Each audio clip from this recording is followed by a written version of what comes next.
The Adventures of Captain Bonneville by Washington Irving. Part 1. Chapter 1. In a recent work we have given an account of the grand enterprise of Mr. John Jacob Astor to establish an American emporium for the fur trade at the mouth of the Columbia or Oregon River, of the failure of that enterprise through the capture of Astoria by the British in 1814, and of the way in which the control of the trade of the Columbia and its dependencies fell into the hands of the Northwest Company.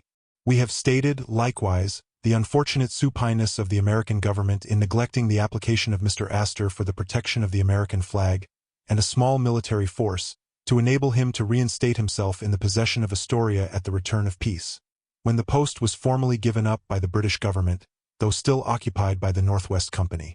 By that supineness the sovereignty in the country has been virtually lost to the United States, and it will cost both governments much trouble and difficulty to settle matters on that just and rightful footing on which they would readily have been placed had the proposition of Mr. Astor been attended to. We shall now state a few particulars of subsequent events, so as to lead the reader up to the period of which we are about to treat, and to prepare him for the circumstances of our narrative. In consequence of the apathy and neglect of the American government, Mr. Astor abandoned all thoughts of regaining Astoria, and made no further attempt to extend his enterprises beyond the Rocky Mountains, and the Northwest Company considered themselves the lords of the country. They did not long enjoy unmolested the sway which they had somewhat surreptitiously attained. A fierce competition ensued between them and their old rivals, the Hudson's Bay Company, which was carried on at great cost and sacrifice, and occasionally with the loss of life. It ended in the ruin of most of the partners of the Northwest Company, and the merging of the relics of that establishment in 1821 in the rival association. From that time, the Hudson's Bay Company enjoyed a monopoly of the Indian trade from the coast of the Pacific to the Rocky Mountains, and for a considerable extent north and south. They removed their emporium from Astoria to Fort Vancouver, a strong post on the left bank of the Columbia River, about 60 miles from its mouth, whence they furnished their interior posts and sent forth their brigades of trappers. The Rocky Mountains formed a vast barrier between them and the United States, and their stern and awful defile, their rugged valleys, and the great western plains watered by their rivers, remained almost a terra incognita to the American trapper. The difficulties experienced in 1808 by Mr. Henry of the Missouri Company, the first American who trapped upon the headwaters of the Columbia, and the frightful hardships sustained by Wilson P. Hunt, Ramsey Crooks, Robert Stewart, and other intrepid Astorians, in their ill-fated expeditions across the mountains, appeared for a time to check all further enterprise in that direction. The American traders contented themselves with following up the head branches of the Missouri, the Yellowstone, and other rivers and streams on the Atlantic side of the mountains, but forbore to attempt those great snow-crowned Sierras. One of the first to revive these tramontane expeditions was General Ashley, of Missouri, a man whose courage and achievements in the prosecution of his enterprises have rendered him famous in the far west. In conjunction with Mr. Henry, already mentioned, he established a post on the banks of the Yellowstone River in 1822, and in the following year pushed a resolute band of trappers across the mountains to the banks of the Green River or Colorado of the West, often known by the Indian name of the Sietz-Kootenai. This attempt was followed up and sustained by others, until in 1825 a footing was secured, and a complete system of trapping organized beyond the mountains. It is difficult to do justice to the courage, fortitude, and perseverance of the pioneers of the fur trade, who conducted these early expeditions, and first broke their way through a wilderness where everything was calculated to deter and dismay them. They had to traverse the most dreary and desolate mountains, and barren and trackless wastes, uninhabited by man, or occasionally infested by predatory and cruel savages. They knew nothing of the country beyond the verge of their horizon, and had to gather information as they wandered. They beheld volcanic plains stretching around them, and ranges of mountains piled up to the clouds, and glistening with eternal frost, but knew nothing of their defile, nor how they were to be penetrated or traversed. They launched themselves in frail canoes on rivers, without knowing whither their swift currents would carry them, or what rocks and shoals and rapids they might encounter in their course.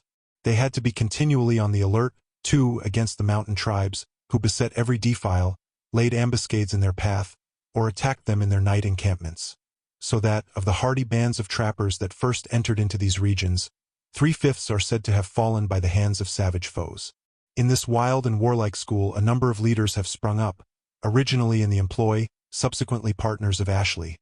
Among these we may mention Smith, Fitzpatrick, Bridger, Robert Campbell, and William Sublette, whose adventures and exploits partake of the wildest spirit of romance. The association commenced by General Ashley underwent various modifications. That gentleman, having acquired sufficient fortune, sold out his interest and retired, and the leading spirit that succeeded him was Captain William Sublette, a man worthy of note as his name has become renowned in frontier story. He is a native of Kentucky and of game descent. His maternal grandfather, Colonel Wheatley, a companion of Boone, having been one of the pioneers of the West, celebrated in Indian warfare, and killed in one of the contests of the Bloody Ground. We shall frequently have occasion to speak of this Sublette, and always to the credit of his game qualities. In 1830, the association took the name of the Rocky Mountain Fur Company, of which Captain Sublette and Robert Campbell were prominent members. In the meantime, the success of this company attracted the attention and excited the emulation of the American Fur Company, and brought them once more into the field of their ancient enterprise. Mr. Astor, the founder of the association, had retired from busy life, and the concerns of the company were ably managed by Mr. Ramsey Crooks, of Snake River renown, who still officiates as its president. A competition immediately ensued between the two companies for the trade with the mountain tribes and the trapping of the headwaters of the Columbia and the other great tributaries of the Pacific. Beside the regular operations of these formidable rivals, there have been from time to time desultory enterprises, or rather experiments of minor associations, or of adventurous individuals beside roving bands of independent trappers, who either hunt for themselves or engage for a single season in the service of one or other of the main companies. The consequence is that the Rocky Mountains and the ulterior regions, from the Russian possessions in the north down to the Spanish settlements of California, have been traversed and ransacked in every direction by bands of hunters and Indian traders, so that there is scarcely a mountain pass or defile that is not known and threaded in their restless migrations, nor a nameless stream that is not haunted by the lonely trapper. The American fur companies keep no established posts beyond the mountains. Everything there is regulated by resident partners, that is to say, partners who reside in the Tramontane country, but who move about from place to place either with Indian tribes whose traffic they wish to monopolize or with main bodies of their own men whom they employ in trading and trapping. In the meantime, they detach bands, or brigades as they are termed, of trappers in various directions, assigning to each a portion of country as a hunting or trapping ground. In the months of June and July, when there is an interval between the hunting seasons, a general rendezvous is held at some designated place in the mountains, where the affairs of the past year are settled by the resident partners, and the plans for the following year arranged. To this rendezvous repair the various brigades of trappers from their widely separated hunting grounds, bringing in the products of their year's campaign. Hither also repair the Indian tribes accustomed to traffic their peltries with the company. Bands of free trappers resort hither also, to sell the furs they have collected, or to engage their services for the next hunting season. To this rendezvous the company sends annually a convoy of supplies from its establishment on the Atlantic frontier, under the guidance of some experienced partner or officer. On the arrival of this convoy, the resident partner at the rendezvous depends to set all his next year's machinery in motion. Now, as the rival companies keep a vigilant eye upon each other, and are anxious to discover each other's plans and movements, they generally contrive to hold their annual assemblages at no great distance apart. An eager competition exists also between their respective convoys of supplies, which shall first reach its place of rendezvous. For this purpose, they set off with the first appearance of grass on the Atlantic frontier and push with all diligence for the mountains.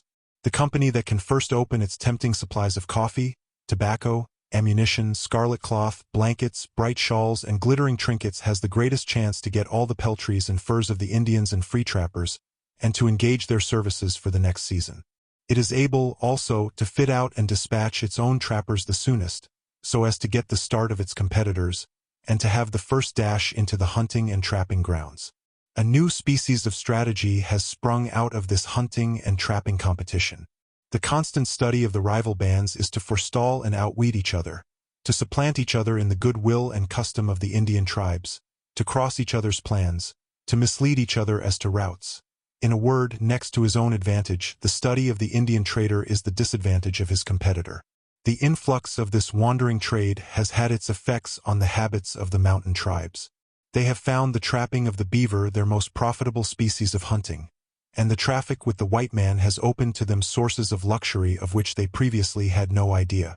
The introduction of firearms has rendered them more successful hunters, but at the same time more formidable foes. Some of them, incorrigibly savage and warlike in their nature, have found the expeditions of the fur traders grand objects of profitable adventure. To waylay and harass a band of trappers with their pack horses, when embarrassed in the rugged defile of the mountains, has become as favorite an exploit with these Indians as the plunder of a caravan to the Arab of the desert. The Crows and Blackfeet, who were such terrors in the path of the early adventurers to Astoria, still continue their predatory habits, but seem to have brought them to greater system.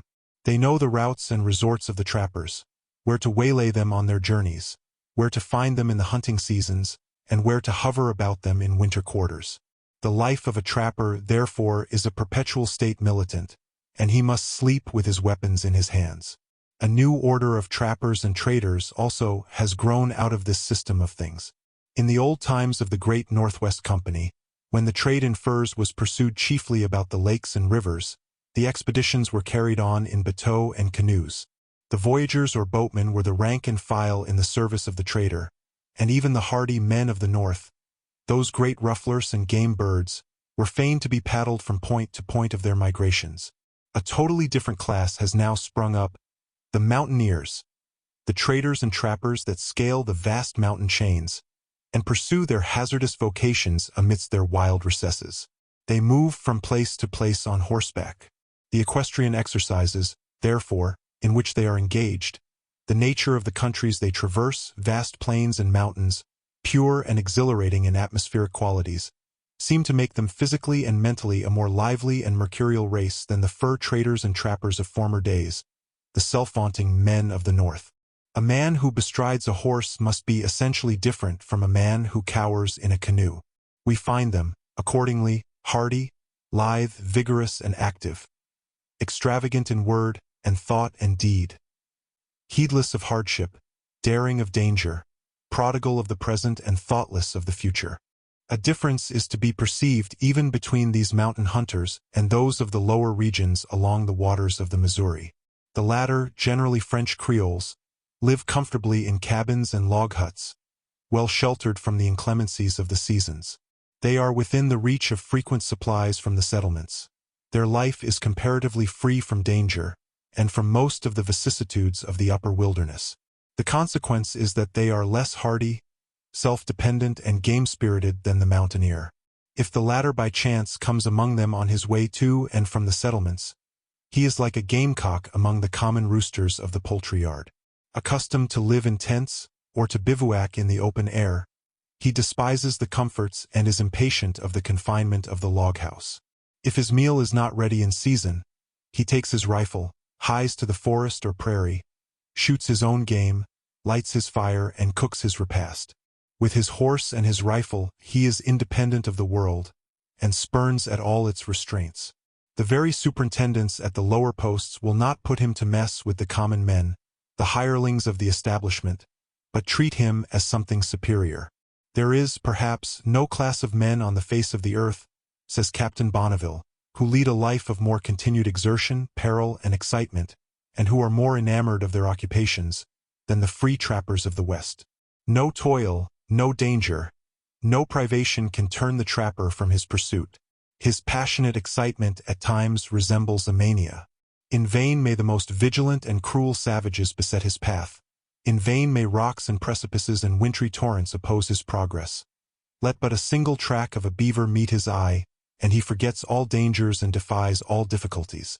At times, he may be seen with his traps on his shoulder, buffeting his way across rapid streams, amidst floating blocks of ice. At other times, he is to be found with his traps swung on his back, clambering the most rugged mountains, scaling or descending the most frightful precipices, searching, by routes inaccessible to the horse and never before trodden by white man, for springs and lakes unknown to his comrades, and where he may meet with his favorite game. Such is the mountaineer, the hardy trapper of the West. And such, as we have slightly sketched it, is the wild Robin Hood kind of life, with all its strange and motley populace, now existing in full vigor among the Rocky Mountains. Having thus given the reader some idea of the actual state of the fur trade in the interior of our vast continent, and made him acquainted with the wild chivalry of the mountains, we will no longer delay the introduction of Captain Bonneville and his band into this field of their enterprise, but launch them at once upon the perilous plains of the far west. Chapter 2. It was on the 1st of May, 1832, that Captain Bonneville took his departure from the frontier post of Fort Osage, on the Missouri. He had enlisted a party of 110 men, most of whom had been in the Indian country, and some of whom were experienced hunters and trappers. Fort Osage, and other places on the borders of the western wilderness, abound with characters of the kind, ready for any expedition. The ordinary mode of transportation in these great inland expeditions of the fur traders is on mules and pack horses, but Captain Bonneville substituted wagons. Though he was to travel through a trackless wilderness, yet the greater part of his route would lie across open plains, destitute of forests, and where carriages can pass in every direction. The chief difficulty occurs in passing the deep ravines cut through the prairies by streams and winter torrents. Here it is often necessary to dig a road down the banks, and to make bridges for the wagons. In transporting his baggage in vehicles of this kind, Captain Bonneville thought he would save the great delay caused every morning by packing the horses, and the labor of unpacking in the evening. Fewer horses also would be required, and less risk incurred of their wandering away, or being frightened or carried off by the Indians. The wagons, also, would be more easily defended, and might form a kind of fortification in case of attack in the open prairies. A train of 20 wagons, drawn by oxen, or by 4 mules or horses each, and laden with merchandise, ammunition, and provisions, were disposed in 2 columns in the center of the party, which was equally divided into a van and a rearguard. As sub-leaders or lieutenants in his expedition, Captain Bonneville had made choice of Mr. J. R. Walker and Mr. M. S. Sayre. The former was a native of Tennessee, about 6 feet high, strong-built, dark-complexioned, brave in spirit, though mild in manners. He had resided for many years in Missouri on the frontier, had been among the earliest adventurers to Santa Fe, where he went to trap beaver and was taken by the Spaniards. Being liberated, he engaged with the Spaniards and Sioux Indians in a war against the Pawnees, then returned to Missouri, and had acted by turns as sheriff, trader, trapper, until he was enlisted as a leader by Captain Bonneville. Sayre, his other leader, had likewise been in expeditions to Santa Fe, in which he had endured much hardship. He was of the middle size, light-complexioned, and though but about 25 years of age, was considered an experienced Indian trader. It was a great object with Captain Bonneville to get to the mountains before the summer heats and summer flies should render the traveling across the prairies distressing, and before the annual assemblages of people connected with the fur trade should have broken up and dispersed to the hunting grounds. The 2 rival associations already mentioned, the American Fur Company and the Rocky Mountain Fur Company, had their several places of rendezvous for the present year at no great distance apart, in Pierre's Hole, a deep valley in the heart of the mountains, and thither Captain Bonneville intended to shape his course.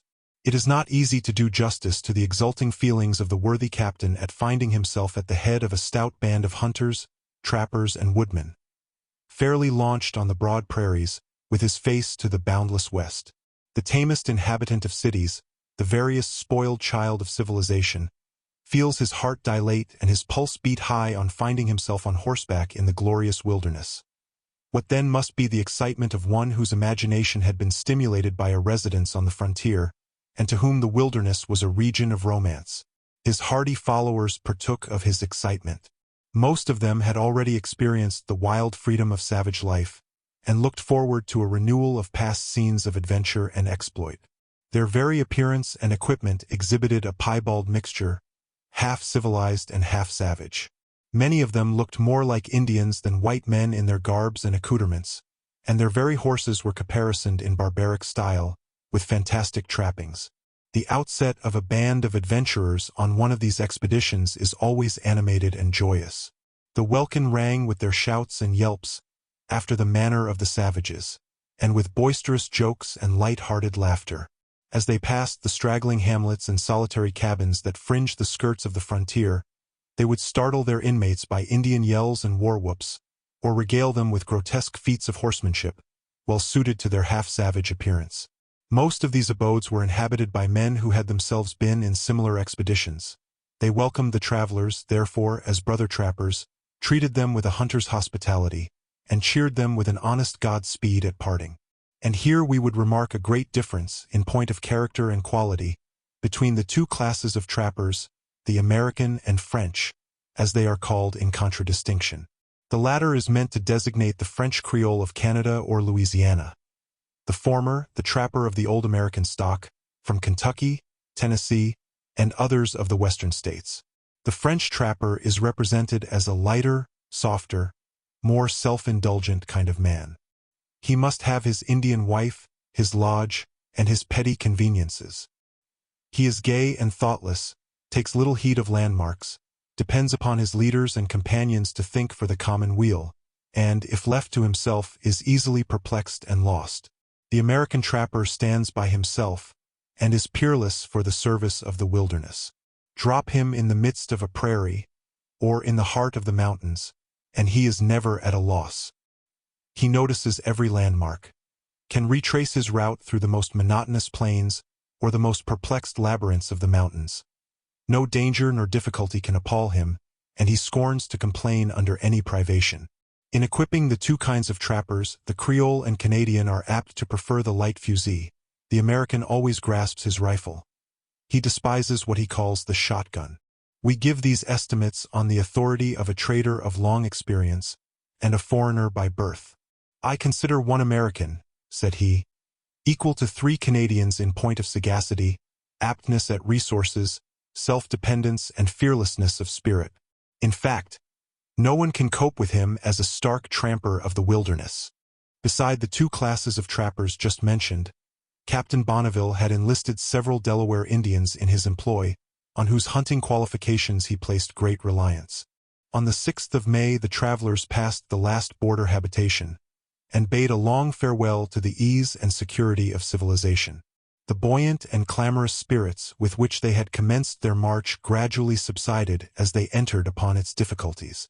They found the prairies saturated with the heavy cold rains, prevalent in certain seasons of the year in this part of the country. The wagon wheels sank deep in the mire, the horses were often to the fetlock, and both steed and rider were completely jaded by the evening of the 12th, when they reached the Kansas River, a fine stream about 300 yards wide, entering the Missouri from the south. Though fordable in almost every part at the end of summer and during the autumn, yet it was necessary to construct a raft for the transportation of the wagons and effects. All this was done in the course of the following day, and by evening, the whole party arrived at the agency of the Kansas tribe. This was under the superintendence of General Clark, brother of the celebrated traveler of the same name, who, with Lewis, made the first expedition down the waters of the Columbia. He was living like a patriarch, surrounded by laborers and interpreters, all snugly housed, and provided with excellent farms. The functionary next in consequence to the agent was the blacksmith, a most important and, indeed, indispensable personage in a frontier community. The Kansas resemble the Osages in features, dress, and language. They raise corn and hunt the buffalo, ranging the Kansas River and its tributary streams. At the time of the captain's visit, they were at war with the Pawnees of the Nebraska or Platte River. The unusual sight of a train of wagons caused quite a sensation among these savages, who thronged about the caravan, examining everything minutely and asking 1,000 questions, exhibiting a degree of excitability and a lively curiosity totally opposite to that apathy with which their race is so often reproached. The personage who most attracted the captain's attention at this place was White Plume, the Kansas chief, and they soon became good friends. White Plume, we are pleased with his chivalrous sobriquet, inhabited a large stone house, built for him by order of the American government. But the establishment had not been carried out in corresponding style. It might be palace without, but it was wigwam within, so that, between the stateliness of his mansion and the squalidness of his furniture, the gallant White Plume presented some such whimsical incongruity as we see in the gala equipments of an Indian chief on a treaty-making embassy at Washington, who has been generously decked out in cocked hat and military coat, in contrast to his breechclout and leathern legging, being grand officer at top and ragged Indian at bottom. White Plume was so taken with the courtesy of the captain, and pleased with 1 or 2 presents received from him, that he accompanied him a day's journey on his march, and passed a night in his camp, on the margin of a small stream. The method of encamping generally observed by the captain was as follows. The 20 wagons were disposed in a square, at the distance of 33 feet from each other. In every interval there was a mess stationed, and each mess had its fire, where the men cooked, ate, gossiped, and slept. The horses were placed in the center of the square, with a guard stationed over them at night. The horses were side-lined, as it is termed. That is to say, the fore and hind foot on the same side of the animal were tied together, so as to be within 18 inches of each other. A horse thus fettered is for a time sadly embarrassed, but soon becomes sufficiently accustomed to the restraint to move about slowly. It prevents his wandering, and his being easily carried off at night by lurking Indians. When a horse that is foot-free is tied to one thus secured, the latter forms, as it were, a pivot, round which the other runs and curvets, in case of alarm. The encampment of which we are speaking presented a striking scene. The various mess fires were surrounded by picturesque groups, standing, sitting, and reclining. Some busied in cooking, others in cleaning their weapons, while the frequent laugh told that the rough joke or merry story was going on. In the middle of the camp, before the principal lodge, sat the 2 chieftains, Captain Bonneville and White Plume, in soldier-like communion, the captain delighted with the opportunity of meeting on social terms with one of the red warriors of the wilderness, the unsophisticated children of nature. The latter was squatted on his buffalo robe, his strong features and red skin glaring in the broad light of a blazing fire, while he recounted astounding tales of the bloody exploits of his tribe and himself in their wars with the Pawnees. For there are no old soldiers more given to long campaigning stories than Indian braves. The feuds of White Plume, however, had not been confined to the red men. He had much to say of brushes with bee hunters, a class of offenders for whom he seemed to cherish a particular abhorrence. As the species of hunting prosecuted by these worthies is not laid down in any of the ancient books of venery, and is, in fact, peculiar to our western frontier, a word or two on the subject may not be unacceptable to the reader. The bee hunter is generally some settler on the verge of the prairies. A long, lank fellow of fever and ague complexion, acquired from living on new soil, and in a hut built of green logs. In the autumn, when the harvest is over, these frontier settlers form parties of 2 or 3, and prepare for a bee hunt. Having provided themselves with a wagon, and a number of empty casks, they sally off, armed with their rifles, into the wilderness, directing their course east, west, north, or south, without any regard to the ordinance of the American government, which strictly forbids all trespass upon the lands belonging to the Indian tribes. The belts of woodland that traverse the lower prairies and border the rivers are peopled by innumerable swarms of wild bees, which make their hives in hollow trees and fill them with honey told from the rich flowers of the prairies. The bees, according to popular assertion, are migrating like the settlers to the west. An Indian trader, well experienced in the country, informs us that within 10 years that he has passed in the far west, the bee has advanced westward above 100 miles.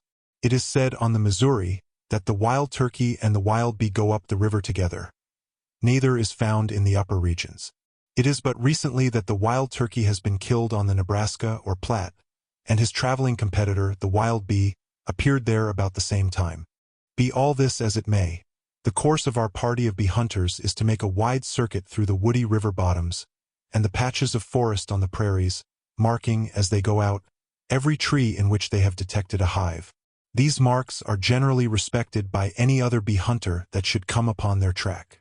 When they have marked sufficient to fill all their casks, they turn their faces homeward, cut down the trees as they proceed, and having loaded their wagon with honey and wax, return well pleased to the settlements. Now it so happens that the Indians relish wild honey as highly as do the white men, and are the more delighted with this natural luxury from its having, in many instances, but recently made its appearance in their lands.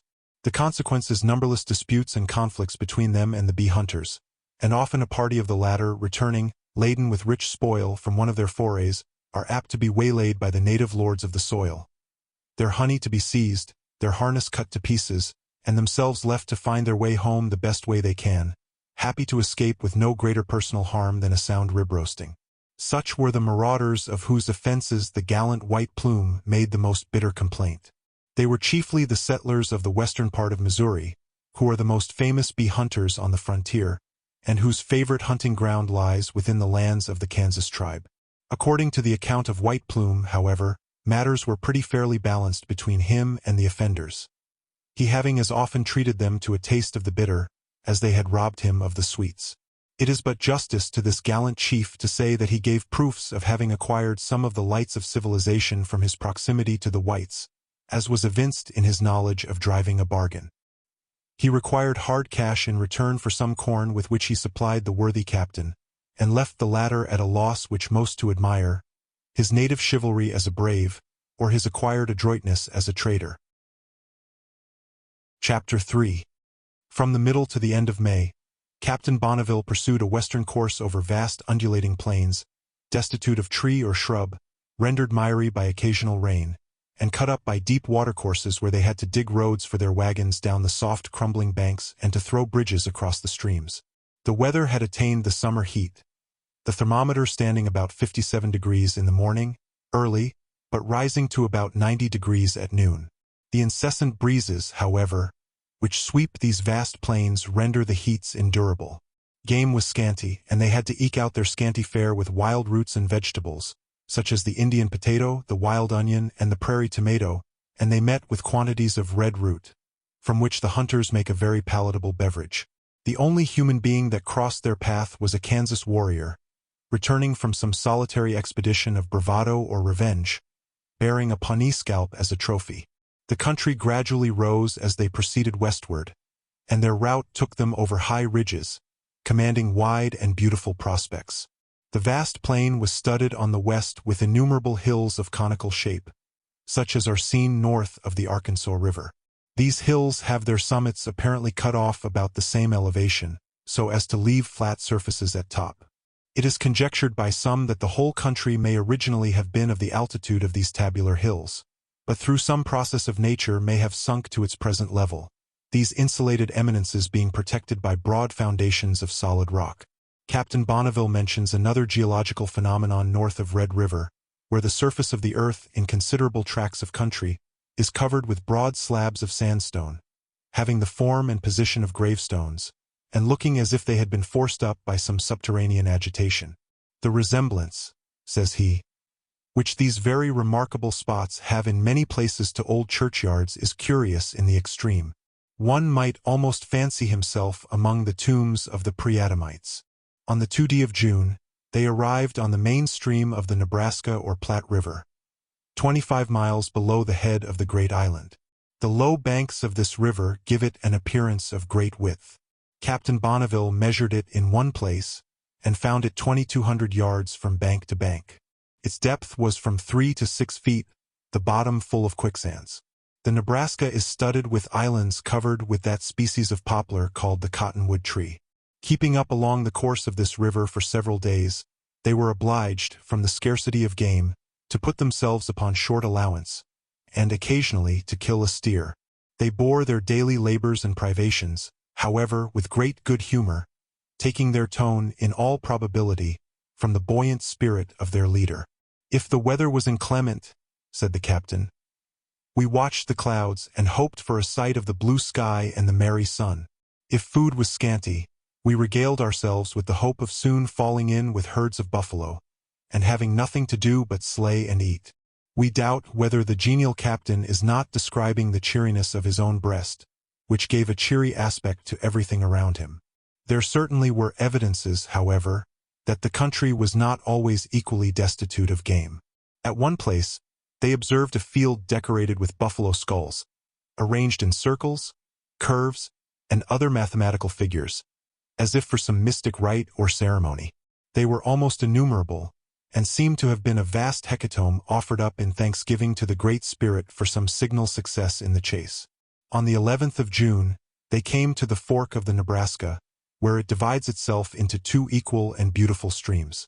One of these branches rises in the west-southwest, near the headwaters of the Arkansas. Up the course of this branch, as Captain Bonneville was well aware, lay the route to the Comanche and Kiowa Indians, and to the northern Mexican settlements. Of the other branch he knew nothing. Its sources might lie among wild and inaccessible cliffs, and tumble and foam down rugged defile and over craggy precipices. But its direction was in the true course, and up this stream he determined to prosecute his route to the Rocky Mountains. finding it impossible, from quicksands and other dangerous impediments, to cross the river in this neighborhood. He kept up along the South Fork for 2 days, merely seeking a safe fording place. At length he encamped, caused the bodies of the wagons to be dislodged from the wheels, covered with buffalo hide, and besmeared with a compound of tallow and ashes, thus forming rude boats. In these they ferried their effects across the stream, which was 600 yards wide, with a swift and strong current. 3 men were in each boat to manage it. Others waded across, pushing the barks before them. Thus all crossed in safety. A march of 9 miles took them over high rolling prairies to the North Fork, their eyes being regaled with the welcome sight of herds of buffalo at a distance, some careering the plain, others grazing and reposing in the natural meadows.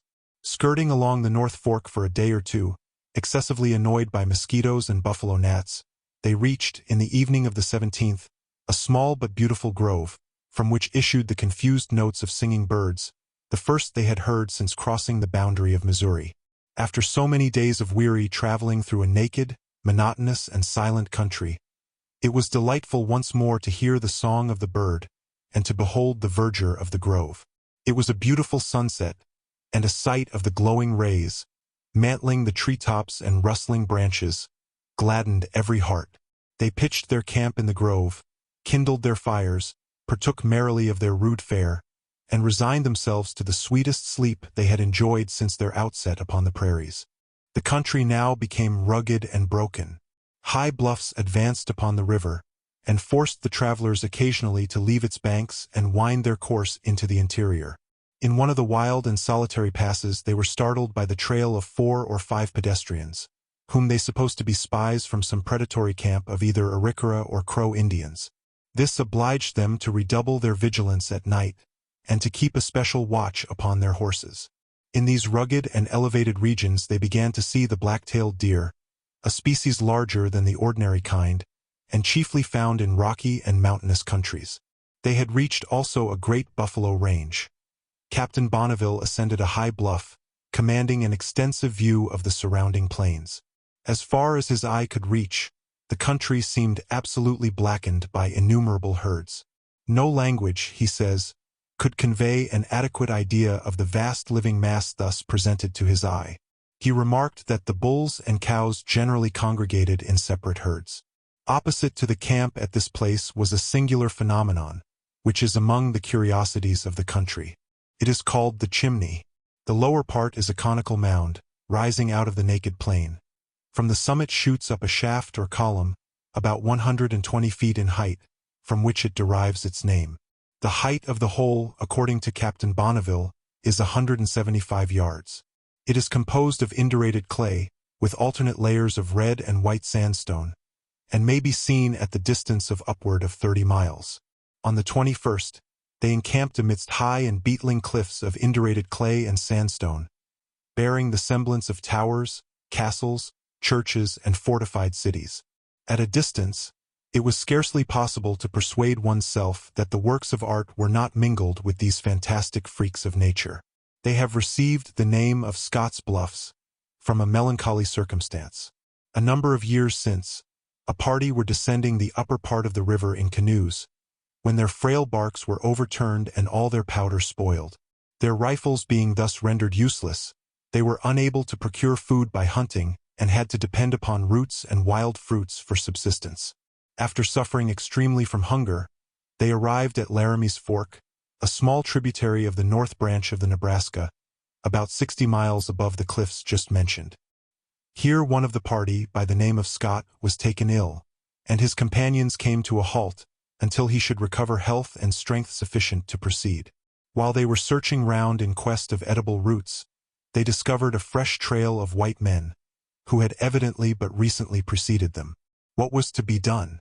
By a forced march they might overtake this party, and thus be able to reach the settlements in safety. Should they linger, they might all perish of famine and exhaustion. Scott, however, was incapable of moving. They were too feeble to aid him forward, and dreaded that such a clog would prevent their coming up with the advance party. They determined, therefore, to abandon him to his fate. Accordingly, under presence of seeking food, and such simples as might be efficacious in his malady, They deserted him and hastened forward upon the trail. They succeeded in overtaking the party of which they were in quest, but concealed their faithless desertion of Scott, alleging that he had died of disease. On the ensuing summer, these very individuals visiting these parts in company with others came suddenly upon the bleached bones and grinning skull of a human skeleton, which by certain signs they recognized for the remains of Scott. This was 60 long miles from the place where they had abandoned him, and it appeared that the wretched man had crawled that immense distance before death put an end to his miseries. The wild and picturesque bluffs in the neighborhood of his lonely grave have ever since borne his name. Amidst this wild and striking scenery, Captain Bonneville, for the first time, beheld flocks of the asada or bighorn, an animal which frequents these cliffs in great numbers. They accord with the nature of such scenery and add much to its romantic effect. Bounding like goats from crag to crag, often trooping along the lofty shelves of the mountains, under the guidance of some venerable patriarch with horns twisted lower than his muzzle, and sometimes peering over the edge of a precipice, so high that they appear scarce bigger than crows. Indeed, it seems a pleasure to them to seek the most rugged and frightful situations, doubtless from a feeling of security. This animal is commonly called the mountain sheep, and is often confounded with another animal, the woolly sheep, found more to the northward, about the country of the Flatheads. The latter likewise inhabits cliffs in summer, but descends into the valleys in the winter. It has white wool like a sheep, mingled with a thin growth of long hair, but it has short legs, a deep belly, and a beard like a goat. Its horns are about 5 inches long, slightly curved backwards, black as jet, and beautifully polished. Its hoofs are of the same color. This animal is by no means so active as the bighorn. It does not bound much, but sits a good deal upon its haunches. It is not so plentiful either. Rarely more than 2 or 3 are seen at a time. Its wool alone gives a resemblance to the sheep. It is more properly of the flesh is said to have a musty flavor. Some have thought the fleece might be valuable, as it is said to be as fine as that of the goat cashmere, but it is not to be procured in sufficient quantities. The asada, argali, or bighorn, on the contrary, has short hair like a deer and resembles it in shape, but has the head and horns of a sheep, and its flesh is said to be delicious mutton. The Indians consider it more sweet and delicate than any other kind of venison. It abounds in the Rocky Mountains from the 50th degree of north latitude, quite down to California, generally in the highest regions capable of vegetation. Sometimes it ventures into the valleys, but on the least alarm, regains its favorite cliffs and precipices, where it is perilous, if not impossible, for the hunter to follow. Chapter 4. When on the march, Captain Bonneville always sent some of his best hunters in the advance to reconnoiter the country, as well as to look out for game. On the 24th of May, as the caravan was slowly journeying up the banks of the Nebraska, the hunters came galloping back, waving their caps, and giving the alarm cry, "Indians! Indians!" The captain immediately ordered a halt. The hunters now came up and announced that a large war party of Crow Indians were just above, on the river. The captain knew the character of these savages, one of the most roving, warlike, crafty, and predatory tribes of the mountains, horse stealers of the first order, and easily provoked to acts of sanguinary violence. Orders were accordingly given to prepare for action, and everyone promptly took the post that had been assigned him in the general order of the march, in all cases of warlike emergency. Everything being put in battle array, the captain took the lead of his little band, and moved on slowly and warily. In a little while he beheld the Crow warriors emerging from among the bluffs. There were about 60 of them. Fine martial-looking fellows, painted and arrayed for war, and mounted on horses decked out with all kinds of wild trappings. They came prancing along in gallant style, with many wild and dexterous evolutions, for none can surpass them in horsemanship, and their bright colors and flaunting and fantastic embellishments, glaring and sparkling in the morning sunshine, gave them really a striking appearance. Their mode of approach, to one not acquainted with the tactics and ceremonies of this rude chivalry of the wilderness, had an air of direct hostility. They came galloping forward in a body, as if about to make a furious charge, but, when close at hand, opened to the right and left, and wheeled in wide circles round the travelers, whooping and yelling like maniacs. This done, their mock fury sank into a calm, and the chief, approaching the captain, who had remained warily drawn up, though informed of the pacific nature of the maneuver, extended to him the hand of friendship. The pipe of peace was smoked, and now all was good fellowship. The Crows were in pursuit of a band of Cheyennes, who had attacked their village in the night and killed one of their people. They had already been 25 days on the track of the marauders, and were determined not to return home until they had sated their revenge. A few days previously, some of their scouts, who were ranging the country at a distance from the main body, had discovered the party of Captain Bonneville. They had dogged it for a time in secret, astonished at the long train of wagons and oxen, and especially struck with the sight of a cow and calf, quietly following the caravan, supposing them to be some kind of tame buffalo. Having satisfied their curiosity, they carried back to their chief intelligence of all that they had seen. He had, in consequence, diverged from his pursuit of vengeance to behold the wonders described to him. "Now that we have met you," said he to Captain Bonneville, "and have seen these marvels with our own eyes, our hearts are glad." In fact, nothing could exceed the curiosity evinced by these people as to the objects before them. Wagons had never been seen by them before, and they examined them with the greatest minuteness, but the calf was the peculiar object of their admiration. They watched it with intense interest as it licked the hands accustomed to feed it, and were struck with the mild expression of its countenance, and its perfect docility. After much sage consultation, they at length determined that it must be the great medicine of the white party, an appellation given by the Indians to anything of supernatural and mysterious power that is guarded as a talisman. They were completely thrown out in their conjecture, however, by an offer of the white men to exchange the calf for a horse. Their estimation of the great medicine sank in an instant, and they declined the bargain. At the request of the Crow chieftain, the two parties encamped together, and passed the residue of the day in company. The captain was well pleased with every opportunity to gain a knowledge of the unsophisticated sons of nature, who had so long been objects of his poetic speculations. And indeed this wild, horse-stealing tribe is one of the most notorious of the mountains.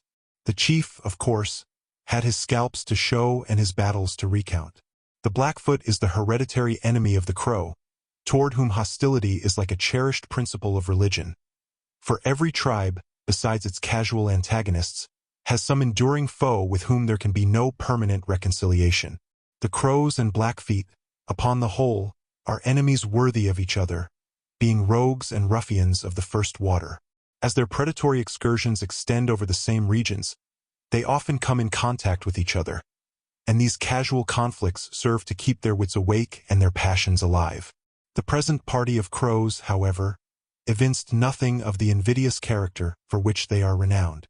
During the day and night that they were encamped in company with the travelers, their conduct was friendly in the extreme. They were, in fact, quite irksome in their attentions, and had a caressing manner at times quite importunate. It was not until after separation on the following morning that the captain and his men ascertained the secret of all this loving kindness. In the course of their fraternal caresses, the Crows had contrived to empty the pockets of their white brothers, to abstract the very buttons from their coats, and, above all, to make free with their hunting knives. By equal altitudes of the sun, taken at this last encampment, Captain Bonneville ascertained his latitude to be 4147 foot north. The thermometer at 6 o'clock in the morning stood at 59 degrees, at 2 o'clock p.m. at 92 degrees, and at 6 o'clock in the evening at 70 degrees. The Black Hills, or mountains, now began to be seen at a distance, printing the horizon with their rugged and broken outlines, and threatening to oppose a difficult barrier in the way of the travelers.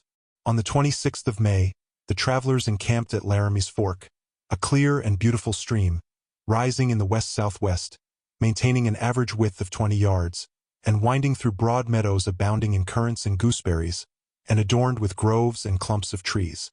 By an observation of Jupiter's satellites with a Dollond reflecting telescope, Captain Bonneville ascertained the longitude to be 102.57 west of Greenwich. We will here step ahead of our narrative to observe that about 3 years after the time of which we are treating, Mr. Robert Campbell, formerly of the Rocky Mountain Fur Company, descended the Platte from this fork in skin canoes, thus proving what had always been discredited, that the river was navigable. About the same time he built a fort or trading post at Laramie's Fork, which he named Fort William, after his friend and partner, Mr. William Sublette. Since that time, the Platte has become a highway for the fur traders. For some days past, Captain Bonneville had been made sensible of the great elevation of country into which he was gradually ascending by the effect of the dryness and rarefaction of the atmosphere upon his wagons. The woodwork shrunk.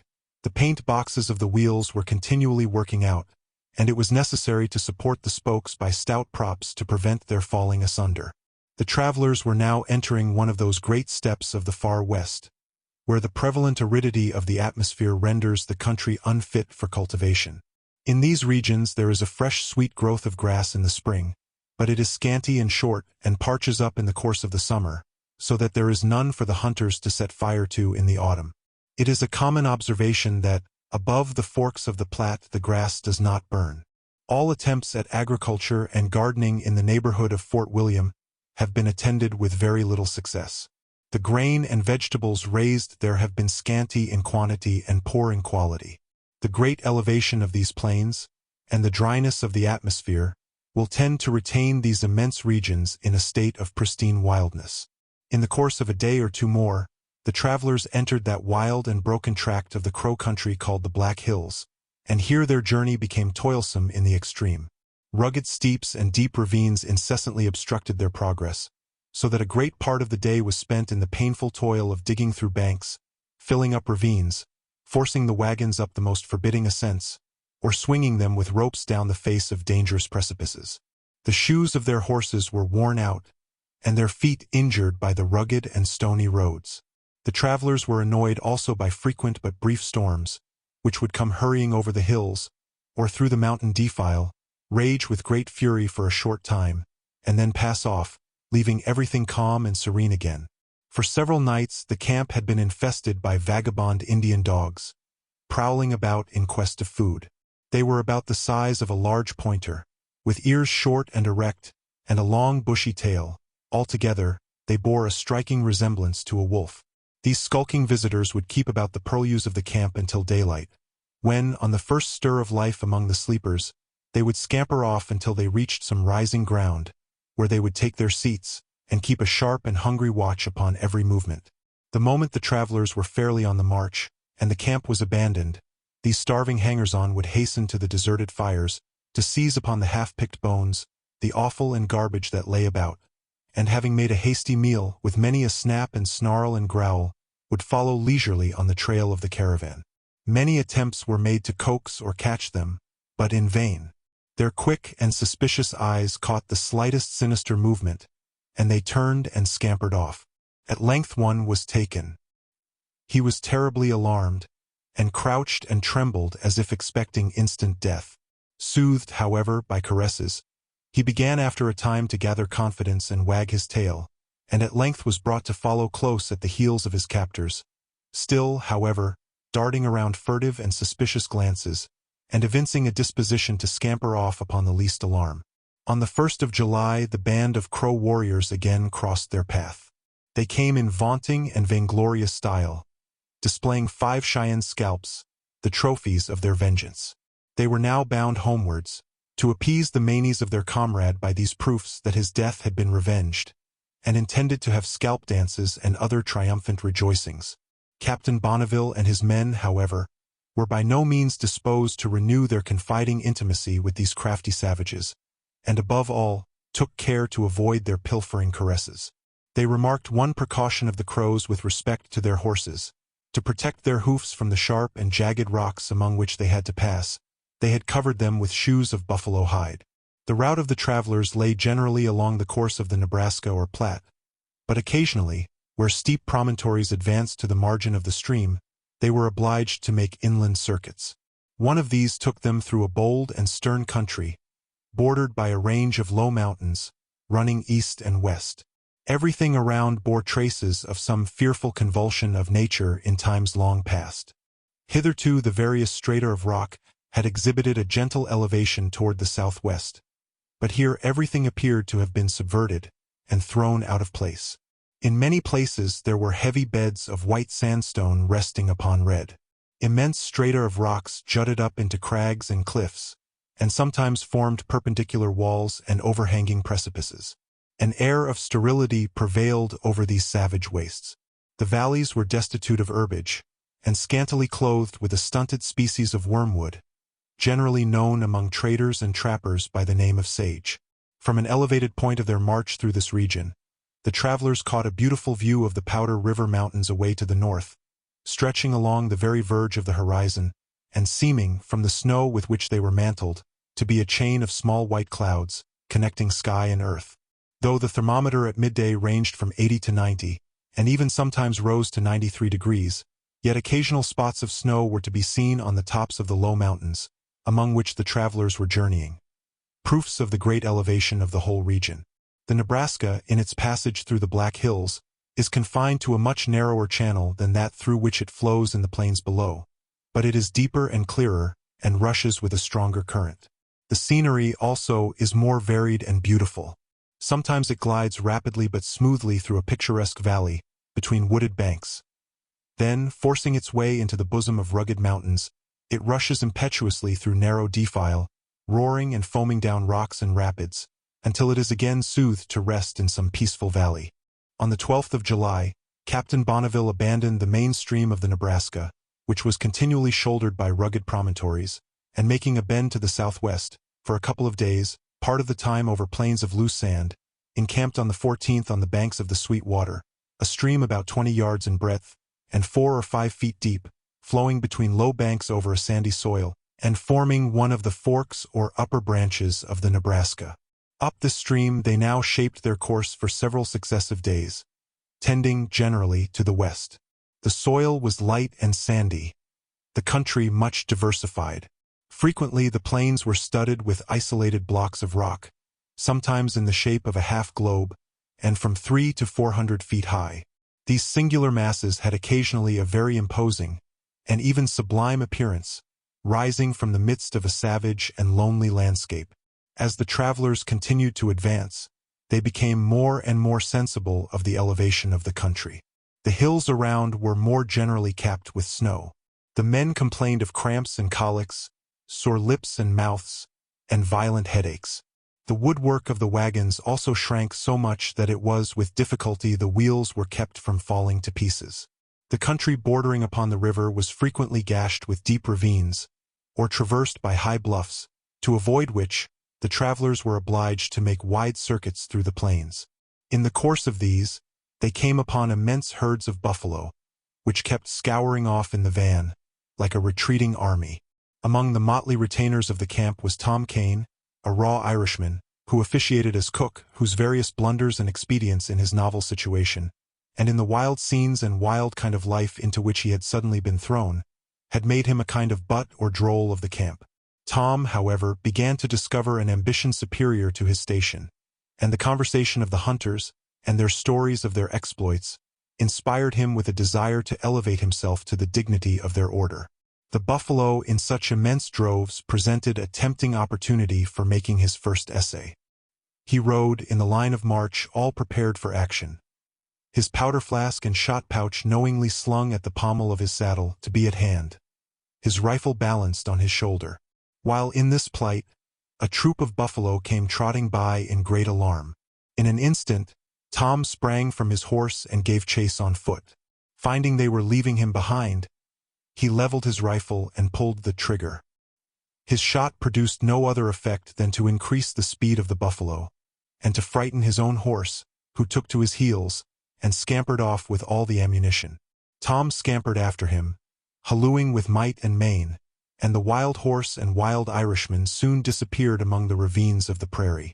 Captain Bonneville, who was at the head of the line, and had seen the transaction at a distance, detached a party in pursuit of Tom. After a long interval they returned, leading the frightened horse. But though they had scoured the country, and looked out and shouted from every height, they had seen nothing of his rider. As Captain Bonneville knew Tom's utter awkwardness and inexperience, and the dangers of a bewildered Irishman in the midst of a prairie, he halted and encamped at an early hour, that there might be a regular hunt for him in the morning. At early dawn on the following day scouts were sent off in every direction, while the main body, after breakfast, proceeded slowly on its course. It was not until the middle of the afternoon that the hunters returned, with honest Tom mounted behind one of them. They had found him in a complete state of perplexity and amazement. His appearance caused shouts of merriment in the camp, but Tom for once could not join in the mirth raised at his expense. He was completely chapfallen and apparently cured of the hunting mania for the rest of his life. Chapter 5. It was on the 20th of July that Captain Bonneville first came in sight of the grand region of his hopes and anticipations, the Rocky Mountains. He had been making a bend to the south, to avoid some obstacles along the river, and had attained a high, rocky ridge, when a magnificent prospect burst upon his sight. To the west rose the Wind River Mountains, with their bleached and snowy summits towering into the clouds. These stretched far to the north-northwest, until they melted away into what appeared to be faint clouds, but which the experienced eyes of the veteran hunters of the party recognized for the rugged mountains of the Yellowstone, at the feet of which extended the Wild Crow country, a perilous though profitable region for the trapper. To the southwest, the eye ranged over an immense extent of wilderness, with what appeared to be a snowy vapor resting upon its horizon. This, however, was pointed out as another branch of the Great Chippewayan or Rocky Chain, being the Utah Mountains, at whose basis the wandering tribe of hunters of the same name pitched their tents. We can imagine the enthusiasm of the worthy captain when he beheld the vast and mountainous scene of his adventurous enterprise thus suddenly unveiled before him. We can imagine with what feelings of awe and admiration he must have contemplated the Wind River Sierra, or bed of mountains, that great fountainhead from whose springs and lakes and melted snows some of those mighty rivers take their rise, which wander over hundreds of miles of varied country and clime, and find their way to the opposite waves of the Atlantic and the Pacific. The Wind River Mountains are, in fact, among the most remarkable of the whole Rocky Chain, and would appear to be among the loftiest. They form, as it were, a great bed of mountains, about 80 miles in length, and from 20 to 30 in breadth, with rugged peaks, covered with eternal snows, and deep, narrow valleys full of springs, and brooks and rock-bound lakes. From this great treasury of waters issue forth limpid streams, which, augmenting as they descend, become main tributaries of the Missouri on the one side, and the Columbia on the other, and give rise to the Seedskuti or Green River, the great Colorado of the West, that empties its current into the Gulf of California. The Wind River Mountains are notorious in hunters' and trappers' stories. Their rugged defile and the rough tracks about their neighborhood, having been lurking places for the predatory hordes of the mountains, and scenes of rough encounter with crows and Blackfeet. It was to the west of these mountains, in the valley of the Seedskuti or Green River, that Captain Bonneville intended to make a halt for the purpose of giving repose to his people and his horses after their weary journeying, and of collecting information as to his future course. This Green River Valley and its immediate neighborhood, as we have already observed, formed the main point of rendezvous, for the present year, of the rival fur companies, and the motley populace, civilized and savage, connected with them. Several days of rugged travel, however, yet remained for the captain and his men before they should encamp in this desired resting place. On the 21st of July, as they were pursuing their course through one of the meadows of the Sweet Water, they beheld a horse grazing at a little distance. He showed no alarm at their approach, but suffered himself quietly to be taken, evincing a perfect state of tameness. The scouts of the party were instantly on the lookout for the owners of this animal, lest some dangerous band of savages might be lurking in the vicinity. After a narrow search, they discovered the trail of an Indian party, which had evidently passed through that neighborhood but recently. The horse was accordingly taken possession of as an estray, but a more vigilant watch than usual was kept round the camp at nights, lest his former owners should be upon the prowl. The travelers had now attained so high an elevation that on the 23rd of July, at daybreak, there was considerable ice in the water buckets, and the thermometer stood at 22 degrees. The rarefied of the atmosphere continued to affect the woodwork of the wagons, and the wheels were incessantly falling to pieces. A remedy was at length devised. The tire of each wheel was taken off. A band of wood was nailed round the exterior of the felloes. The tire was then made red hot, replaced round the wheel, and suddenly cooled with water. By this means, the whole was bound together with great compactness. The extreme elevation of these great steps, which range along the feet of the Rocky Mountains, takes away from the seeming height of their peaks, which yield to few in the known world in point of altitude above the level of the sea. On the 24th, the travelers took final leave of the Sweet Water, and keeping westwardly over a low and very rocky ridge, one of the most southern spurs of the Wind River Mountains, they encamped, after a march of 7 hours and a half, on the banks of a small clear stream, running to the south, in which they caught a number of fine trout. The sight of these fish was hailed with pleasure, as a sign that they had reached the waters which flow into the Pacific, for it is only on the western streams of the Rocky Mountains that trout are to be taken. The stream on which they had thus encamped proved, in effect, to be tributary to the Seeds-Kudi-Agi, or Green River, into which it flowed at some distance to the south. Captain Bonneville now considered himself as having fairly passed the crest of the Rocky Mountains, and felt some degree of exultation in being the first individual that had crossed, north of the settled provinces of Mexico, from the waters of the Atlantic to those of the Pacific with wagons. Mr. William Sublette, the enterprising leader of the Rocky Mountain Fur Company, had, 2 or 3 years previously, reached the valley of the Wind River, which lies on the northeast of the mountains, but had proceeded with them no further. A vast valley now spread itself before the travelers, bounded on one side by the Wind River Mountains, and to the west, by a long range of high hills. This, Captain Bonneville was assured by a veteran hunter in his company, was the great valley of the Seets-Kudi, and the same informant would have fain persuaded him that a small stream 3 feet deep, which he came to on the 25th, was that river. The captain was convinced, however, that the stream was too insignificant to drain so wide a valley and the adjacent mountains. He encamped, therefore, at an early hour on its borders, that he might take the whole of the next day to reach the main river, which he presumed to flow between him and the distant range of western hills. On the 26th of July, he commenced his march at an early hour, making directly across the valley, toward the hills in the west, proceeding at as brisk a rate as the jaded condition of his horses would permit. About 11 o'clock in the morning, a great cloud of dust was descried in the rear, advancing directly on the trail of the party. The alarm was given. They all came to a halt and held a council of war. Some conjectured that the band of Indians, whose trail they had discovered in the neighborhood of the stray horse, had been lying in wait for them in some secret fastness of the mountains, and were about to attack them on the open plain, where they would have no shelter. Preparations were immediately made for defense, and a scouting party sent off to reconnoiter. They soon came galloping back, making signals that all was well.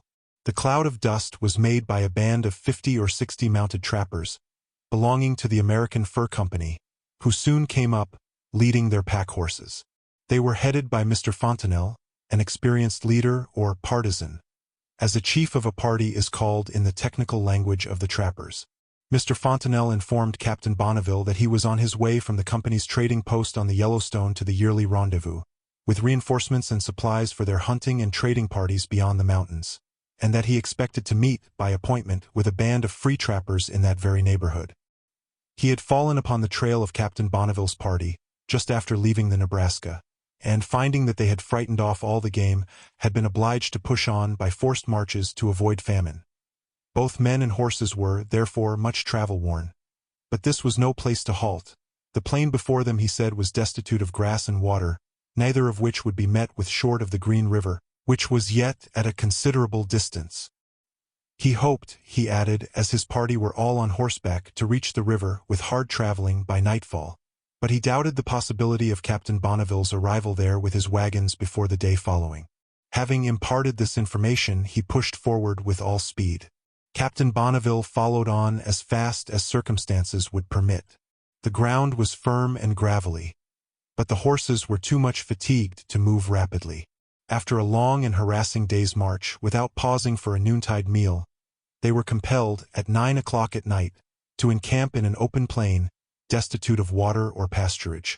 On the following morning, the horses were turned loose at the peep of day, to slake their thirst, if possible, from the dew collected on the sparse grass, here and there springing up among dry sandbanks. The soil of a great part of this Green River Valley is a whitish clay, into which the rain cannot penetrate, but which dries and cracks with the sun. In some places it produces a salt weed, and grass along the margins of the streams, but the wider expanses of it are desolate and barren. It was not until noon that Captain Bonneville reached the banks of the Seets-Kudi, or Colorado of the West. In the meantime, the sufferings of both men and horses had been excessive, and it was with almost frantic eagerness that they hurried to allay their burning thirst in the limpid current of the river. Fontenelle and his party had not fared much better. The chief part had managed to reach the river by nightfall, but were nearly knocked up by the exertion. The horses of others sank under them, and they were obliged to pass the night upon the road. On the following morning, July 27th, Fontenelle moved his camp across the river, while Captain Bonneville proceeded some little distance below, where there was a small but fresh meadow yielding abundant pasturage. Here the poor jaded horses were turned out to graze and take their rest. The weary journey up the mountains had worn them down in flesh and spirit, but this last march across the thirsty plain had nearly finished them. The captain had here the first taste of the boasted strategy of the fur trade. During his brief but social encampment in company with Fontenelle, that experienced trapper had managed to win over a number of Delaware Indians whom the captain had brought with him, by offering them $400 each for the ensuing autumnal hunt. The captain was somewhat astonished when he saw these hunters, on whose services he had calculated securely, suddenly pack up their traps and go over to the rival camp. That he might in some measure, however, be even with his competitor, he dispatched 2 scouts to look out for the band of free trappers who were to meet Fontenelle in this neighborhood, and to endeavor to bring them to his camp. As it would be necessary to remain some time in this neighborhood, that both men and horses might repose and recruit their strength, and as it was a region full of danger, Captain Bonneville proceeded to fortify his camp with breastworks of logs and pickets. These precautions were, at that time, peculiarly necessary, from the bands of Blackfeet Indians which were roving about the neighborhood. These savages are the most dangerous banditti of the mountains, and the inveterate foe of the trappers. They are Ishmaelites of the first order, always with weapon in hand, ready for action. The young braves of the tribe, who are destitute of property, go to war for booty, to gain horses and acquire the means of setting up a lodge, supporting a family, and entitling themselves to a seat in the public councils. The veteran warriors fight merely for the love of the thing, and the consequence which success gives them among their people. They are capital horsemen, and are generally well mounted on short, stout horses, similar to the prairie ponies to be met with at St. Louis. When on a war party, however, they go on foot, to enable them to skulk through the country with greater secrecy, to keep in thickets and ravines, and use more adroit subterfuges and stratagems. Their mode of warfare is entirely by ambush, surprise, and sudden assaults in the nighttime. If they succeed in causing a panic, they dash forward with headlong fury. If the enemy is on the alert and shows no signs of fear, they become wary and deliberate in their movements. Some of them are armed in the primitive style, with bows and arrows. The greater part have American fusées, made after the fashion of those of the Hudson's Bay Company.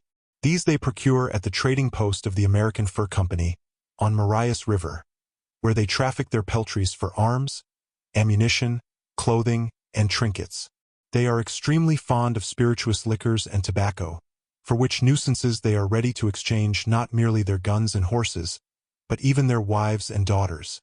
As they are a treacherous race, and have cherished a lurking hostility to the whites ever since one of their tribe was killed by Mr. Lewis, the associate of General Clark, in his exploring expedition across the Rocky Mountains, the American Fur Company is obliged constantly to keep at that post a garrison of 60 or 70 men. Under the general name of Blackfeet are comprehended several tribes, such as the Circes, the Piegans, the Blood Indians, and the Gros Ventres of the prairies, who roam about the southern branches of the Yellowstone and Missouri rivers, together with some other tribes further north. The bands infesting the Wind River Mountains and the country adjacent at the time of which we are treating were Gros Ventres of the prairies, which are not to be confounded with Gros Ventres of the Missouri, who keep about the lower part of that river, and are friendly to the white men. This hostile band keeps about the headwaters of the Missouri, and numbers about 900 fighting men. Once in the course of 2 or 3 years they abandon their usual abodes, and make a visit to the Arapahoes of the Arkansas. Their route lies either through the Crow Country and the Black Hills, or through the lands of the Nez Perces, Flatheads, Bannocks, and Shoshones. As they enjoy their favorite state of hostility with all these tribes, their expeditions are prone to be conducted in the most lawless and predatory style, nor do they hesitate to extend their maraudings to any party of white men they meet with, following their trails, hovering about their camps, waylaying and dogging the caravans of the free traders, and murdering the solitary trapper. The consequences are frequent and desperate fights between them and the mountaineers, in the wild defile and fastnesses of the Rocky Mountains. The band in question was, at this time, on their way homeward from one of their customary visits to the Arapahoes. And in the ensuing chapter we shall treat of some bloody encounters between them and the trappers, which had taken place just before the arrival of Captain Bonneville among the mountains. Chapter 6. Leaving Captain Bonneville and his band ensconced within their fortified camp in the Green River Valley, we shall step back and accompany a party of the Rocky Mountain Fur Company in its progress, with supplies from St. Louis, to the annual rendezvous at Pierre's Hole. This party consisted of 60 men, well mounted, and conducting a line of pack horses. They were commanded by Captain William Sublette, a partner in the company, and one of the most active, intrepid, and renowned leaders in this half-military kind of service. He was accompanied by his associate in business, and tried companion in danger, Mr. Robert Campbell, one of the pioneers of the trade beyond the mountains, who had commanded trapping parties there in times of the greatest peril. As these worthy compeers were on their route to the frontier, they fell in with another expedition, likewise on its way to the mountains. This was a party of regular Downeasters, that is to say, people of New England, who, with the all-penetrating and all-pervading spirit of their race, were now pushing their way into a new field of enterprise with which they were totally unacquainted. The party had been fitted out and was maintained and commanded by Mr. Nathaniel J. Wyeth of Boston. This gentleman had conceived an idea that a profitable fishery for salmon might be established on the Columbia River, and connected with the fur trade. He had, accordingly, invested capital in goods, calculated, as he supposed, for the Indian trade, and had enlisted a number of Eastern men in his employ, who had never been in the far West, nor knew anything of the wilderness. With these, he was bravely steering his way across the continent, undismayed by danger, difficulty, or distance, in the same way that a New England coaster and his neighbors will coolly launch forth on a voyage to the Black Sea, or a whaling cruise to the Pacific. With all their national aptitude at expedient and resource, Wyeth and his men felt themselves completely at a loss when they reached the frontier, and found that the wilderness required experience and habitudes of which they were totally deficient. Not one of the party, excepting the leader, had ever seen an Indian or handled a rifle. They were without guide or interpreter, and totally unacquainted with woodcraft and the modes of making their way among savage hordes, and subsisting themselves during long marches over wild mountains and barren plains. In this predicament, Captain Sublette found them, in a manner becalmed, or rather run aground, at the little frontier town of Independence, in Missouri, and kindly took them in tow. The two parties traveled amicably together.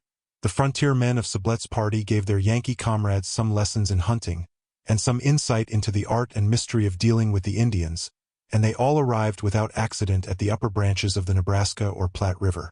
In the course of their march, Mr. Fitzpatrick, the partner of the company who was resident at that time beyond the mountains, came down from the rendezvous at Pierre's Hole to meet them and hurry them forward. He traveled in company with them until they reached the Sweet Water. Then taking a couple of horses, one for the saddle and the other as a pack horse, he started off express for Pierre's Hole, to make arrangements against their arrival, that he might commence his hunting campaign before the rival company. Fitzpatrick was a hardy and experienced mountaineer, and knew all the passes and defile.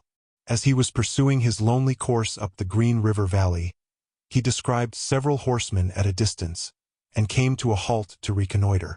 He supposed them to be some detachment from the rendezvous, or a party of friendly Indians. They perceived him, and setting up the war-whoop, dashed forward at full speed. He saw at once his mistake and his peril. They were Blackfeet. Springing upon his fleetest horse, and abandoning the other to the enemy, he made for the mountains, and succeeded in escaping up one of the most dangerous defile. Here he concealed himself until he thought the Indians had gone off, when he returned into the valley. He was again pursued, lost his remaining horse, and only escaped by scrambling up among the cliffs. For several days he remained lurking among rocks and precipices, and almost famished, having but one remaining charge in his rifle, which he kept for self-defense. In the meantime, Sublette and Campbell, with their fellow traveler Wyeth, had pursued their march unmolested, and arrived in the Green River Valley, totally unconscious that there was any lurking enemy at hand. They had encamped one night on the banks of a small stream, which came down from the Wind River Mountains, when about midnight, a band of Indians burst upon their camp, with horrible yells and whoops, and a discharge of guns and arrows. Happily no other harm was done than wounding one mule, and causing several horses to break loose from their pickets. The camp was instantly in arms. But the Indians retreated with yells of exultation, carrying off several of the horses under cover of the night. This was somewhat of a disagreeable foretaste of mountain life to some of Wyeth's band, accustomed only to the regular and peaceful life of New England. Nor was it altogether to the taste of Captain Sublet's men, who were chiefly Creoles and townsmen from St. Louis. They continued their march the next morning, keeping scouts ahead and upon their flanks, and arrived without further molestation at Pierre's Hole. The first inquiry of Captain Sublet, on reaching the rendezvous, was for Fitzpatrick. He had not arrived, nor had any intelligence been received concerning him. Great uneasiness was now entertained, lest he should have fallen into the hands of the Blackfeet who had made the midnight attack upon the camp. It was a matter of general joy, therefore, when he made his appearance, conducted by 2 half-breed Iroquois hunters. He had lurked for several days among the mountains until almost starved. At length he escaped the vigilance of his enemies in the night, and was so fortunate as to meet the 2 Iroquois hunters, who, being on horseback, conveyed him without further difficulty to the rendezvous. He arrived there so emaciated that he could scarcely be recognized.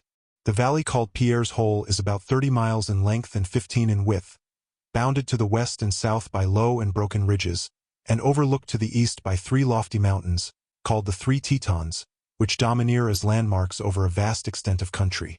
A fine stream, fed by rivulets and mountain springs, pours through the valley toward the north, dividing it into nearly equal parts.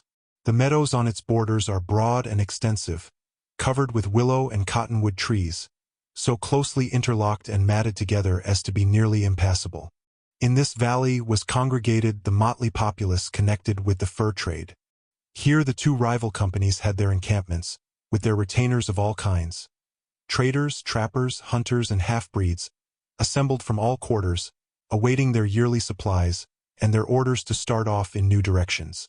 Here, also, the savage tribes connected with the trade, the Nez Perces or Chopunish Indians and Flatheads, had pitched their lodges beside the streams, and with their squaws, awaited the distribution of goods and finery. There was, moreover, a band of 15 free trappers, commanded by a gallant leader from Arkansas, named Sinclair, who held their encampment a little apart from the rest. Such was the wild and heterogeneous assemblage, amounting to several hundred men, civilized and savage, distributed in tents and lodges in the several camps. The arrival of Captain Sublet with supplies put the Rocky Mountain Fur Company in full activity. The wares and merchandise were quickly opened, and as quickly disposed of to trappers and Indians. The usual excitement and revelry took place, after which all hands began to disperse to their several destinations. On the 17th of July, a small brigade of 14 trappers, led by Milton Sublet, brother of the captain, set out with the intention of proceeding to the southwest. They were accompanied by Sinclair and his 15 free trappers. Wyeth, also, and his New England band of beaver hunters and salmon fishers, now dwindled down to 11, took this opportunity to prosecute their cruise in the wilderness, accompanied with such experienced pilots. On the first day, they proceeded about 8 miles to the southeast, and encamped for the night, still in the valley of Pierre's Hole. On the following morning, just as they were raising their camp, they observed a long line of people pouring down a defile of the mountains. They at first supposed them to be Fontenelle and his party, whose arrival had been daily expected. Wyeth, however, reconnoitered them with a spyglass, and soon perceived they were Indians. They were divided into 2 parties, forming, in the whole, about 150 persons, men, women, and children. Some were on horseback, fantastically painted and arrayed, with scarlet blankets fluttering in the wind. The greater part, however, were on foot. They had perceived the trappers before they were themselves discovered, and came down yelling and whooping into the plain. On nearer approach they were ascertained to be Blackfeet. One of the trappers of Sublet's brigade, a half-breed named Antoine Godin, now mounted his horse, and rode forth as if to hold a conference. He was the son of an Iroquois hunter, who had been cruelly murdered by the Blackfeet at a small stream below the mountains, which still bears his name. In company with Antoine rode forth a Flathead Indian, whose once powerful tribe had been completely broken down in their wars with the Blackfeet. Both of them, therefore, cherished the most vengeful hostility against these marauders of the mountains. The Blackfeet came to a halt. One of the chiefs advanced singly and unarmed, bearing the pipe of peace. This overture was certainly pacific, but Antoine and the Flathead were predisposed to hostility and pretended to consider it a treacherous movement. "Is your piece charged?" said Antoine to his red companion. "It is." "Then cock it and follow me." They met the Blackfoot chief halfway, who extended his hand in friendship. Antoine grasped it. "Fire!" cried he. The Flathead leveled his piece and brought the Blackfoot to the ground. Antoine snatched off his scarlet blanket, which was richly ornamented, and galloped off with it as a trophy to the camp, the bullets of the enemy whistling after him. The Indians immediately threw themselves into the edge of a swamp, among willows and cottonwood trees, interwoven with vines. Here they began to fortify themselves, the women digging a trench and throwing up a breastwork of logs and branches, deep hid in the bosom of the wood, while the warriors skirmished at the edge to keep the trappers at bay. The latter took their station in a ravine in front, whence they kept up a scattering fire. As to Wyeth and his little band of Downeasters, they were perfectly astounded by this second specimen of life in the wilderness. The men, being especially unused to bushfighting and the use of the rifle, were at a loss how to proceed. Wyeth, however, acted as a skillful commander. He got all his horses into camp and secured them. Then, making a breastwork of his packs of goods, he charged his men to remain in garrison and not to stir out of their fort. For himself, he mingled with the other leaders, determined to take his share in the conflict. In the meantime, an express had been sent off to the rendezvous for reinforcements. Captain Sublette and his associate Campbell were at their camp when the express came galloping across the plain, waving his cap and giving the alarm. "Blackfeet! Blackfeet! A fight in the upper part of the valley. To arms! To arms!" The alarm was passed from camp to camp. It was a common cause. Every one turned out with horse and rifle. The Nez Perces and Flatheads joined. As fast as horsemen could arm and mount, he galloped off. The valley was soon alive with white men and red men scouring at full speed. Sublette ordered his men to keep to the camp, being recruits from St. Louis and unused to Indian warfare. He and his friend Campbell prepared for action. Throwing off their coats, rolling up their sleeves, and arming themselves with pistols and rifles, they mounted their horses and dashed forward among the first. As they rode along, they made their wills in soldier-like style, each stating how his effects should be disposed of in case of his death, and appointing the other his executor. The Blackfeet warriors had supposed the brigade of Milton Sublette all the foes they had to deal with, and were astonished to behold the whole valley suddenly swarming with horsemen, galloping to the field of action. They withdrew into their fort, which was completely hid from sight in the dark and tangled wood. Most of their women and children had retreated to the mountains. The trappers now sallied forth and approached the swamp, firing into the thickets at random. The Blackfeet had a better sight at their adversaries, who were in the open field, and a half-breed was wounded in the shoulder. When Captain Sublette arrived, he urged to penetrate the swamp and storm the fort, but all hung back in awe of the dismal horrors of the place, and the danger of attacking such desperadoes in their savage den. The very Indian allies, though accustomed to bushfighting, regarded it as almost impenetrable and full of frightful danger. Sublette was not to be turned from his purpose, but offered to lead the way into the swamp. Campbell stepped forward to accompany him. Before entering the perilous wood, Sublette took his brothers aside, and told them that in case he fell, Campbell, who knew his will, was to be his executor. This done, he grasped his rifle and pushed into the thickets, followed by Campbell. Sinclair, the partisan from Arkansas, was at the edge of the wood with his brother and a few of his men. Excited by the gallant example of the two friends, he pressed forward to share their dangers. The swamp was produced by the labors of the beaver, which, by damming up a stream, had inundated a portion of the valley. The place was all overgrown with woods and thickets, so closely matted and entangled that it was impossible to see 10 paces ahead, and the 3 associates in peril had to crawl along, one after another, making their way by putting the branches and vines aside, but doing it with caution, lest they should attract the eye of some lurking marksman. They took the lead by turns, each advancing about 20 yards at a time, and now and then hallooing to their men to follow. Some of the latter gradually entered the swamp, and followed a little distance in their rear. They had now reached a more open part of the wood, and had glimpses of the rude fortress from between the trees. It was a mere breastwork, as we have said, of logs and branches, with blankets, buffalo robes, and the leathern covers of lodges, extended round the top as a screen. The movements of the leaders, as they groped their way, had been descried by the sharp-sighted enemy. As Sinclair, who was in the advance, was putting some branches aside, he was shot through the body. He fell on the spot. "Take me to my brother," said he to Campbell. The latter gave him in charge to some of the men, who conveyed him out of the swamp. Sublette now took the advance. As he was reconnoitering the fort, he perceived an Indian peeping through an aperture. In an instant his rifle was leveled and discharged, and the ball struck the savage in the eye. While he was reloading, he called to Campbell and pointed out to him the hole. "Watch that place," said he, "and you will soon have a fair chance for a shot." Scarce had he uttered the words, when a ball struck him in the shoulder, and almost wheeled him around. His first thought was to take hold of his arm with his other hand, and move it up and down. He ascertained, to his satisfaction, that the bone was not broken. The next moment he was so faint that he could not stand. Campbell took him in his arms and carried him out of the thicket. The same shot that struck Sublette wounded another man in the head. A brisk fire was now opened by the mountaineers from the wood, answered occasionally from the fort. Unluckily, the trappers and their allies, in searching for the fort, had got scattered, so that Wyeth and a number of Nez Perces approached the fort on the northwest side, while others did the same on the opposite quarter. A crossfire thus took place, which occasionally did mischief to friends as well as foes. An Indian was shot down, close to Wyeth, by a ball which, he was convinced, had been sped from the rifle of a trapper on the other side of the fort.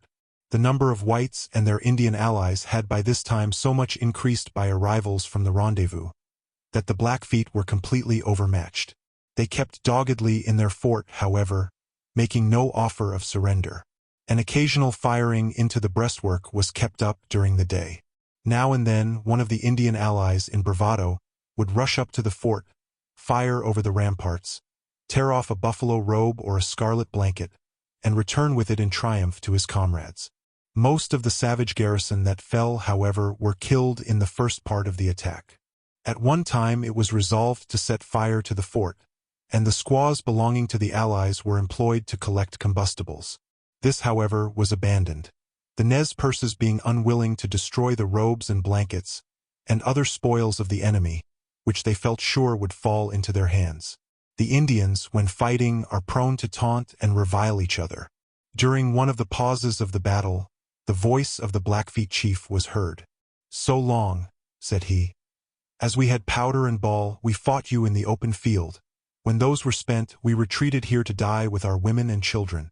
You may burn us in our fort, but stay by our ashes, and you who are so hungry for fighting will soon have enough. There are 400 lodges of our brethren at hand. They will soon be here.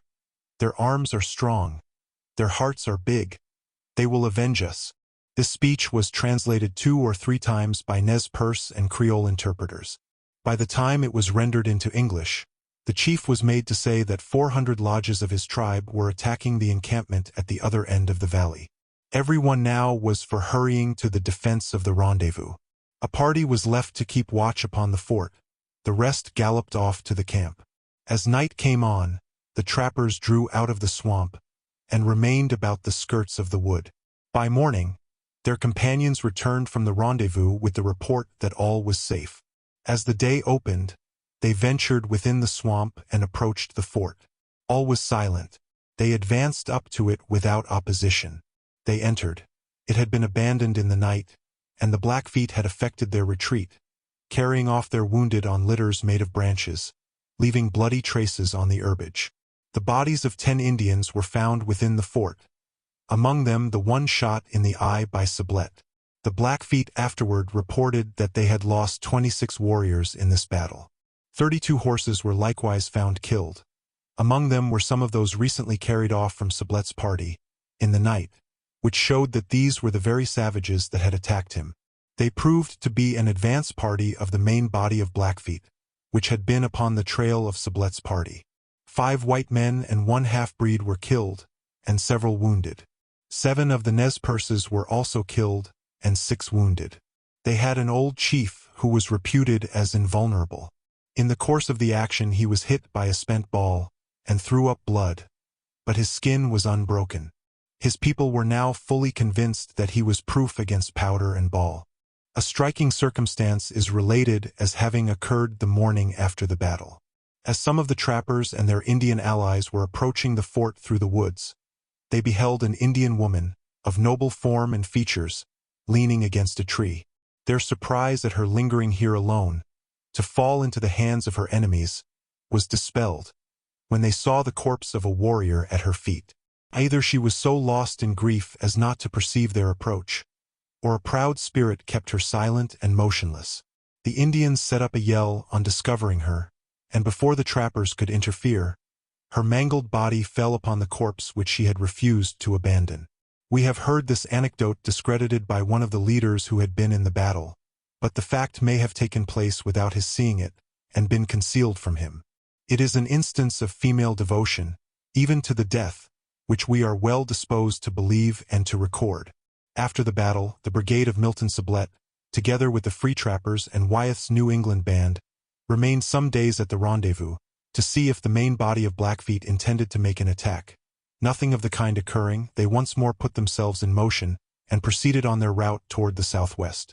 Captain Sublet, having distributed his supplies, had intended to set off on his return to St. Louis, taking with him the peltries collected from the trappers and Indians. His wound, however, obliged him to postpone his departure. Several who were to have accompanied him became impatient of this delay. Among these was a young Bostonian, Mr. Joseph Moore, one of the followers of Mr. Wyeth, who had seen enough of mountain life and savage warfare, and was eager to return to the abodes of civilization. He and 6 others, among whom were Mr. Foy of Mississippi, Mr. Alfred K. Stevens of St. Louis, and 2 grandsons of the celebrated Daniel Boone, set out together in advance of Sublet's party, thinking they would make their way through the mountains. It was just 5 days after the Battle of the Swamp that these 7 companions were making their way through Jackson's Hole, a valley not far from the 3 Tetons, when, as they were descending a hill, a party of Blackfeet that lay in ambush started up with terrific yells. The horse of the young Bostonian, who was in front, wheeled round with affright, and threw his unskilled rider. The young man scrambled up the side of the hill, but, unaccustomed to such wild scenes, lost his presence of mind, and stood, as if paralyzed, on the edge of a bank, until the Blackfeet came up and slew him on the spot. His comrades had fled on the first alarm, but 2 of them, Foy and Stevens, seeing his danger, paused when they got halfway up the hill, turned back, dismounted, and hastened to his assistance. Foy was instantly killed. Stevens was severely wounded, but escaped, to die 5 days afterward. The survivors returned to the camp of Captain Sublet, bringing tidings of this new disaster. That hardy leader, as soon as he could bear the journey, set out on his return to St. Louis, accompanied by Campbell. As they had a number of pack horses richly laden with peltries to convoy, they chose a different route through the mountains, out of the way, as they hoped, of the lurking bands of Blackfeet. They succeeded in making the frontier in safety. We remember to have seen them with their band, about 2 or 3 months afterward, passing through a skirt of woodland in the upper part of Missouri. Their long cavalcade stretched in single file for nearly half a mile. Sublet still wore his arm in a sling. The mountaineers in their rude hunting dresses, armed with rifles and roughly mounted, and leading their pack horses down a hill of the forest, looked like banditti returning with plunder. On the top of some of the packs were perched several half-breed children, perfect little imps, with wild black eyes glaring from among elf locks. These, I was told, were children of the trappers, pledges of love from their squaw spouses in the wilderness. Chapter 7.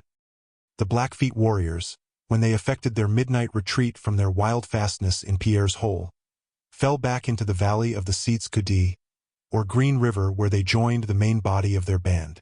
The whole force amounted to several hundred fighting men, gloomy and exasperated by their late disaster. They had with them their wives and children, which incapacitated them from any bold and extensive enterprise of a warlike nature. But when, in the course of their wanderings, they came in sight of the encampment of Fontenelle, who had moved some distance up Green River Valley in search of the free trappers, they put up tremendous war cries and advanced fiercely as if to attack it. Second thoughts caused them to moderate their fury.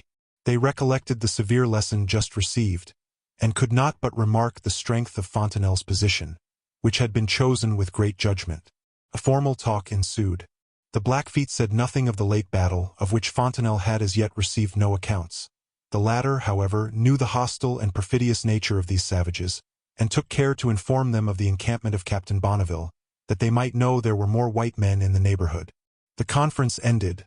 Fontenelle sent a Delaware Indian of his party to conduct 15 of the Blackfeet to the camp of Captain Bonneville.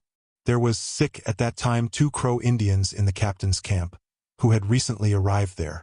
They looked with dismay at this deputation from their implacable enemies, and gave the captain a terrible character of them, assuring him that the best thing he could possibly do was to put those Blackfeet deputies to death on the spot. The captain, however, who had heard nothing of the conflict at Pierre's Hole, declined all compliance with this sage counsel. He treated the grim warriors with his usual urbanity. They passed some little time at the camp, saw, no doubt, that everything was conducted with military skill and vigilance, and that such an enemy was not to be easily surprised, nor to be molested with impunity, and then departed to report all that they had seen to their comrades. The 2 scouts which Captain Bonneville had sent out to seek for the band of free trappers, expected by Fontenelle, and to invite them to his camp, had been successful in their search, and on the 12th of August those worthies made their appearance. To explain the meaning of the appellation, free trapper, it is necessary to state the terms on which the men enlist in the service of the fur companies. Some have regular wages, and are furnished with weapons, horses, traps, and other requisites. These are under command and bound to do every duty required of them connected with the service, such as hunting, trapping, loading and unloading the horses, mounting guard, and, in short, all the drudgery of the camp. These are the hired trappers. The free trappers are a more independent class, and in describing them, we shall do little more than transcribe the graphic description of them by Captain Bonneville. They come and go, says he, when and where they please, provide their own horses, arms, and other equipments, trap and trade on their own account, and dispose of their skins and peltries to the highest bidder. Sometimes, in a dangerous hunting ground, they attach themselves to the camp of some trader for protection. Here they come under some restrictions. They have to conform to the ordinary rules for trapping, and to submit to such restraints, and to take part in such general duties as are established for the good order and safety of the camp. In return for this protection and for their camp keeping, they are bound to dispose of all the beaver they take, to the trader who commands the camp at a certain rate per skin. Or, should they prefer seeking a market elsewhere, they are to make him an allowance of from $30 to $40 for the whole hunt. There is an inferior order, who, either from prudence or poverty, come to these dangerous hunting grounds without horses or accoutrements, and are furnished by the traders. These, like the hired trappers, are bound to exert themselves to the utmost in taking beaver, which, without skinning, they render in at the trader's lodge, where a stipulated price for each is placed to their credit. These, though generally included in the generic name of free trappers, have the more specific title of skin trappers. The wandering whites who mingle for any length of time with the savages have invariably a proneness to adopt savage habitudes, but none more so than the free trappers. It is a matter of vanity and ambition with them to discard everything that may bear the stamp of civilized life, and to adopt the manners, habits, dress, gesture, and even walk of the Indian. You cannot pay a free trapper a greater compliment than to persuade him you have mistaken him for an Indian brave, and, in truth, the counterfeit is complete. His hair suffered to attain to a great length, is carefully combed out, and either left to fall carelessly over his shoulders, or plaited neatly and tied up in otter skins, or party-colored ribbons. A hunting shirt of ruffled calico of bright dyes, or of ornamented leather, falls to his knee, below which curiously fashioned legging, ornamented with strings, fringes, and a profusion of hawk's bells, reach to a costly pair of moccasins of the finest Indian fabric, richly embroidered with beads. A blanket of scarlet or some other bright color hangs from his shoulders, and is girt around his waist with a red sash, in which he bestows his pistols, knife, and the stem of his Indian pipe, preparations either for peace or war. His gun is lavishly decorated with brass tacks and vermilion, and provided with a fringed cover, occasionally of buckskin, ornamented here and there with a feather. His horse, the noble minister to the pride, pleasure, and profit of the mountaineer, is selected for his speed and spirit, and prancing gait, and holds a place in his estimation second only to himself. He shares largely of his bounty, and of his pride and pomp of trapping. He is caparisoned in the most dashing and fantastic style. The bridles and crupper are weightily embossed with beads and cockades, and head, mane, and tail are interwoven with abundance of eagle's plumes, which flutter in the wind. To complete this grotesque equipment, the proud animal is bestreaked and bespotted with vermilion, or with white clay, whichever presents the most glaring contrast to his real color.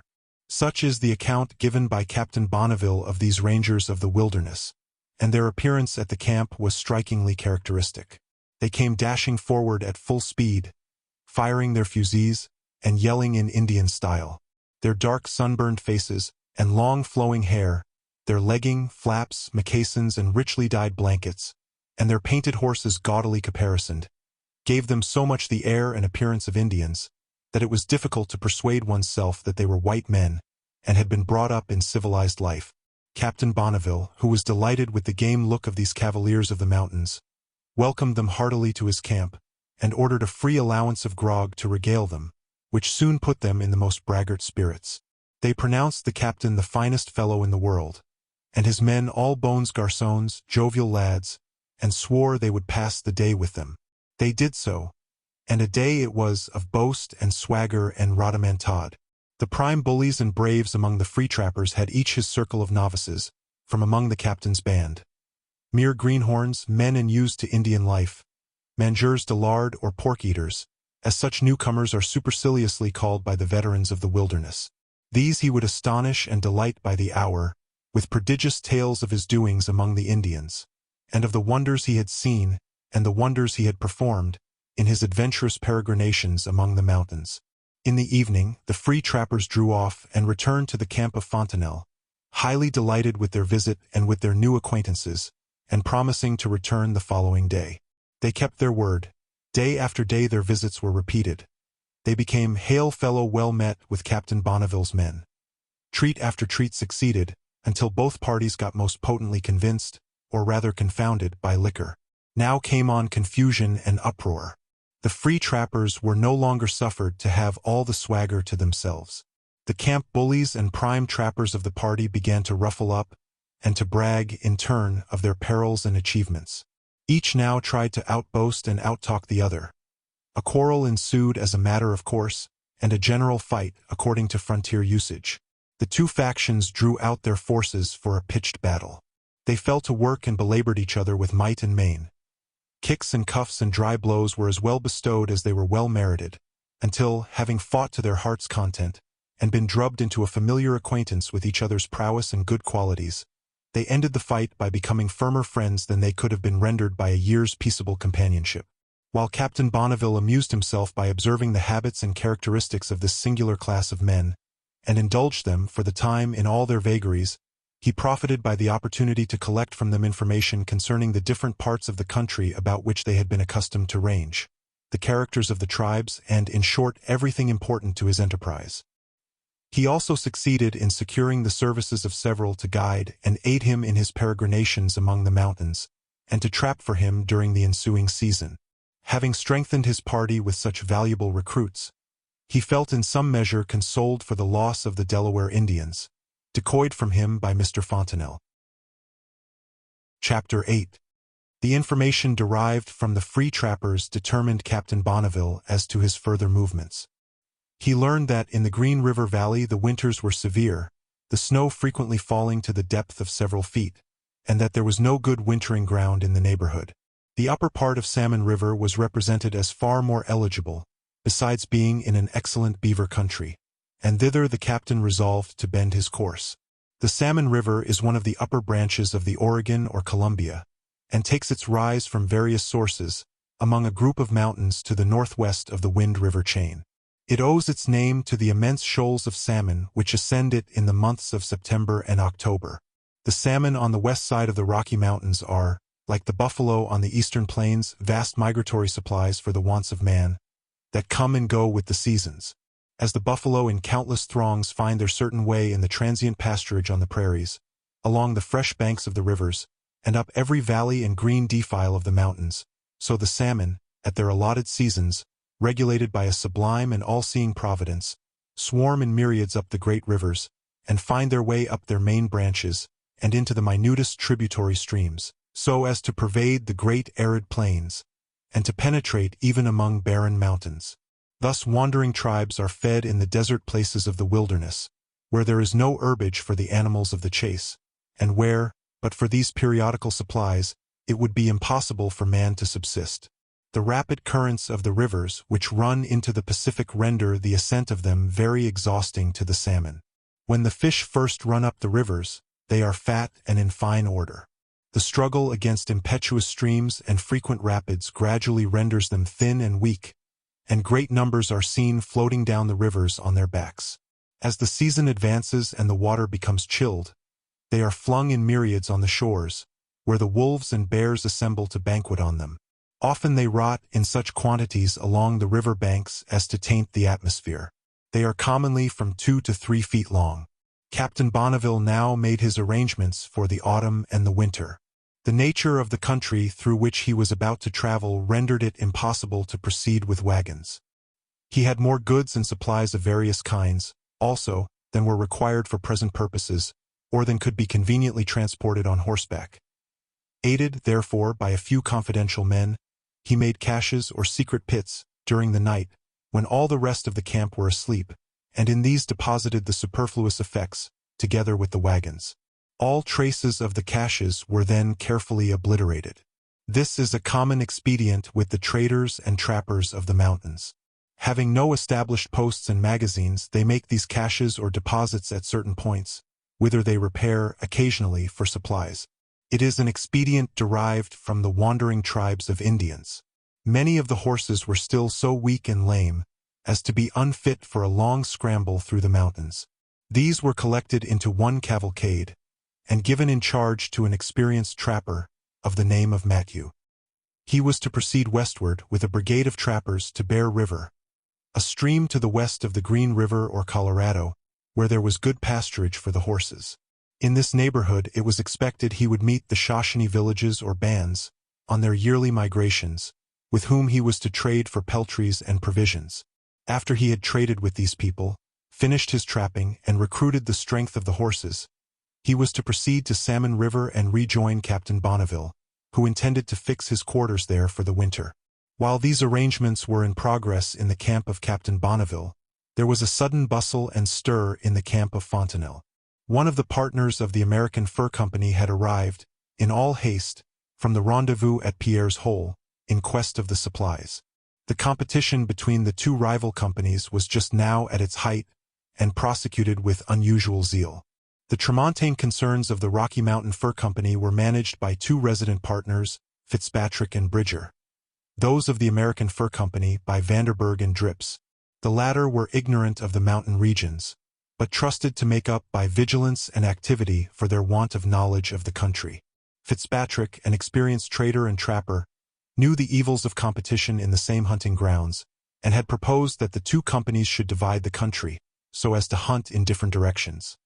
This proposition being rejected, he had exerted himself to get first into the field.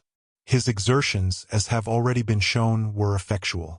The early arrival of Sublette with supplies had enabled the various brigades of the Rocky Mountain Company to start off to their respective hunting grounds.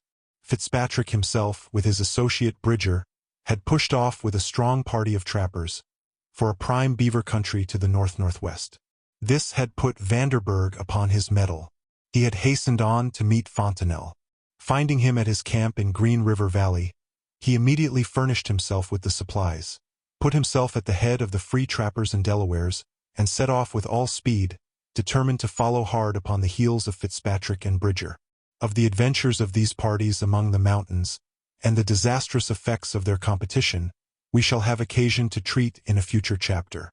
Fontenelle, having now delivered his supplies and accomplished his errand, struck his tents and set off on his return to the Yellowstone.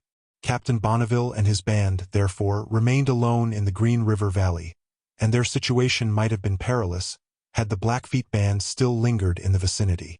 Those marauders, however, had been dismayed at finding so many resolute and well-appointed parties of white men in the neighborhood. They had, therefore, abandoned this part of the country, passing over the headwaters of the Green River, and bending their course towards the Yellowstone. Misfortune pursued them. Their route lay through the country of their deadly enemies, the Crows. In the Wind River Valley, which lies east of the mountains, they were encountered by a powerful war party of that tribe, and completely put to rout. 40 of them were killed, many of their women and children captured, and the scattered fugitives hunted like wild beasts until they were completely chased out of the Crow country. On the 22nd of August, Captain Bonneville broke up his camp and set out on his route for Salmon River. His baggage was arranged in packs, 3 to a mule or pack horse, 1 being disposed on each side of the animal and 1 on the top, the 3 forming a load of from 180 to 220 pounds. This is the trapper style of loading pack horses. His men, however, were inexpert at adjusting the packs, which were prone to get loose and slip off, so that it was necessary to keep a rearguard to assist in reloading. A few days' experience, however, brought them into proper training. Their march lay up the valley of the Seeds Coudee, overlooked to the right by the lofty peaks of the Wind River Mountains. From bright little lakes and fountainheads of this remarkable bed of mountains poured forth the tributary streams of the Seeds Coudee. Some came rushing down gullies and ravines. Others tumbled in crystal cascades from inaccessible clefts and rocks, and others winding their way in rapid and pellucid currents across the valley, to throw themselves into the main river. So transparent were these waters that the trout with which they abounded could be seen gliding about as if in the air, and their pebbly beds were distinctly visible at the depth of many feet. This beautiful and diaphanous quality of the Rocky Mountain streams prevails for a long time after they have mingled their waters and swollen into important rivers. Issuing from the upper part of the valley, Captain Bonneville continued to the east-northeast, across rough and lofty ridges, and deep rocky defile, extremely fatiguing both to man and horse. Among his hunters was a Delaware Indian who had remained faithful to him. His name was Buckeye. He had often prided himself on his skill and success in coping with the grizzly bear, that terror of the hunters. Though crippled in the left arm, he declared he had no hesitation to close with a wounded bear and attack him with a sword. If armed with a rifle, he was willing to brave the animal when in full force and fury. He had twice an opportunity of proving his prowess in the course of this mountain journey, and was each time successful. His mode was to seat himself upon the ground, with his rifle cocked and resting on his lame arm. Thus prepared, he would await the approach of the bear with perfect coolness, nor pull trigger until he was close at hand. In each instance, he laid the monster dead upon the spot. A march of 3 or 4 days through savage and lonely scenes brought Captain Bonneville to the fatal defile of Jackson's Hole, where poor Morin Foy had been surprised and murdered by the Blackfeet. The feelings of the captain were shocked at beholding the bones of these unfortunate young men bleaching among the rocks, and he caused them to be decently interred. On the 3rd of September he arrived on the summit of a mountain which commanded a full view of the eventful valley of Pierre's Hole, whence he could trace the winding of its stream through green meadows and forests of willow and cottonwood, and have a prospect, between distant mountains, of the lava plains of Snake River, dimly spread forth like a sleeping ocean below. After enjoying this magnificent prospect, he descended into the valley and visited the scenes of the late desperate conflict. There were the remains of the rude fortress in the swamp, shattered by rifle shot, and strewed with the mingled bones of savages and horses. There was the late populous and noisy rendezvous, with the traces of trappers' camps and Indian lodges. But their fires were extinguished, the motley assemblage of trappers and hunters, white traders and Indian braves, had all dispersed to different points of the wilderness, and the valley had relapsed into its pristine solitude and silence. That night the captain encamped upon the battleground. The next day he resumed his toilsome peregrinations through the mountains. For upwards of 2 weeks he continued his painful march, both men and horses suffering excessively at times from hunger and thirst. At length, on the 19th of September, he reached the upper waters of Salmon River. The weather was cold, and there were symptoms of an impending storm. The night set in, but Buckeye, the Delaware Indian, was missing. He had left the party early in the morning to hunt by himself, according to his custom. Fears were entertained lest he should lose his way and become bewildered in tempestuous weather. These fears increased on the following morning, when a violent snowstorm came on, which soon covered the earth to the depth of several inches. Captain Bonneville immediately encamped and sent out scouts in every direction. After some search, Buckeye was discovered, quietly seated at a considerable distance in the rear, waiting the expected approach of the party, not knowing that they had passed, the snow having covered their trail. On the ensuing morning they resumed their march at an early hour, but had not proceeded far when the hunters, who were beating up the country in the advance, came galloping back, making signals to encamp and crying, "Indians! Indians!" Captain Bonneville immediately struck into a skirt of wood and prepared for action. The savages were now seen trooping over the hills in great numbers. One of them left the main body and came forward singly, making signals of peace. He announced them as a band of Nez Perces or Pierce-Nose Indians, friendly to the whites, whereupon an invitation was returned by Captain Bonneville for them to come and encamp with him. They halted for a short time to make their toilette, an operation as important with an Indian warrior as with a fashionable beauty. This done, they arranged themselves in martial style, the chiefs leading the van, the braves following in a long line, painted and decorated, and topped off with fluttering plumes. In this way they advanced, shouting and singing, firing off their fusées, and clashing their shields.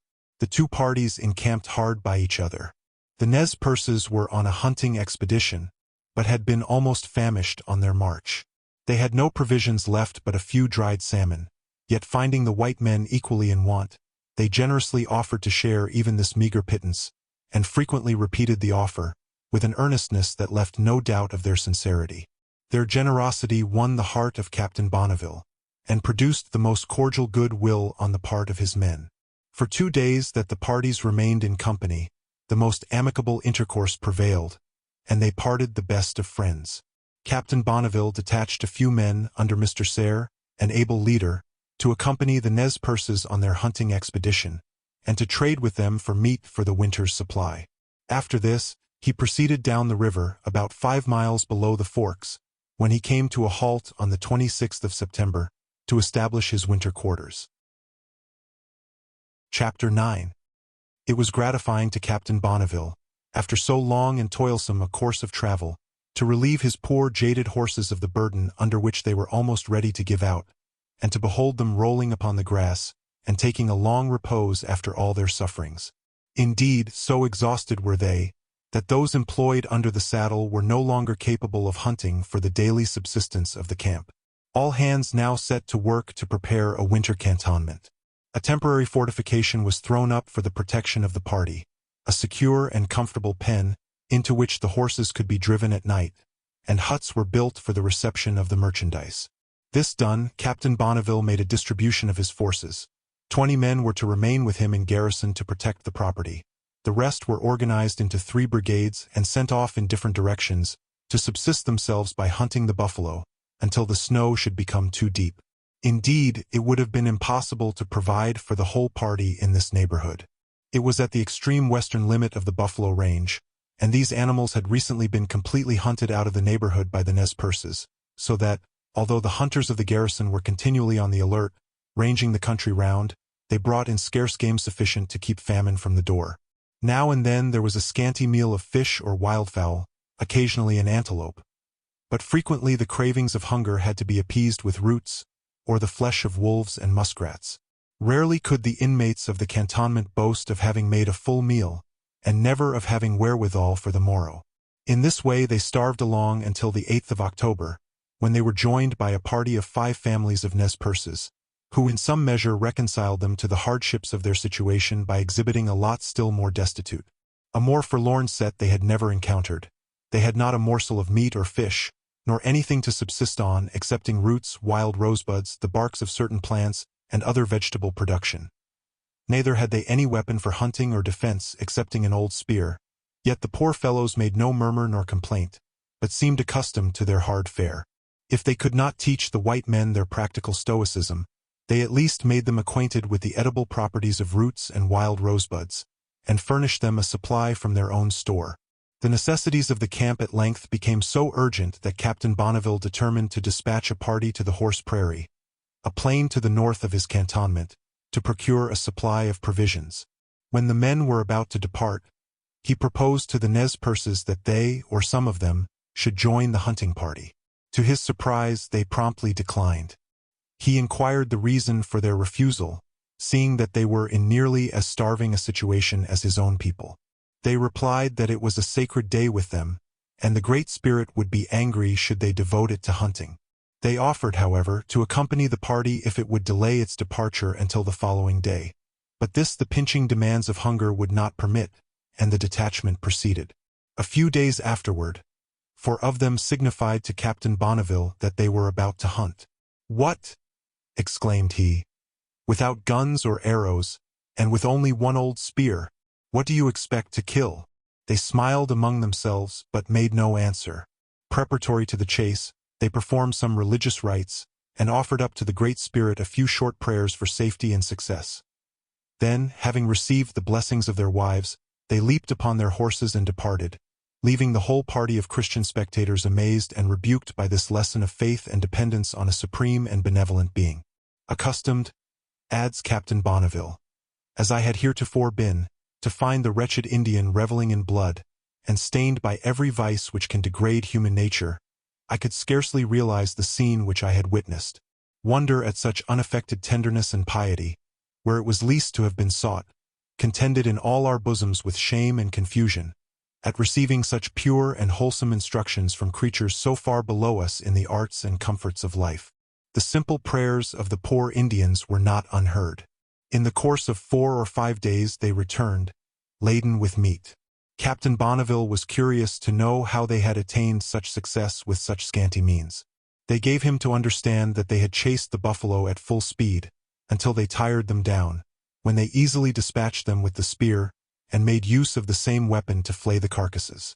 To carry through their lessons to their Christian friends, the poor savages were as charitable as they had been pious, and generously shared with them the spoils of their hunting, giving them food enough to last for several days. A further and more intimate intercourse with this tribe gave Captain Bonneville still greater cause to admire their strong devotional feeling. "Simply to call these people religious," says he, "would convey but a faint idea of the deep hue of piety and devotion which pervades their whole conduct. Their honesty is immaculate, and their purity of purpose, and their observance of the rites of their religion, are most uniform and remarkable. They are, certainly, more like a nation of saints than a horde of savages." In fact, the anti-belligerent policy of this tribe may have sprung from the doctrines of Christian charity, for it would appear that they had imbibed some notions of the Christian faith from Catholic missionaries and traders who had been among them. They even had a rude calendar of the fasts and festivals of the Romish Church, and some traces of its ceremonials. These have become blended with their own wild rites, and present a strange medley, civilized and barbarous. On the Sabbath, men, women, and children array themselves in their best style, and assemble round a pole erected at the head of the camp. Here they go through a wild, fantastic ceremonial, strongly resembling the religious dance of the shaking Quakers, but from its enthusiasm, much more striking and impressive. During the intervals of the ceremony, the principal chiefs, who officiate as priests, instruct them in their duties, and exhort them to virtue and good deeds.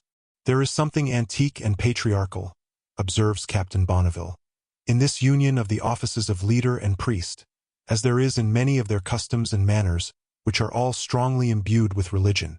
The worthy captain, indeed, appears to have been strongly interested by this gleam of unlooked-for light amidst the darkness of the wilderness. He exerted himself, during his sojourn among this simple and well-disposed people, to inculcate, as far as he was able, the gentle and humanizing precepts of the Christian faith, and to make them acquainted with the leading points of its history, and it speaks highly for the purity and benignity of his heart, that he derived unmixed happiness from the task. "Many a time," says he, "was my little lodge thronged or rather piled with hearers, for they lay on the ground, one leaning over the other, until there was no further room, all listening with greedy ears to the wonders which the Great Spirit had revealed to the white man. No other subject gave them half the satisfaction or commanded half the attention. And but few scenes in my life remain so freshly on my memory, or are so pleasurably recalled to my contemplation, as these hours of intercourse with a distant and benighted race in the midst of the desert. The only excesses indulged in by this temperate and exemplary people appear to be gambling and horse racing. In these they engage with an eagerness that amounts to infatuation. Knots of gamblers will assemble before one of their lodge fires, early in the evening, and remain absorbed in the chances and changes of the game until long after dawn of the following day. As the night advances, they wax warmer and warmer. Bets increase in amount, one loss only serves to lead to a greater, until in the course of a single night's gambling, the richest chief may become the poorest varlet in the camp. Chapter 10. On the 12th of October, 2 young Indians of the Nez Perce tribe arrived at Captain Bonneville's encampment. They were on their way homeward, but had been obliged to swerve from their ordinary route through the mountains by deep snows.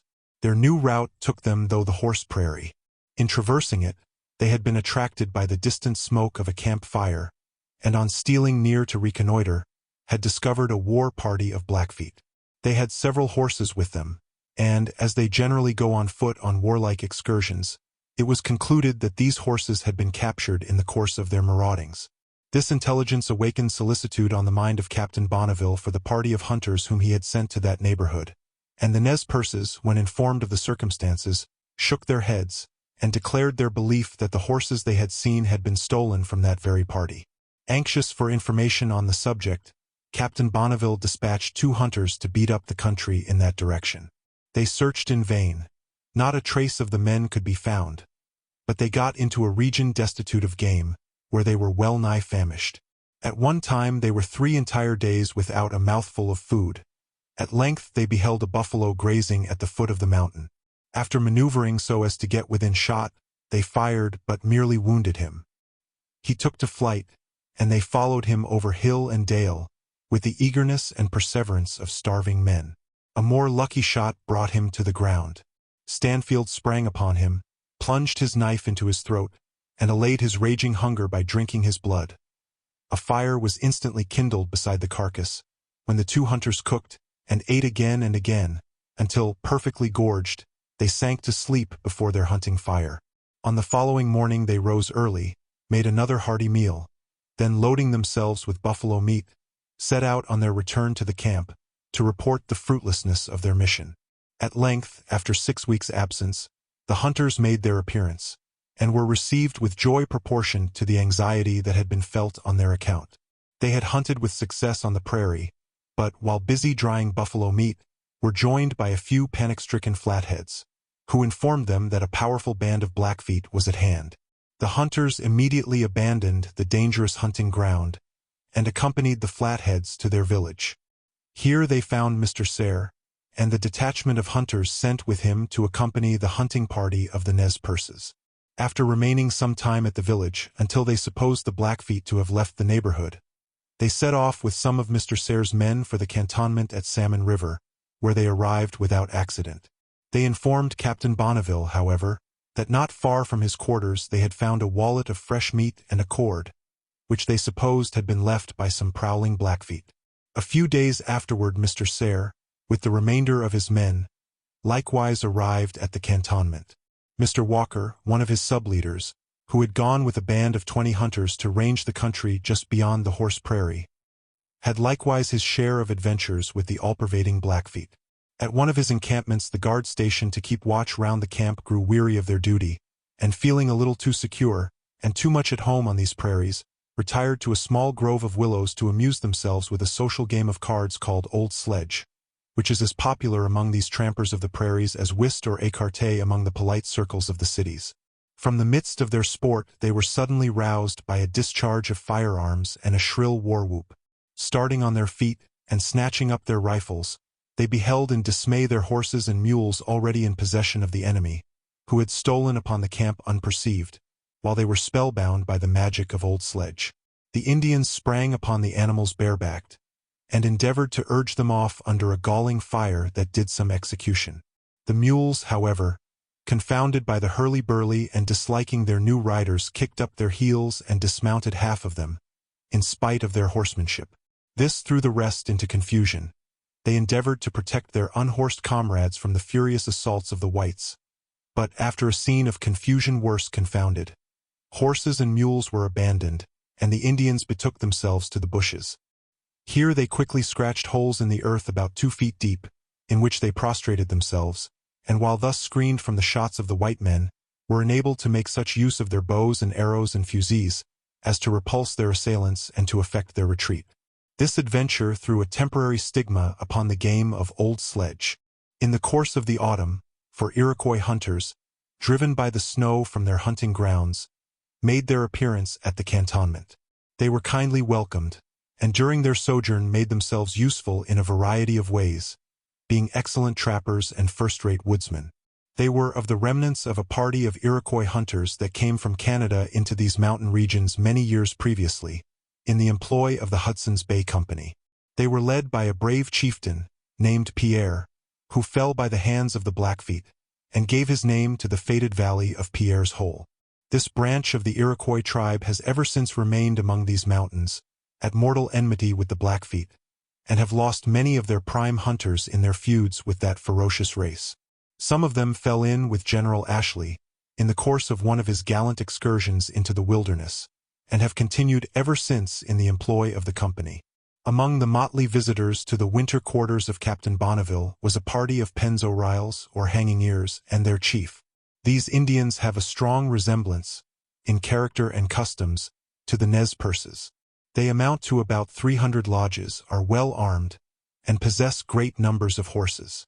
During the spring, summer, and autumn, they hunt the buffalo about the headwaters of the Missouri, Henry's Fork of the Snake River, and the northern branches of Salmon River.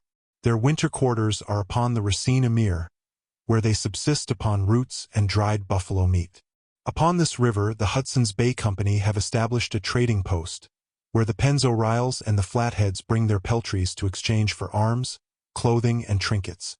This tribe, like the Nez Perces, evince strong and peculiar feelings of natural piety. Their religion is not a mere superstitious fear, like that of most savages. They evince abstract notions of morality, a deep reverence for an overruling spirit, and a respect for the rights of their fellow men.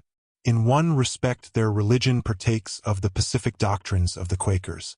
They hold that the Great Spirit is displeased with all nations who wantonly engage in war.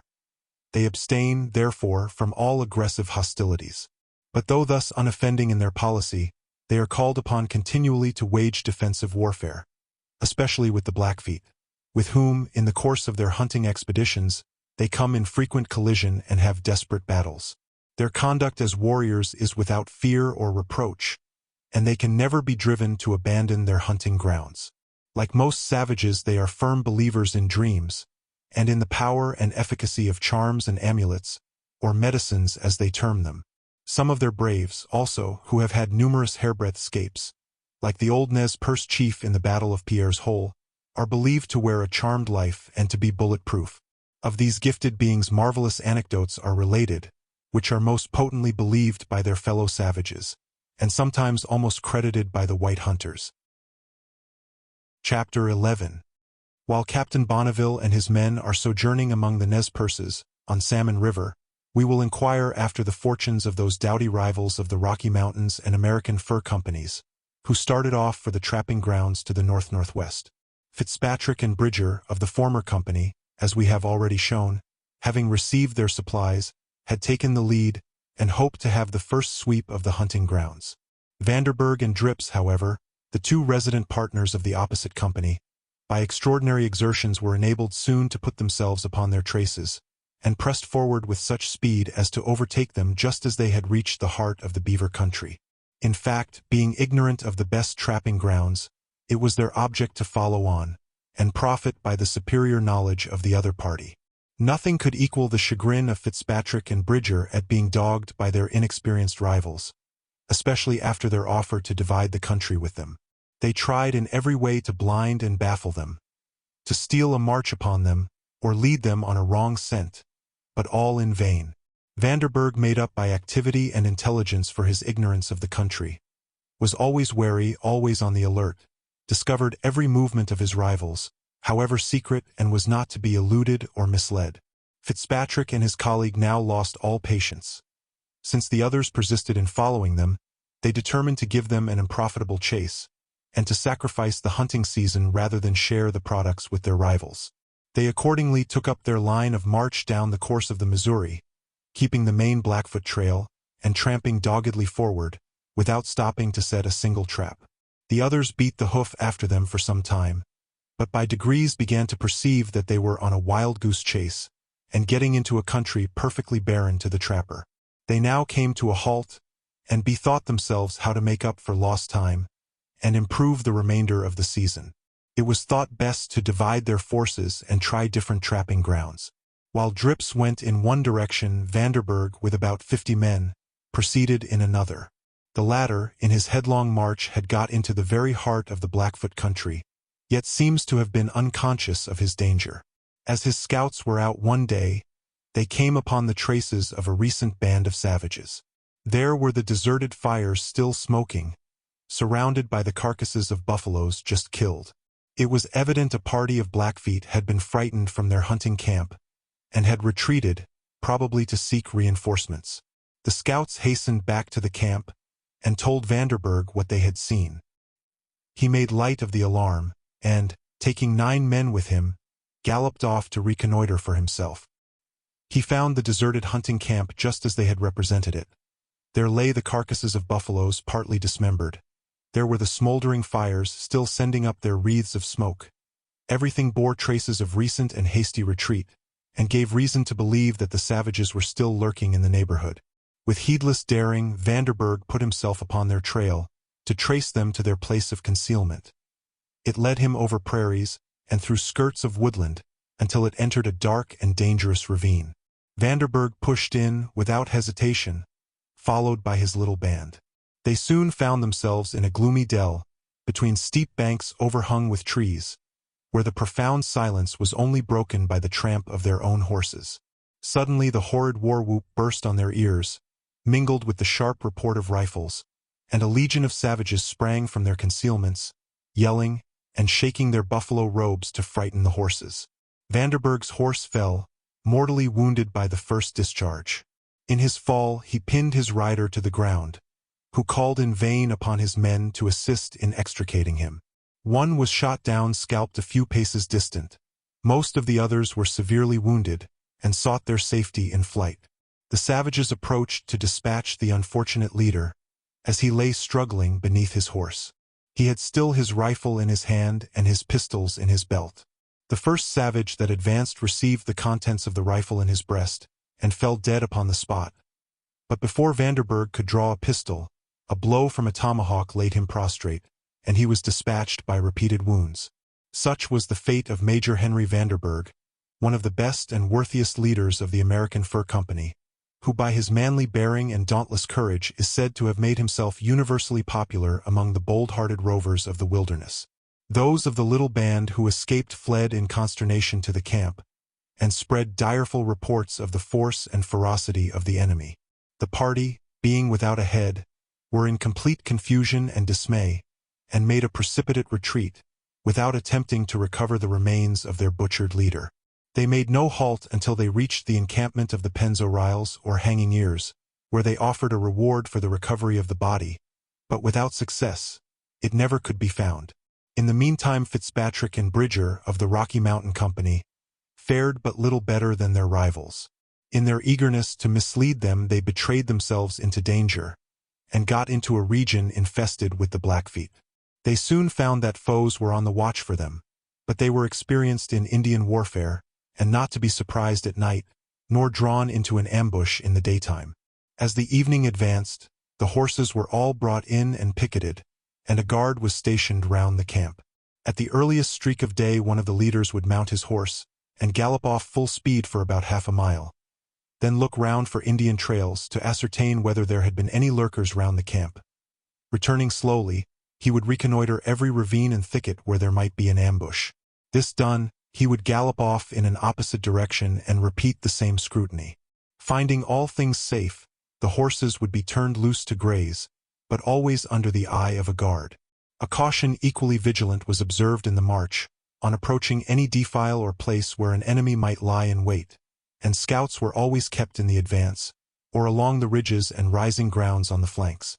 At length, one day, a large band of Blackfeet appeared in the open field, but in the vicinity of rocks and cliffs. They kept at a wary distance, but made friendly signs. The trappers replied in the same way, but likewise kept aloof.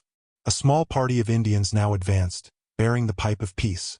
They were met by an equal number of white men, and they formed a group midway between the two bands, where the pipe was circulated from hand to hand, and smoked with all due ceremony. An instance of natural affection took place at this pacific meeting. Among the free trappers in the Rocky Mountain Band was a spirited young Mexican named Loreto, who, in the course of his wanderings, had ransomed a beautiful Blackfoot girl from a band of Crows by whom she had been captured. He made her his wife after the Indian style, and she had followed his fortunes ever since, with the most devoted affection. Among the Blackfeet warriors who advanced with the calumet of peace she recognized a brother. Leaving her infant with Loreto, she rushed forward and threw herself upon her brother's neck, who clasped his long-lost sister to his heart with a warmth of affection but little compatible with the reputed stoicism of the savage. While this scene was taking place, Bridger left the main body of trappers and rode slowly toward the group of smokers, with his rifle resting across the pommel of his saddle. The chief of the Blackfeet stepped forward to meet him. From some unfortunate feeling of distrust, Bridger cocked his rifle just as the chief was extending his hand in friendship. The quick ear of the savage caught the click of the lock. In a twinkling he grasped the barrel, forced the muzzle downward, and the contents were discharged into the earth at his feet. His next movement was to wrest the weapon from the hand of Bridger and fell him with it to the earth. He might have found this no easy task had not the unfortunate leader received 2 arrows in his back during the struggle. The chief now sprang into the vacant saddle and galloped off to his band. A wild hurry-scurry scene ensued. Each party took to the banks, the rocks and trees, to gain favorable positions, and an irregular firing was kept up on either side without much effect. The Indian girl had been hurried off by her people at the outbreak of the affray. She would have returned, through the dangers of the fight, to her husband and her child, but was prevented by her brother. The young Mexican saw her struggles and her agony, and heard her piercing cries. With a generous impulse he caught up the child in his arms, rushed forward, regardless of Indian shaft or rifle, and placed it in safety upon her bosom. Even the savage heart of the Blackfoot chief was reached by this noble deed. He pronounced Loreto a madman for his temerity, but bade him depart in peace. The young Mexican hesitated. He urged to have his wife restored to him, but her brother interfered, and the countenance of the chief grew dark. The girl, he said, belonged to his tribe. She must remain with her people. Loreto would still have lingered, but his wife implored him to depart, lest his life should be endangered. It was with the greatest reluctance that he returned to his companions. The approach of night put an end to the skirmishing fire of the adverse parties, and the savages drew off without renewing their hostilities. We cannot but remark that both in this affair and that of Pierre's Hole the affray commenced by a hostile act on the part of white men at the moment when the Indian warrior was extending the hand of amity. In neither instance, as far as circumstances have been stated to us by different persons, do we see any reason to suspect the savage chiefs of perfidy in their overtures of friendship. They advanced in the confiding way usual among Indians when they bear the pipe of peace, and consider themselves sacred from attack. If we violate the sanctity of this ceremonial by any hostile movement on our part, it is we who incur the charge of faithlessness, and we doubt not that in both these instances the white men have been considered by the Blackfeet as the aggressors, and have, in consequence, been held up as men not to be trusted. A word to conclude the romantic incident of Loreto and his Indian bride. A few months subsequent to the event just related, the young Mexican settled his accounts with the Rocky Mountain Company and obtained his discharge. He then left his comrades and set off to rejoin his wife and child among her people, and we understand that, at the time we are writing these pages, he resides at a trading house established of late by the American Fur Company in the Blackfoot country, where he acts as an interpreter and has his Indian girl with him. Chapter 12. For the greater part of the month of November, Captain Bonneville remained in his temporary post on Salmon River. He was now in the full enjoyment of his wishes, leading a hunter's life in the heart of the wilderness, with all its wild populace around him. Beside his own people, motley in character and costume, Creole, Kentuckian, Indian, half-breed, hired trapper, and free trapper, he was surrounded by encampments of Nez Perces and Flatheads, with their droves of horses covering the hills and plains. It was, he declares, a wild and bustling scene. The hunting parties of white men and red men, continually sallying forth and returning. The groups at the various encampments, some cooking, some working, some amusing themselves at different games. The neighing of horses, the braying of asses, the resounding strokes of the axe, the sharp report of the rifle, the whoop, the halloo, and the frequent burst of laughter, all in the midst of a region suddenly roused from perfect silence and loneliness by this transient hunter's sojourn, realized, he says, the idea of a populous solitude. The kind and genial character of the captain had, evidently, its influence on the opposite races thus fortuitously congregated together. The most perfect harmony prevailed between them. The Indians, he says, were friendly in their dispositions, and honest to the most scrupulous degree in their intercourse with the white men. It is true they were somewhat importunate in their curiosity, and apt to be continually in the way, examining everything with keen and prying eye, and watching every movement of the white men. All this, however, was borne with great good humor by the captain, and through his example by his men. Indeed, throughout all his transactions he shows himself the friend of the poor Indians, and his conduct toward them is above all praise. The Nez Perces, the Flatheads, and the Hanging Ears pride themselves upon the number of their horses, of which they possess more in proportion than any other of the mountain tribes within the Buffalo Range. Many of the Indian warriors and hunters encamped around Captain Bonneville possess from 30 to 40 horses each. Their horses are stout, well-built ponies of great wind, and capable of enduring the severest hardship and fatigue. The swiftest of them, however, are those obtained from the whites while sufficiently young to become acclimated and inured to the rough service of the mountains. By degrees the populousness of this encampment began to produce its inconveniences. The immense droves of horses owned by the Indians consumed the herbage of the surrounding hills, while to drive them to any distant pasturage, in a neighborhood abounding with lurking and deadly enemies, would be to endanger the loss both of man and beast. Game, too, began to grow scarce. It was soon hunted and frightened out of the vicinity, and though the Indians made a wide circuit through the mountains in the hope of driving the buffalo toward the cantonment, their expedition was unsuccessful. It was plain that so large a party could not subsist themselves there, nor in any one place throughout the winter. Captain Bonneville therefore altered his whole arrangements. He detached 50 men toward the south to winter upon Snake River, and to trap about its waters in the spring, with orders to rejoin him in the month of July at Horse Creek, in Green River Valley, which he had fixed upon as the general rendezvous of his company for the ensuing year. Of all his late party, he now retained with him merely a small number of free trappers, with whom he intended to sojourn among the Nez Perces and Flatheads, and adopt the Indian mode of moving with the game and grass. Those bands, in effect, shortly afterward broke up their encampments and set off for a less beaten neighborhood. Captain Bonneville remained behind for a few days, that he might secretly prepare caches, in which to deposit everything not required for current use. Thus lightened of all superfluous encumbrance, he set off on the 20th of November to rejoin his Indian allies. He found them encamped in a secluded part of the country, at the head of a small stream. Considering themselves out of all danger in this sequestered spot from their old enemies, the Blackfeet, their encampment manifested the most negligent security. Their lodges were scattered in every direction, and their horses covered every hill for a great distance round, grazing upon the upland bunch grass which grew in great abundance, and though dry, retained its nutritious properties instead of losing them like other grasses in the autumn. When the Nez Perces, Flatheads, and Penzoriles are encamped in a dangerous neighborhood, says Captain Bonneville, the greatest care is taken of their horses, those prime articles of Indian wealth and objects of Indian depredation. Each warrior has his horse tied by one foot at night to a stake planted before his lodge. Here they remain until broad daylight. By that time the young men of the camp are already ranging over the surrounding hills. Each family then drives its horses to some eligible spot, where they are left to graze unattended.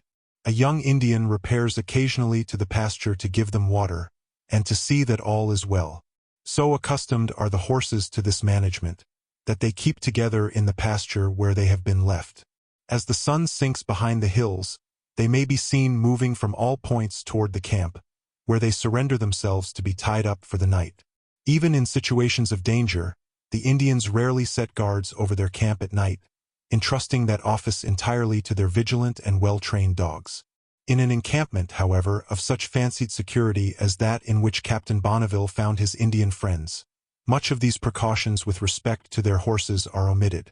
They merely drive them at nightfall to some sequestered little dell, and leave them there at perfect liberty until the morning. One object of Captain Bonneville in wintering among these Indians was to procure a supply of horses against the spring. They were, however, extremely unwilling to part with any, and it was with great difficulty that he purchased, at the rate of $20 each, a few for the use of some of his free trappers who were on foot and dependent on him for their equipment. In this encampment Captain Bonneville remained from the 21st of November to the 9th of December. During this period the thermometer ranged from 13 to 42 degrees. There were occasional falls of snow, but it generally melted away almost immediately, and the tender blades of new grass began to shoot up among the old. On the 7th of December, however, the thermometer fell to 7 degrees. The reader will recollect that, on distributing his forces when in Green River Valley, Captain Bonneville had detached a party, headed by a leader of the name of Matthew, with all the weak and disabled horses, to sojourn about Bear River, meet the Shoshone bands, and afterward to rejoin him at his winter camp on Salmon River. More than sufficient time had elapsed, yet Matthew failed to make his appearance, and uneasiness began to be felt on his account. Captain Bonneville sent out for men, to range the country through which he would have to pass, and endeavor to get some information concerning him. For his route lay across the great Snake River plain, which spreads itself out like an Arabian desert, and on which a cavalcade could be descried at a great distance. The scouts soon returned, having proceeded no further than the edge of the plain, pretending that their horses were lame, but it was evident they had feared to venture, with so small a force, into these exposed and dangerous regions. A disease, which Captain Bonneville supposed to be pneumonia, now appeared among the Indians, carrying off numbers of them after an illness of 3 or 4 days. The worthy captain acted as physician, prescribing profuse sweatings and copious bleedings, and uniformly with success, if the patient were subsequently treated with proper care. In extraordinary cases, the poor savages called in the aid of their own doctors or conjurers, who officiated with great noise and mummery, but with little benefit. Those who died during this epidemic were buried in graves, after the manner of the whites, but without any regard to the direction of the head. It is a fact worthy of notice that, while this malady made such ravages among the natives, not a single white man had the slightest symptom of it. A familiar intercourse of some standing with the pierced-nose and flathead Indians had now convinced Captain Bonneville of their amicable and inoffensive character. He began to take a strong interest in them, and conceived the idea of becoming a pacificator, and healing the deadly feud between them and the Blackfeet, in which they were so deplorably the sufferers. He proposed the matter to some of the leaders, and urged that they should meet the Blackfeet chiefs in a grand Pacific conference, offering to send 2 of his men to the enemy's camp with pipe, tobacco, and flag of truce, to negotiate the proposed meeting. The Nez Perces and Flathead sages upon this held a council of war of 2 days' duration, in which there was abundance of hard smoking and long talking, and both eloquence and tobacco were nearly exhausted. At length they came to a decision to reject the worthy captain's proposition, and upon pretty substantial grounds, as the reader may judge. War, said the chiefs, is a bloody business and full of evil, but it keeps the eyes of the chiefs always open, and makes the limbs of the young men strong and supple. In war every one is on the alert. If we see a trail we know it must be an enemy. If the Blackfeet come to us we know it is for war and we are ready. Peace, on the other hand, sounds no alarm. The eyes of the chiefs are closed in sleep, and the young men are sleek and lazy. The horses stray into the mountains. The women and their little babes go about alone. But the heart of a Blackfoot is a lie, and his tongue is a trap. If he says peace it is to deceive. He comes to us as a brother. He smokes his pipe with us, But when he sees us weak and off our guard, he will slay and steal. We will have no such peace. Let there be war." With this reasoning, Captain Bonneville was fain to acquiesce. But since the sagacious Flatheads and their allies were content to remain in a state of warfare, he wished them at least to exercise the boasted vigilance which war was to produce, and to keep their eyes open. He represented to them the impossibility that two such considerable clans could move about the country without leaving trails by which they might be traced. Besides, among the Blackfeet braves were several Nez Perces, who had been taken prisoners in early youth, adopted by their captors, and trained up and imbued with warlike and predatory notions. These had lost all sympathies with their native tribe, and would be prone to lead the enemy to their secret haunts. He exhorted them, therefore, to keep upon the alert, and never to remit their vigilance while within the range of so crafty and cruel a foe. All these counsels were lost upon his easy and simple-minded hearers. A careless indifference reigned throughout their encampments, and their horses were permitted to range the hills at night in perfect freedom. Captain Bonneville had his own horses brought in at night, and properly picketed and guarded. The evil he apprehended soon took place. In a single night a swoop was made through the neighboring pastures by the Blackfeet, and 86 of the finest horses carried off. A whip and a rope were left in a conspicuous situation by the robbers, as a taunt to the simpletons they had unhorsed. Long before sunrise the news of this calamity spread like wildfire through the different encampments. Captain Bonneville, whose own horses remained safe at their pickets, watched in momentary expectation of an outbreak of warriors, Pierced Nose and Flathead, in furious pursuit of the marauders. But no such thing. They contented themselves with searching diligently over hill and dale to glean up such horses as had escaped the hands of the marauders, and then resigned themselves to their loss with the most exemplary quiescence. Some, it is true, who were entirely unhorsed, set out on a begging visit to their cousins, as they called them, the lower Nez Perces, who inhabit the lower country about the Columbia, and possess horses in abundance. To these they repair when in difficulty, and seldom fail, by dint of begging and bartering, to get themselves once more mounted on horseback. Game had now become scarce in the neighborhood of the camp, and it was necessary, according to Indian custom, to move off to a less beaten ground.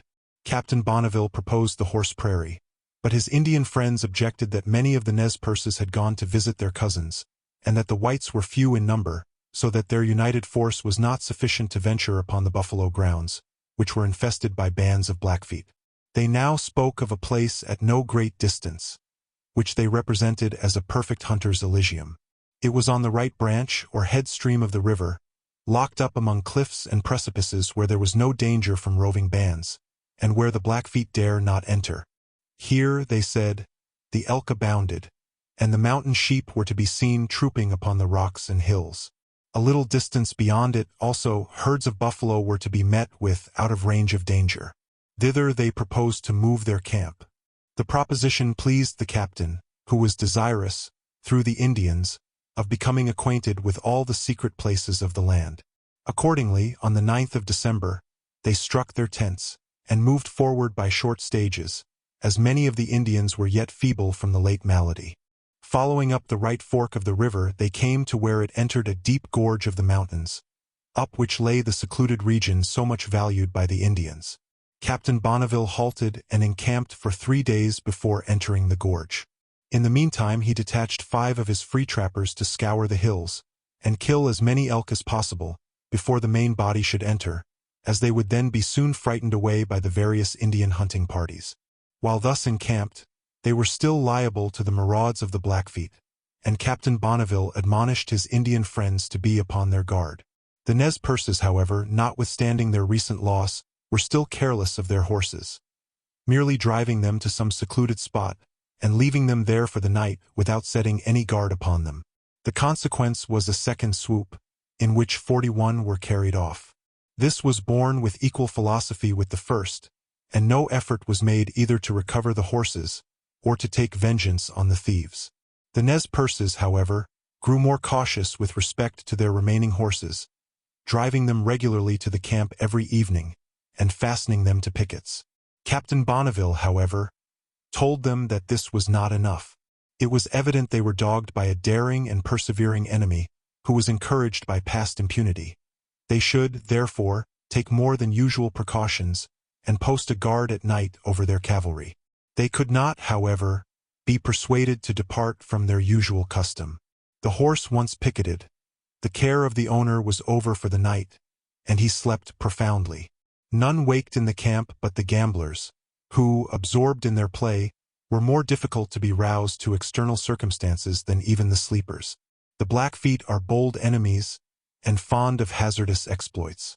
The band that were hovering about the neighborhood, finding that they had such pacific people to deal with, redoubled their daring. The horses being now picketed before the lodges, a number of Blackfeet scouts penetrated in the early part of the night into the very center of the camp. Here they went about among the lodges as calmly and deliberately as if at home, quietly cutting loose the horses that stood picketed by the lodges of their sleeping owners. One of these prowlers, more adventurous than the rest, approached a fire round which a group of Nez Perces were gambling with the most intense eagerness. Here he stood for some time, muffled up in his robe, peering over the shoulders of the players, watching the changes of their countenances and the fluctuations of the game. So completely engrossed were they, that the presence of this muffled eavesdropper was unnoticed and, having executed his bravado, he retired undiscovered. Having cut loose as many horses as they could conveniently carry off, the Blackfeet scouts rejoined their comrades, and all remained patiently round the camp. By degrees the horses, finding themselves at liberty, took their route toward their customary grazing ground. As they emerged from the camp, they were silently taken possession of, until, having secured about 30, the Blackfeet sprang on their backs and scampered off. The clatter of hoofs startled the gamblers from their game. They gave the alarm, which soon roused the sleepers from every lodge. Still all was quiescent. No marshalling of forces, no saddling of steeds and dashing off in pursuit, no talk of retribution for their repeated outrages. The patience of Captain Bonneville was at length exhausted. He had played the part of a pacificator without success. He now altered his tone, and resolved, if possible, to rouse their war spirit. Accordingly, convoking their chiefs, he inveighed against their craven policy, and urged the necessity of vigorous and retributive measures that would check the confidence and presumption of their enemies, if not inspire them with awe. For this purpose, he advised that a war party should be immediately sent off on the trail of the marauders, to follow them, if necessary, into the very heart of the Blackfoot country, and not to leave them until they had taken signal vengeance. Beside this, he recommended the organization of minor war parties, to make reprisals to the extent of the losses sustained. "Unless you rouse yourselves from your apathy," said he, "and strike some bold and decisive blow, you will cease to be considered men or objects of manly warfare. The very squaws and children of the Blackfeet will be set against you, while their warriors reserve themselves for nobler antagonists." This harangue had evidently a momentary effect upon the pride of the hearers. After a short pause, however, one of the orators arose. It was bad, he said, to go to war for mere revenge. The Great Spirit had given them a heart for peace, not for war. They had lost horses, it was true, but they could easily get others from their cousins, the lower Nez Perces, without incurring any risk, whereas in war they should lose men who were not so readily replaced. As to their late losses, an increased watchfulness would prevent any more misfortunes of the kind. He disapproved, therefore, of all hostile measures, and all the other chiefs concurred in his opinion. Captain Bonneville again took up the point. "It is true," said he, "the Great Spirit has given you a heart to love your friends, but he has also given you an arm to strike your enemies. Unless you do something speedily to put an end to this continual plundering, I must say farewell. As yet I have sustained no loss, thanks to the precautions which you have slighted, but my property is too unsafe here. My turn will come next. I and my people will share the contempt you are bringing upon yourselves, and will be thought, like you, poor-spirited beings who may at any time be plundered with impunity." The conference broke up with some signs of excitement on the part of the Indians. Early the next morning, a party of 30 men set off in pursuit of the foe, and Captain Bonneville hoped to hear a good account of the Blackfeet marauders. To his disappointment, the war party came lagging back on the following day, leading a few old, sorry, broken-down horses, which the freebooters had not been able to urge to sufficient speed. This effort exhausted the martial spirit, and satisfied the wounded pride of the Nez Perces, and they relapsed into their usual state of passive indifference. Chapter 13. If the meekness and long-suffering of the pierced noses grieved the spirit of Captain Bonneville, there was another individual in the camp to whom they were still more annoying.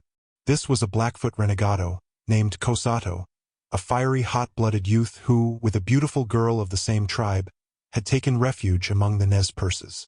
Though adopted into the tribe, he still retained the warlike spirit of his race, and loathed the peaceful, inoffensive habits of those around him. The hunting of the deer, the elk, and the buffalo, which was the height of their ambition, was too tame to satisfy his wild and restless nature. His heart burned for the foray, the ambush, the skirmish, the scamper, and all the haps and hazards of roving and predatory warfare. The recent hoverings of the Blackfeet about the camp, their nightly prowls and daring and successful marauds, had kept him in a fever and a flutter, like a hawk in a cage who hears his late companions swooping and screaming in wild liberty above him. The attempt of Captain Bonneville to rouse the war spirit of the Nez Perces and prompt them to retaliation was ardently seconded by Cosato. For several days he was incessantly devising schemes of vengeance, and endeavoring to set on foot an expedition that should carry dismay and desolation into the Blackfeet town. All his art was exerted to touch upon those springs of human action with which he was most familiar. He drew the listening savages round him by his nervous eloquence, taunted them with recitals of past wrongs and insults, drew glowing pictures of triumphs and trophies within their reach, recounted tales of daring and romantic enterprise, of secret marchings, covert lurkings, midnight surprisals, sackings, burnings, plunderings, scalpings, together with the triumphant return and the feasting and rejoicing of the victors.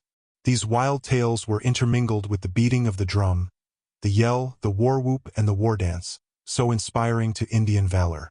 All, however, were lost upon the peaceful spirits of his hearers.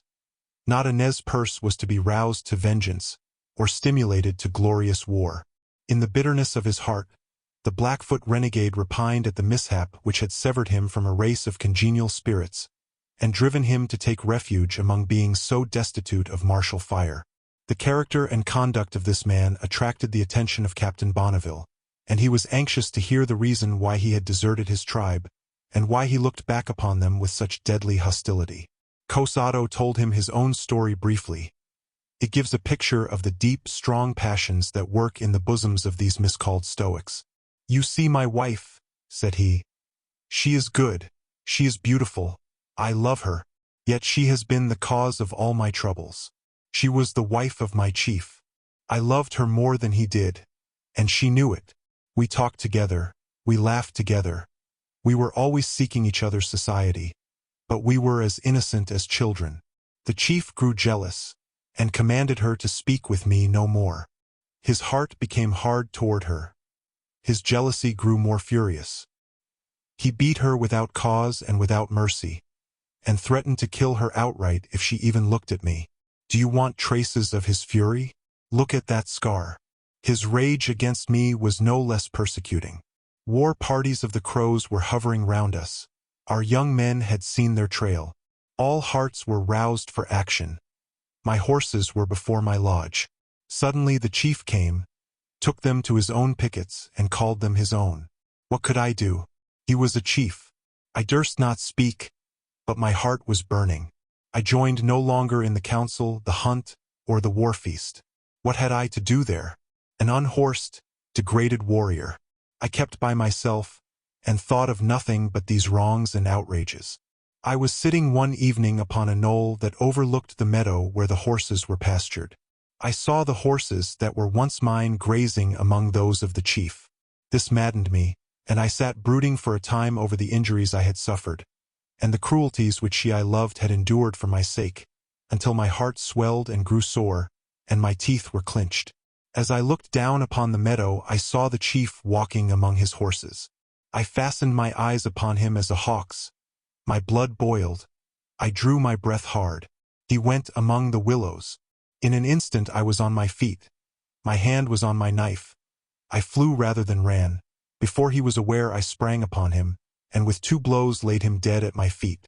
I covered his body with earth, and strewed bushes over the place. Then I hastened to her I loved, told her what I had done, and urged her to fly with me. She only answered me with tears. I reminded her of the wrongs I had suffered, and of the blows and stripes she had endured from the deceased. I had done nothing but an act of justice. I again urged her to fly, but she only wept the more and bade me go. My heart was heavy, but my eyes were dry. I folded my arms. "'Tis well," said I. "Kosato will go alone to the desert. None will be with him but the wild beasts of the desert. The seekers of blood may follow on his trail. They may come upon him when he sleeps and glut their revenge. But you will be safe. Kosato will go alone." I turned away. She sprang after me and strained me in her arms. "No," she cried. "Kosato shall not go alone. Wherever he goes I will go. He shall never part from me." We hastily took in our hands such things as we most needed, and stealing quietly from the village, mounted the first horses we encountered. Speeding day and night, we soon reached this tribe. They received us with welcome, and we have dwelt with them in peace. They are good and kind. They are honest, but their hearts are the hearts of women. Such was the story of Kosato, as related by him to Captain Bonneville. It is of a kind that often occurs in Indian life, where love elopements from tribe to tribe are as frequent as among the novel-read heroes and heroines of sentimental civilization, and often give rise to bloods and lasting feuds. Chapter 14. On the 19th of December, Captain Bonneville and his Confederate Indians raised their camp, and entered the narrow gorge made by the North Fork of Salmon River. Up this lay the secure and plenteous hunting region so temptingly described by the Indians. Since leaving Green River, the plains had invariably been of loose sand or coarse gravel, and the rocky formation of the mountains of primitive limestone. The rivers, in general, were skirted with willows and bitter cottonwood trees, and the prairies covered with wormwood. In the hollow breast of the mountains which they were now penetrating, the surrounding heights were clothed with pine, while the declivities of the lower hills afforded abundance of bunch grass for the horses. As the Indians had represented, they were now in a natural fastness of the mountains, the ingress and egress of which was by a deep gorge, so narrow, rugged, and difficult as to prevent secret approach or rapid retreat, and to admit of easy defense. The Blackfeet, therefore, refrained from venturing in after the Nez Perces, awaiting a better chance, when they should once more emerge into the open country. Captain Bonneville soon found that the Indians had not exaggerated the advantages of this region. Besides the numerous gangs of elk, large flocks of the asada or bighorn, the mountain sheep, were to be seen bounding among the precipices. These simple animals were easily circumvented and destroyed. A few hunters may surround a flock and kill as many as they please. Numbers were daily brought into camp, and the flesh of those which were young and fat was extolled as superior to the finest mutton. Here, then, there was a cessation from toil, from hunger and alarm. Past ills and dangers were forgotten. The hunt, the game, the song, the story, the rough though good-humored joke, made time pass joyously away, and plenty and security reigned throughout the camp. Idleness and ease, it is said, lead to love and love to matrimony in civilized life, and the same process takes place in the wilderness. Filled with good cheer and mountain mutton, one of the free trappers began to repine at the solitude of his lodge, and to experience the force of that great law of nature. It is not meet for man to live alone. After a night of grave cogitation, he repaired to Cowsoder, the pierced-nosed chief, and unfolded to him the secret workings of his bosom. "I want," said he, "a wife. Give me one from among your tribe, not a young, giddy-pated girl, that will think of nothing but flaunting and finery, but a sober, discreet, hard-working squaw. One that will share my lot without flinching, however hard it may be, that can take care of my lodge, and be a companion and a helpmate to me in the wilderness." Cowsoder promised to look round among the females of his tribe, and procure such a one as he desired. 2 days were requisite for the search. At the expiration of these, Cowsoder called at his lodge, and informed him that he would bring his bride to him in the course of the afternoon. He kept his word. At the appointed time he approached, leading the bride, a comely copper-colored dame attired in her Indian finery. Her father, mother, brothers by the half-dozen and cousins by the score, All followed on to grace the ceremony and greet the new and important relative. The trapper received his new and numerous family connection with proper solemnity. He placed his bride beside him and, filling the pipe, the great symbol of peace, with his best tobacco, took 2 or 3 whiffs, then handed it to the chief, who transferred it to the father of the bride, from whom it was passed on from hand to hand and mouth to mouth of the whole circle of kinsmen round the fire, all maintaining the most profound and becoming silence. After several pipes had been filled and emptied in this solemn ceremonial, the chief addressed the bride, detailing at considerable length the duties of a wife which, among Indians, are little less onerous than those of the pack-horse. This done, he turned to her friends and congratulated them upon the great alliance she had made. They showed a due sense of their good fortune, especially when the nuptial presents came to be distributed among the chiefs and relatives, amounting to about $180.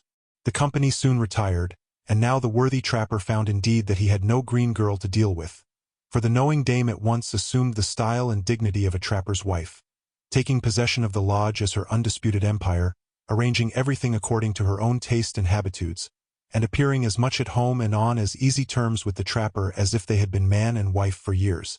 We have already given a picture of a free trapper and his horse, as furnished by Captain Bonneville. We shall here subjoin, as a companion picture, his description of a free trapper's wife, that the reader may have a correct idea of the kind of blessing the worthy hunter in question had invoked to solace him in the wilderness. The free trapper, while a bachelor, has no greater pet than his horse, but the moment he takes a wife, a sort of brevet rank in matrimony occasionally bestowed upon some Indian fair one, like the heroes of ancient chivalry in the open field, he discovers that he has a still more fanciful and capricious animal on which to lavish his expenses. No sooner does an Indian belle experience this promotion, than all her notions at once rise and expand to the dignity of her situation, and the purse of her lover, and his credit into the bargain, are taxed to the utmost to fit her out in becoming style. The wife of a free trapper to be equipped and arrayed like any ordinary and undistinguished squaw? Perish the groveling thought. In the first place, she must have a horse for her own riding, but no jaded, sorry, earth-spirited hack, such as is sometimes assigned by an Indian husband for the transportation of his squaw and her papooses. The wife of a free trader must have the most beautiful animal she can lay her eyes on.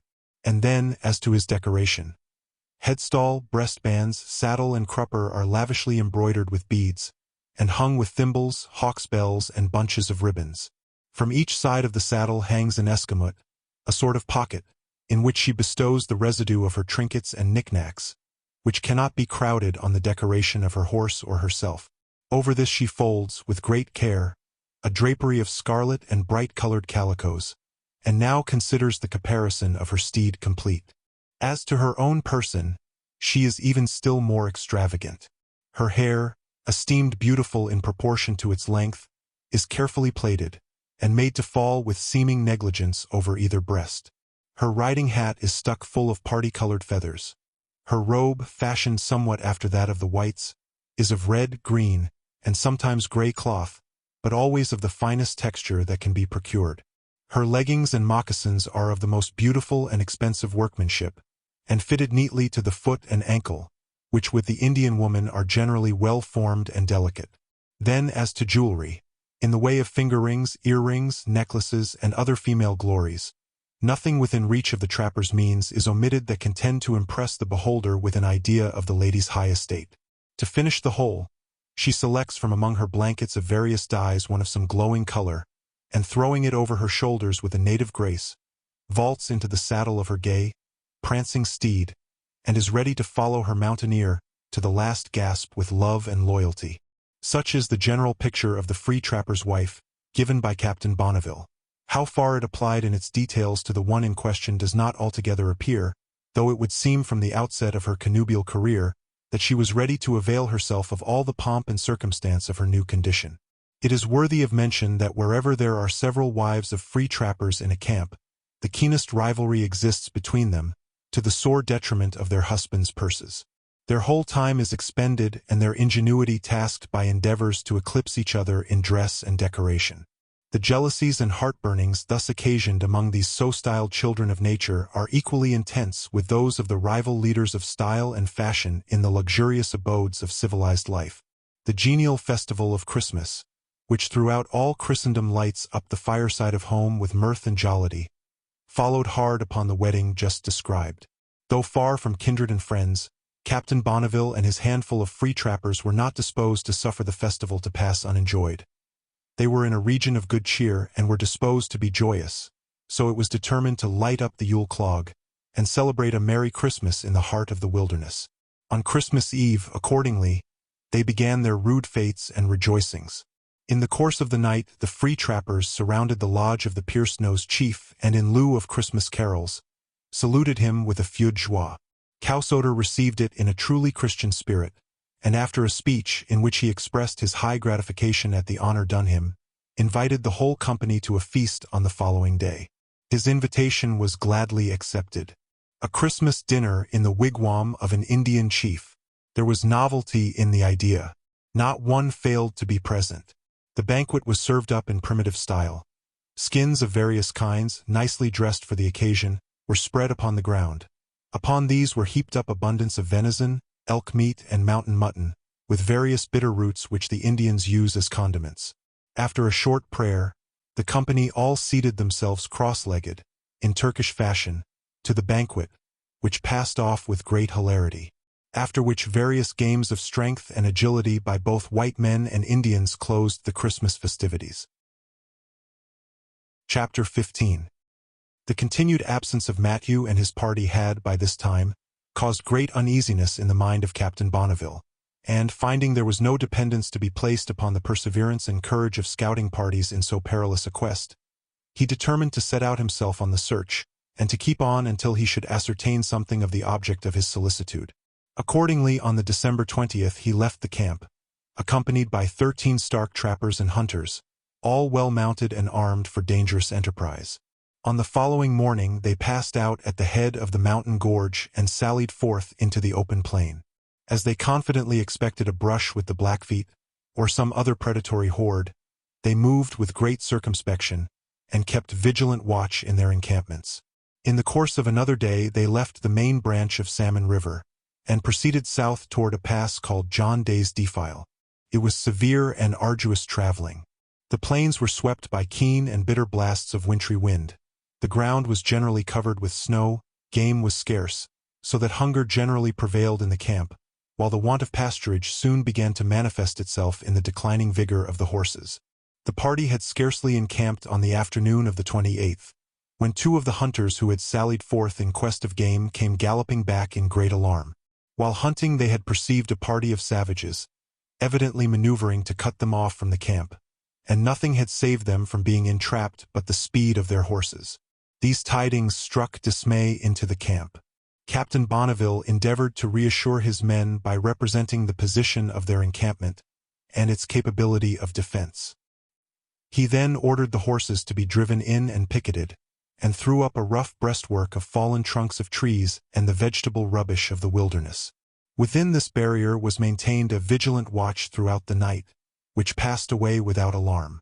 At early dawn they scrutinized the surrounding plain, to discover whether any enemies had been lurking about during the night. Not a footprint, however, was to be discovered in the coarse gravel with which the plain was covered. Hunger now began to cause more uneasiness than the apprehensions of surrounding enemies.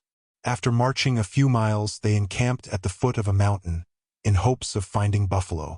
It was not until the next day that they discovered a pair of fine bulls on the edge of the plain, among rocks and ravines.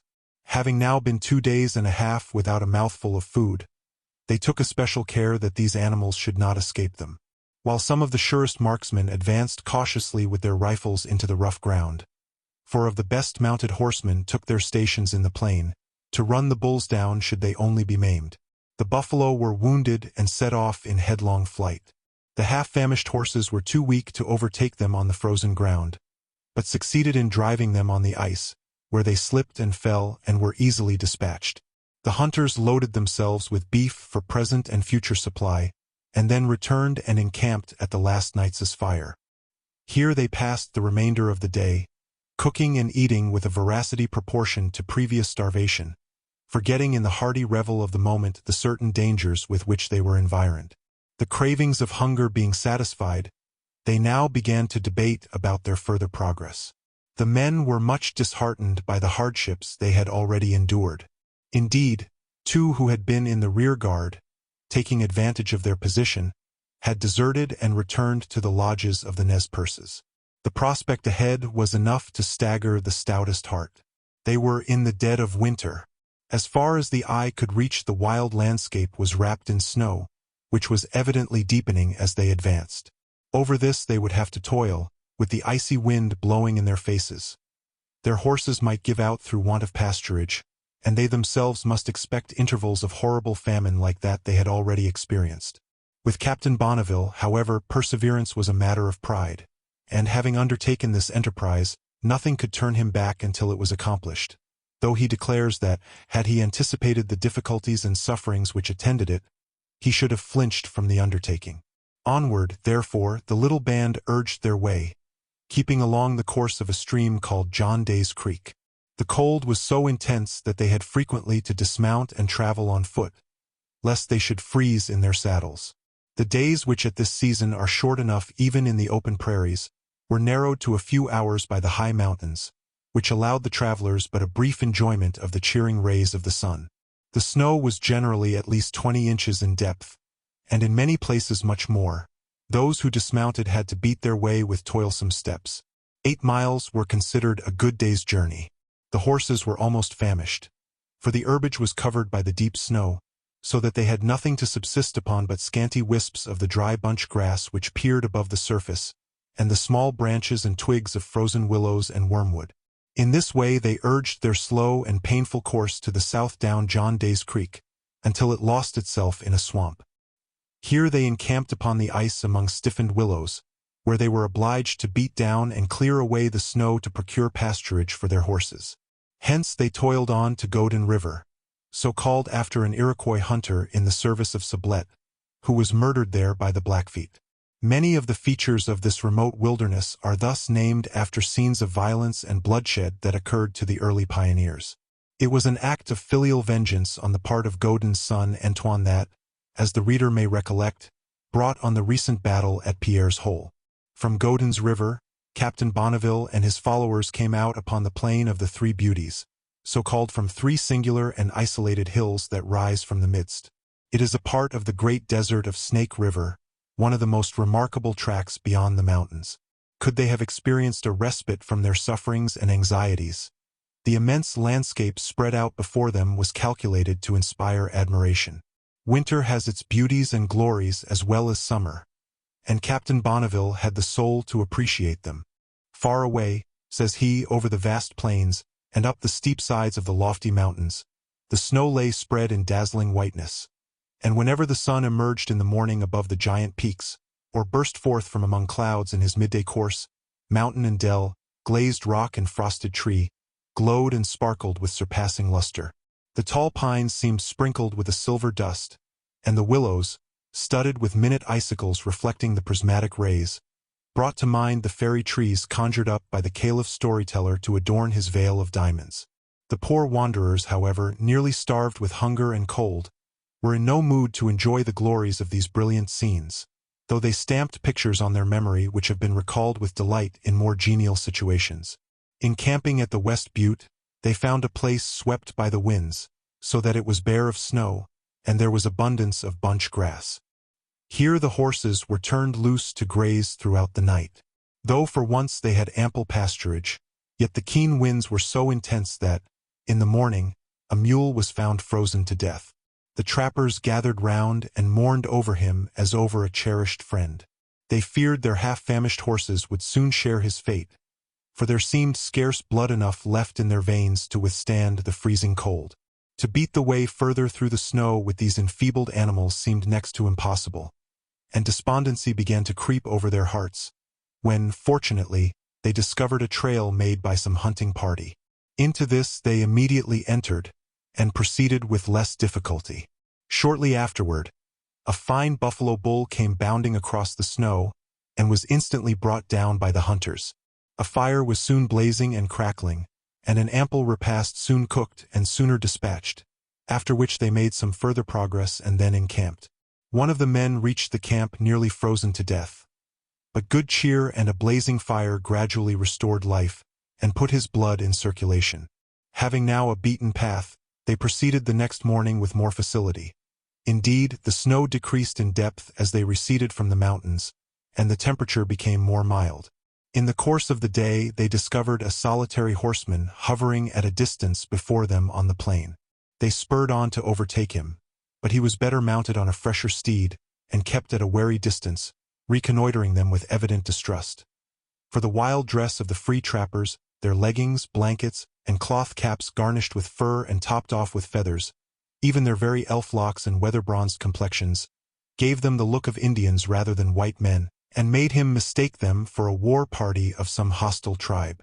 After much maneuvering, the wild horseman was at length brought to a parley, but even then he conducted himself with the caution of a knowing prowler of the prairies. Dismounting from his horse and using him as a breastwork, he leveled his gun across his back, and, thus prepared for defense like a wary cruiser upon the high seas, he permitted himself to be approached within speaking distance. He proved to be an Indian of the Bannock tribe, belonging to a band at no great distance. It was some time before he could be persuaded that he was conversing with a party of white men and induced to lay aside his reserve and join them. He then gave them the interesting intelligence that there were 2 companies of white men encamped in the neighborhood. This was cheering news to Captain Bonneville, who hoped to find in one of them the long-sought party of Matthew. Pushing forward, therefore, with renovated spirits, he reached Snake River by nightfall, and there fixed his encampment. Early the next morning, January 13, 1833, diligent search was made about the neighborhood for traces of the reported parties of white men. An encampment was soon discovered about 4 miles farther up the river, in which Captain Bonneville to his great joy found 2 of Matthew's men, from whom he learned that the rest of his party would be there in the course of a few days. It was a matter of great pride and self-gratulation to Captain Bonneville that he had thus accomplished his dreary and doubtful enterprise, and he determined to pass some time in this encampment, both to await the return of Matthew, and to give needful repose to men and horses. It was, in fact, one of the most eligible and delightful wintering grounds in that whole range of country. The Snake River here wound its devious way between low banks through the great plain of the 3 Beauties, and was bordered by wide and fertile meadows. It was studded with islands which, like the alluvial bottoms, were covered with groves of cottonwood, thickets of willow, tracts of good lowland grass, and abundance of green rushes. The adjacent plains were so vast in extent that no single band of Indians could drive the buffalo out of them, nor was the snow of sufficient depth to give any serious inconvenience. Indeed, during the sojourn of Captain Bonneville in this neighborhood, which was in the heart of winter, he found the weather, with the exception of a few cold and stormy days, generally mild and pleasant, freezing a little at night but invariably thawing with the morning sun, resembling the spring weather in the middle parts of the United States. The lofty range of the 3 Tetons, those great landmarks of the Rocky Mountains rising in the east and circling away to the north and west of the great plain of Snake River, and the mountains of Salt River and Portneuf toward the south, catch the earliest falls of snow. Their white robes lengthen as the winter advances, and spread themselves far into the plain, driving the buffalo in herds to the banks of the river in quest of food, where they are easily slain in great numbers. Such were the palpable advantages of this winter encampment, added to which it was secure from the prowlings and plunderings of any petty band of roving Blackfeet, the difficulties of retreat rendering it unwise for those crafty depredators to venture an attack unless with an overpowering force. About 10 miles below the encampment lay the Bannock Indians, numbering about 120 lodges. They are brave and cunning warriors and deadly foes of the Blackfeet, whom they easily overcome in battles where their forces are equal. They are not vengeful and enterprising in warfare, however, seldom sending war parties to attack the Blackfeet towns, but contenting themselves with defending their own territories and house. About 1/3 of their warriors are armed with fusées, the rest with bows and arrows. As soon as the spring opens, they move down the right bank of Snake River and encamp at the heads of the Boise and Payette. Here their horses wax fat on good pasturage, while the tribe revels in plenty upon the flesh of deer, elk, bear, and beaver. They then descend a little further and are met by the lower Nez Perces, with whom they trade for horses, giving in exchange beaver, buffalo, and buffalo robes. Hence they strike upon the tributary streams on the left bank of Snake River, and encamp at the rise of the Portneuf and Blackfoot streams, in the Buffalo Range. Their horses, although of the Nez Perce breed, are inferior to the parent stock from being ridden at too early an age, being often bought when but 2 years old and immediately put to hard work. They have fewer horses, also, than most of these migratory tribes.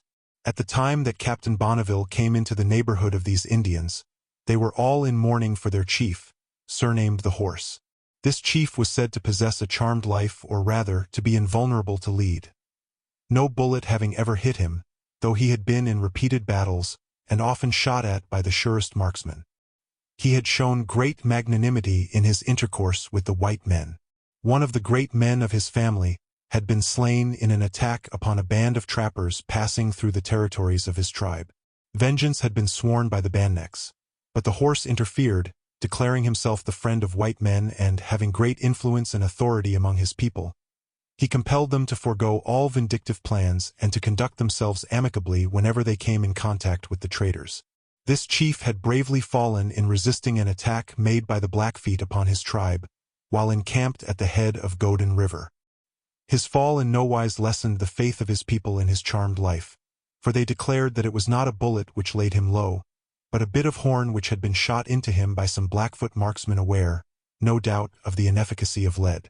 Since his death, there was no one with sufficient influence over the tribe to restrain the wild and predatory propensities of the young men. The consequence was they had become troublesome and dangerous neighbors, openly friendly for the sake of traffic, but disposed to commit secret depredations and to molest any small party that might fall within their reach. Chapter 16. On the 3d of February, Matthew, with the residue of his band, arrived in camp. He had a disastrous story to relate. After parting with Captain Bonneville in Green River Valley, he had proceeded to the westward, keeping to the north of the Utah Mountains, a spur of the great Rocky chain. Here he experienced the most rugged traveling for his horses, and soon discovered that there was but little chance of meeting the Shoshone bands. He now proceeded along Bear River, a stream much frequented by trappers, intending to shape his course to Salmon River to rejoin Captain Bonneville. He was misled, however, either through the ignorance or treachery of an Indian guide, and conducted into a wild valley where he lay encamped during the autumn and the early part of the winter, nearly buried in snow and almost starved. Early in the season he detached 5 men with 9 horses to proceed to the neighborhood of the Sheep Rock on Bear River, where game was plenty, and there to procure a supply for the camp. They had not proceeded far on their expedition when their trail was discovered by a party of 9 or 10 Indians, who immediately commenced a lurking pursuit, dogging them secretly for 5 or 6 days. So long as their encampments were well chosen and a proper watch maintained, the wary savages kept aloof. At length, observing that they were badly encamped, in a situation where they might be approached with secrecy, the enemy crept stealthily along under cover of the river bank, preparing to burst suddenly upon their prey. They had not advanced within striking distance, however, before they were discovered by one of the trappers. He immediately but silently gave the alarm to his companions. They all sprang upon their horses and prepared to retreat to a safe position. One of the party, however, named Jennings, doubted the correctness of the alarm, and before he mounted his horse wanted to ascertain the fact. His companions urged him to mount, but in vain. He was incredulous and obstinate. A volley of firearms by the savages dispelled his doubts, but so overpowered his nerves that he was unable to get into his saddle. His comrades, seeing his peril and confusion, generously leaped from their horses to protect him.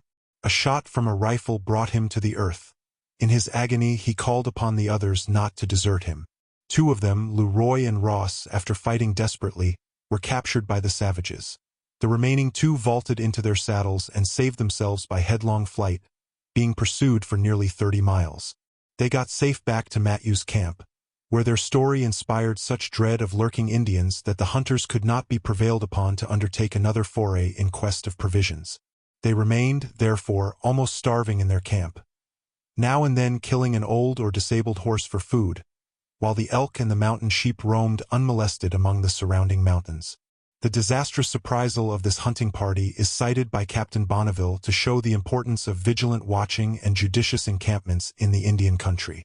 Most of this kind of disasters to traders and trappers arise from some careless inattention to the state of their arms and ammunition, the placing of their horses at night, the position of their camping ground, and the posting of their night watches.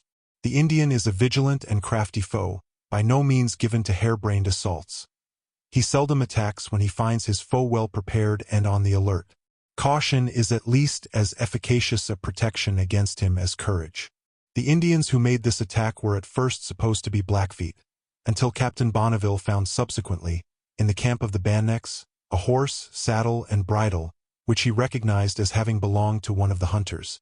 The Bandnecks, however, stoutly denied having taken these spoils in fight, and persisted in affirming that the outrage had been perpetrated by a Blackfoot band.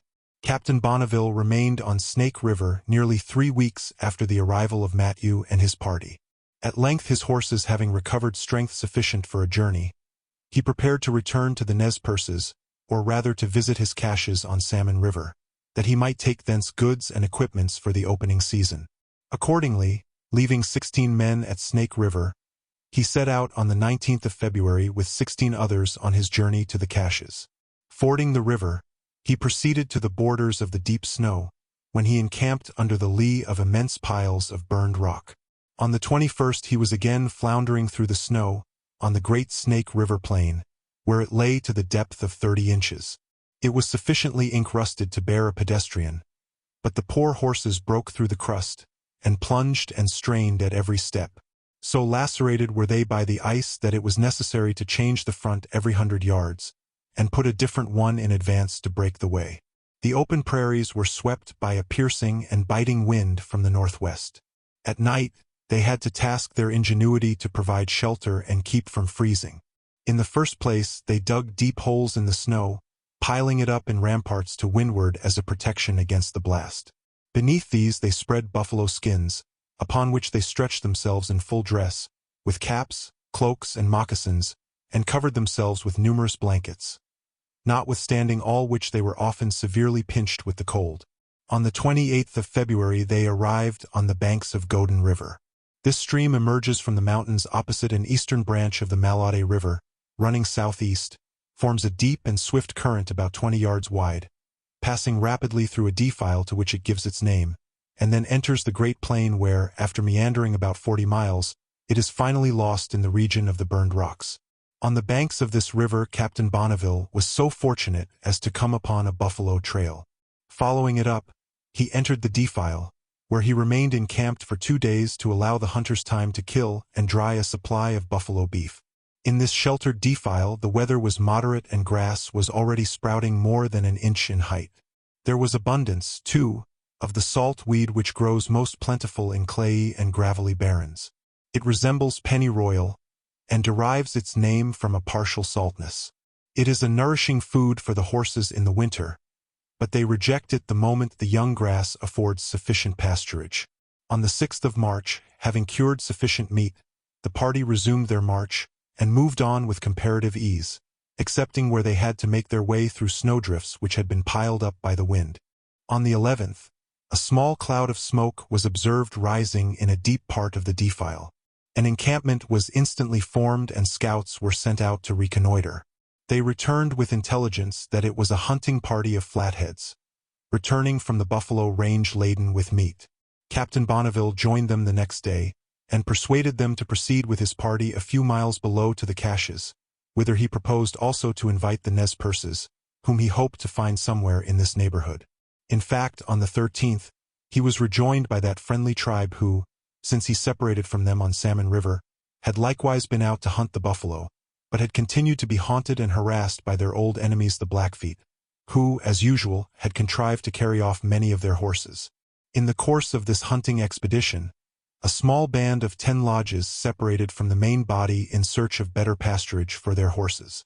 About the 1st of March, the scattered parties of Blackfoot banditti united to the number of 300 fighting men, and determined upon some signal blow. Proceeding to the former camping ground of the Nez Perces, they found the lodges deserted, upon which they hid themselves among the willows and thickets, watching for some straggler who might guide them to the present whereabout of their intended victims. As fortune would have it, Cosato, the Blackfoot renegade, was the first to pass along, accompanied by his blood-bought bride. He was on his way from the main body of hunters to the little band of 10 lodges. The Blackfeet knew and marked him as he passed. He was within bowshot of their ambuscade, Yet, much as they thirsted for his blood, they forbore to launch a shaft, sparing him for the moment that he might lead them to their prey. Secretly following his trail, they discovered the lodges of the unfortunate Nez Perces, and assailed them with shouts and yellings. The Nez Perces numbered only 20 men, and but 9 were armed with fusées. They showed themselves, however, as brave and skillful in war as they had been mild and long-suffering in peace. Their first care was to dig holes inside of their lodges. Thus ensconced they fought desperately, laying several of the enemy dead upon the ground, while they, though some of them were wounded, lost not a single warrior. During the heat of the battle, a woman of the Nez Perces, seeing her warrior badly wounded and unable to fight, seized his bow and arrows, and bravely and successfully defended his person, contributing to the safety of the whole party. In another part of the field of action, a Nez Perce had crouched behind the trunk of a fallen tree, and kept up a galling fire from his covert. A Blackfoot, seeing this, procured a round log, and placing it before him as he lay prostrate, rolled it forward toward the trunk of the tree behind which his enemy lay crouched. It was a moment of breathless interest. Whoever first showed himself would be in danger of a shot. The Nez Perce put an end to the suspense.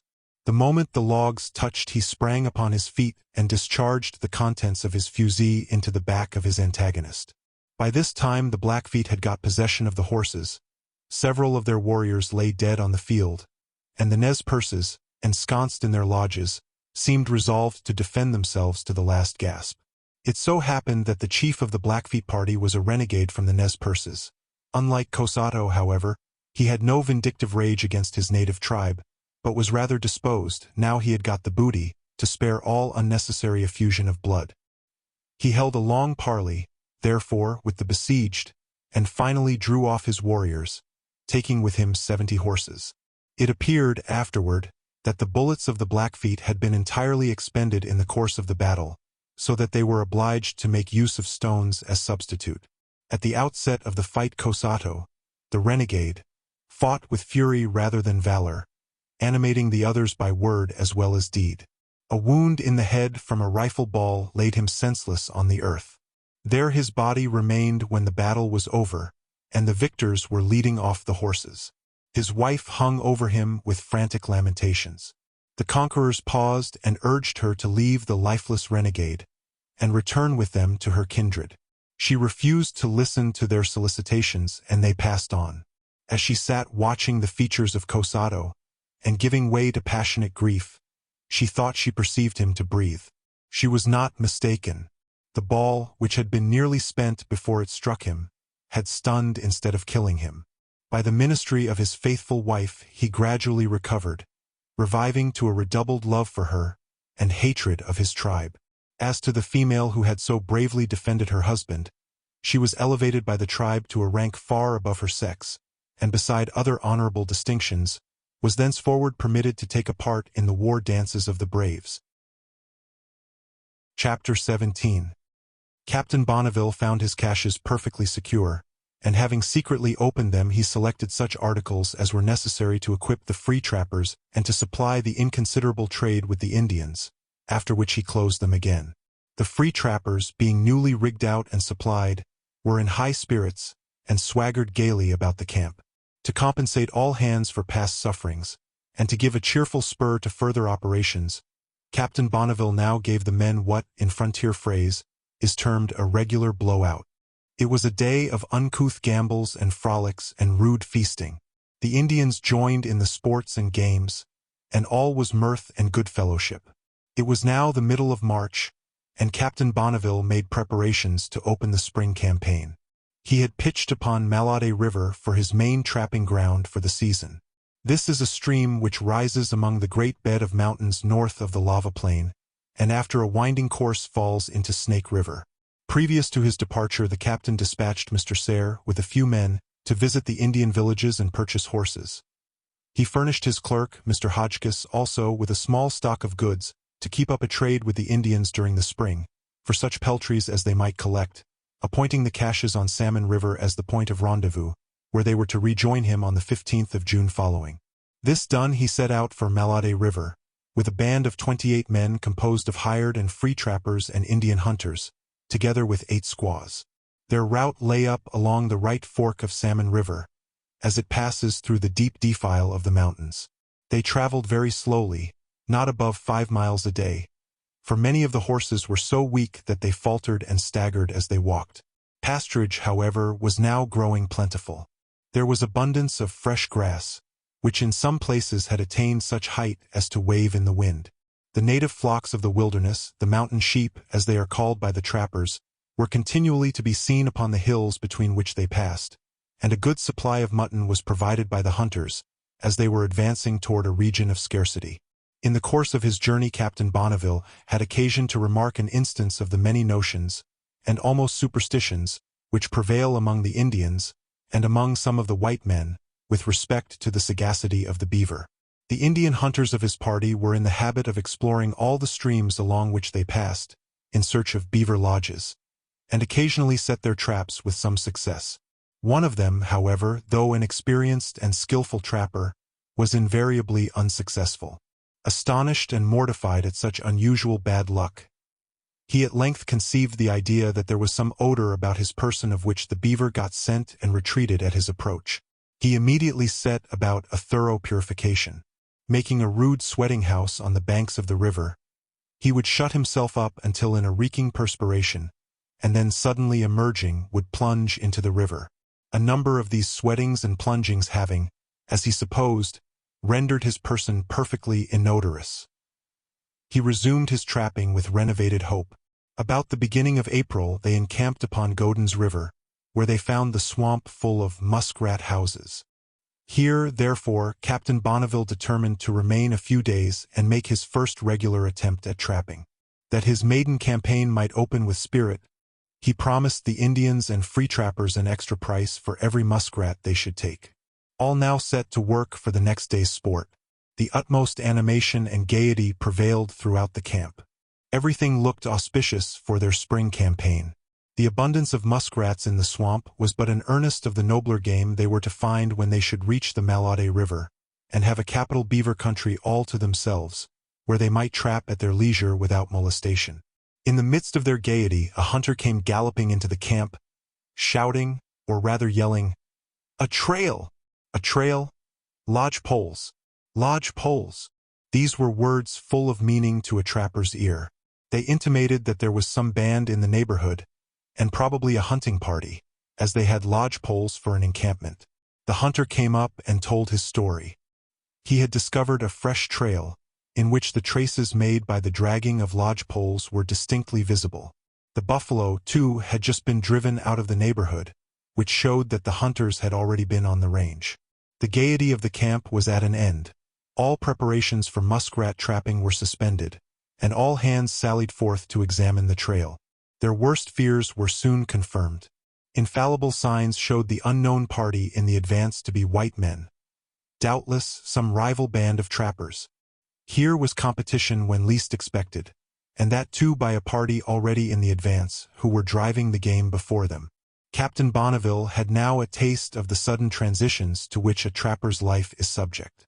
The buoyant confidence in an uninterrupted hunt was at an end.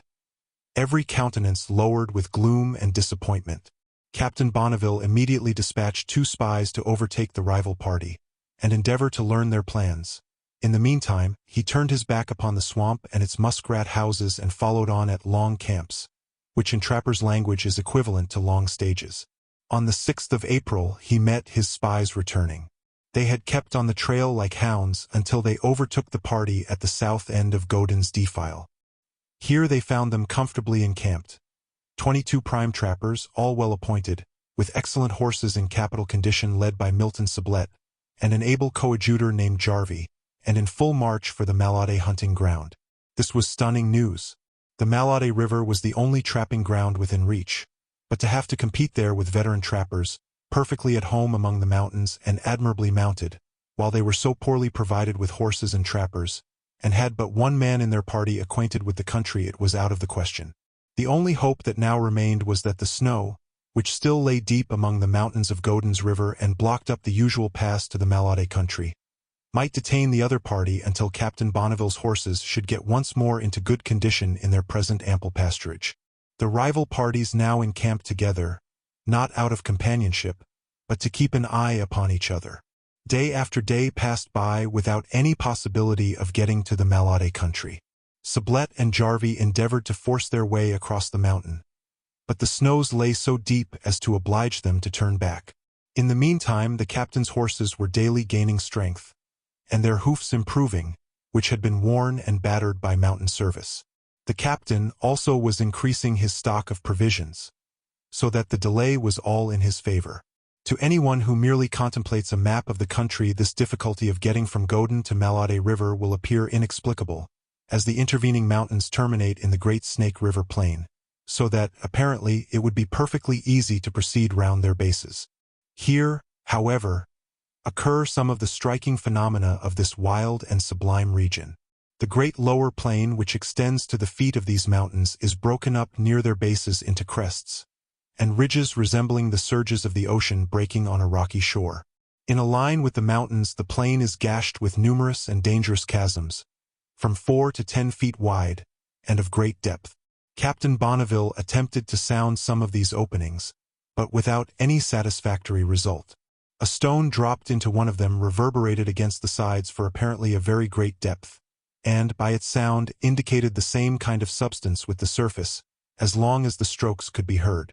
The horse, instinctively sagacious in avoiding danger, shrinks back in alarm from the least of these chasms, pricking up his ears, snorting and pawing, until permitted to turn away.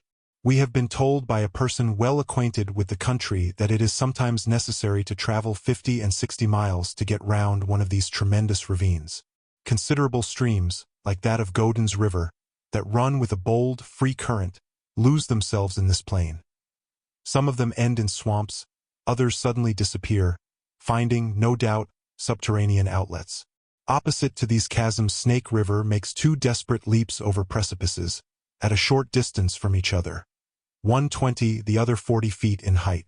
The volcanic plain in question forms an area of about 60 miles in diameter, where nothing meets the eye but a desolate and awful waste, where no grass grows nor water runs, and where nothing is to be seen but lava. Ranges of mountains skirt this plain, and, in Captain Bonneville's opinion, were formerly connected, until rent asunder by some convulsion of nature. Far to the east the 3 Tetons lift their heads sublimely, and dominate this wide sea of lava, one of the most striking features of a wilderness where everything seems on a scale of stern and simple grandeur. We look forward with impatience for some able geologist to explore this sublime but almost unknown region. It was not until the 25th of April that the 2 parties of trappers broke up their encampments, and undertook to cross over the southwest end of the mountain by a pass explored by their scouts. From various points of the mountain they commanded boundless prospects of the lava plain, stretching away in cold and gloomy barrenness as far as the eye could reach. On the evening of the 26th they reached the plain west of the mountain, watered by the Malade, the Boise, and other streams, which comprised the contemplated trapping ground.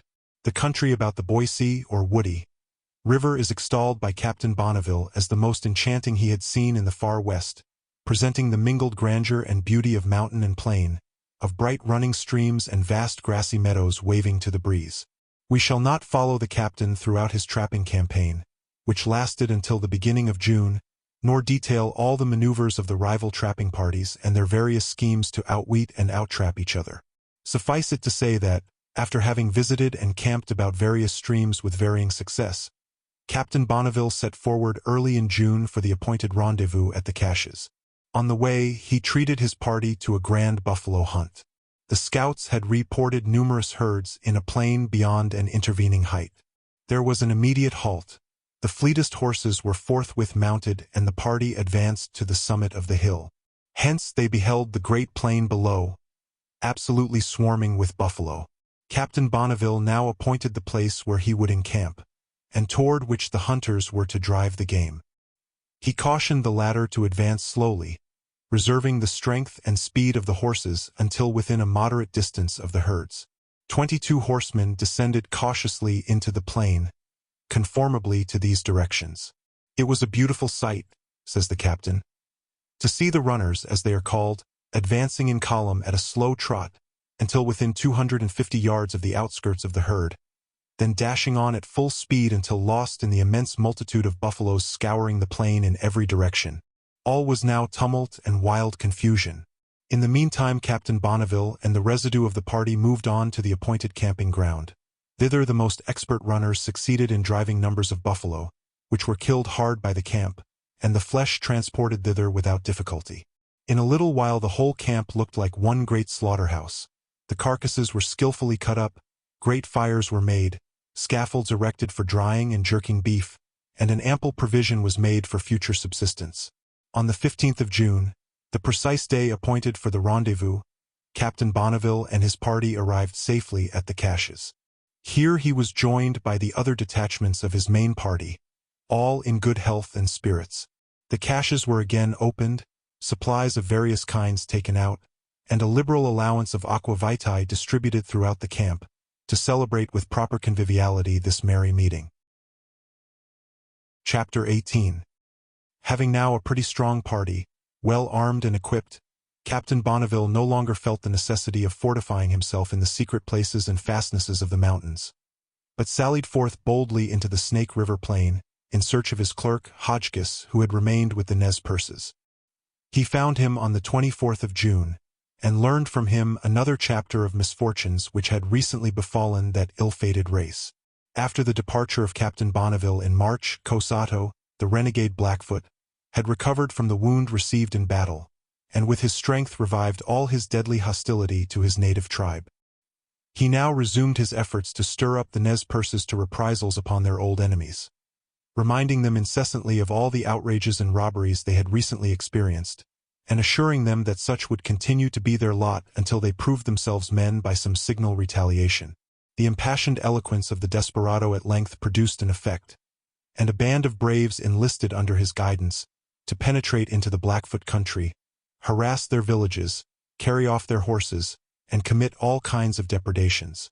Cosato pushed forward on his foray as far as the Horse Prairie, where he came upon a strong party of Blackfeet.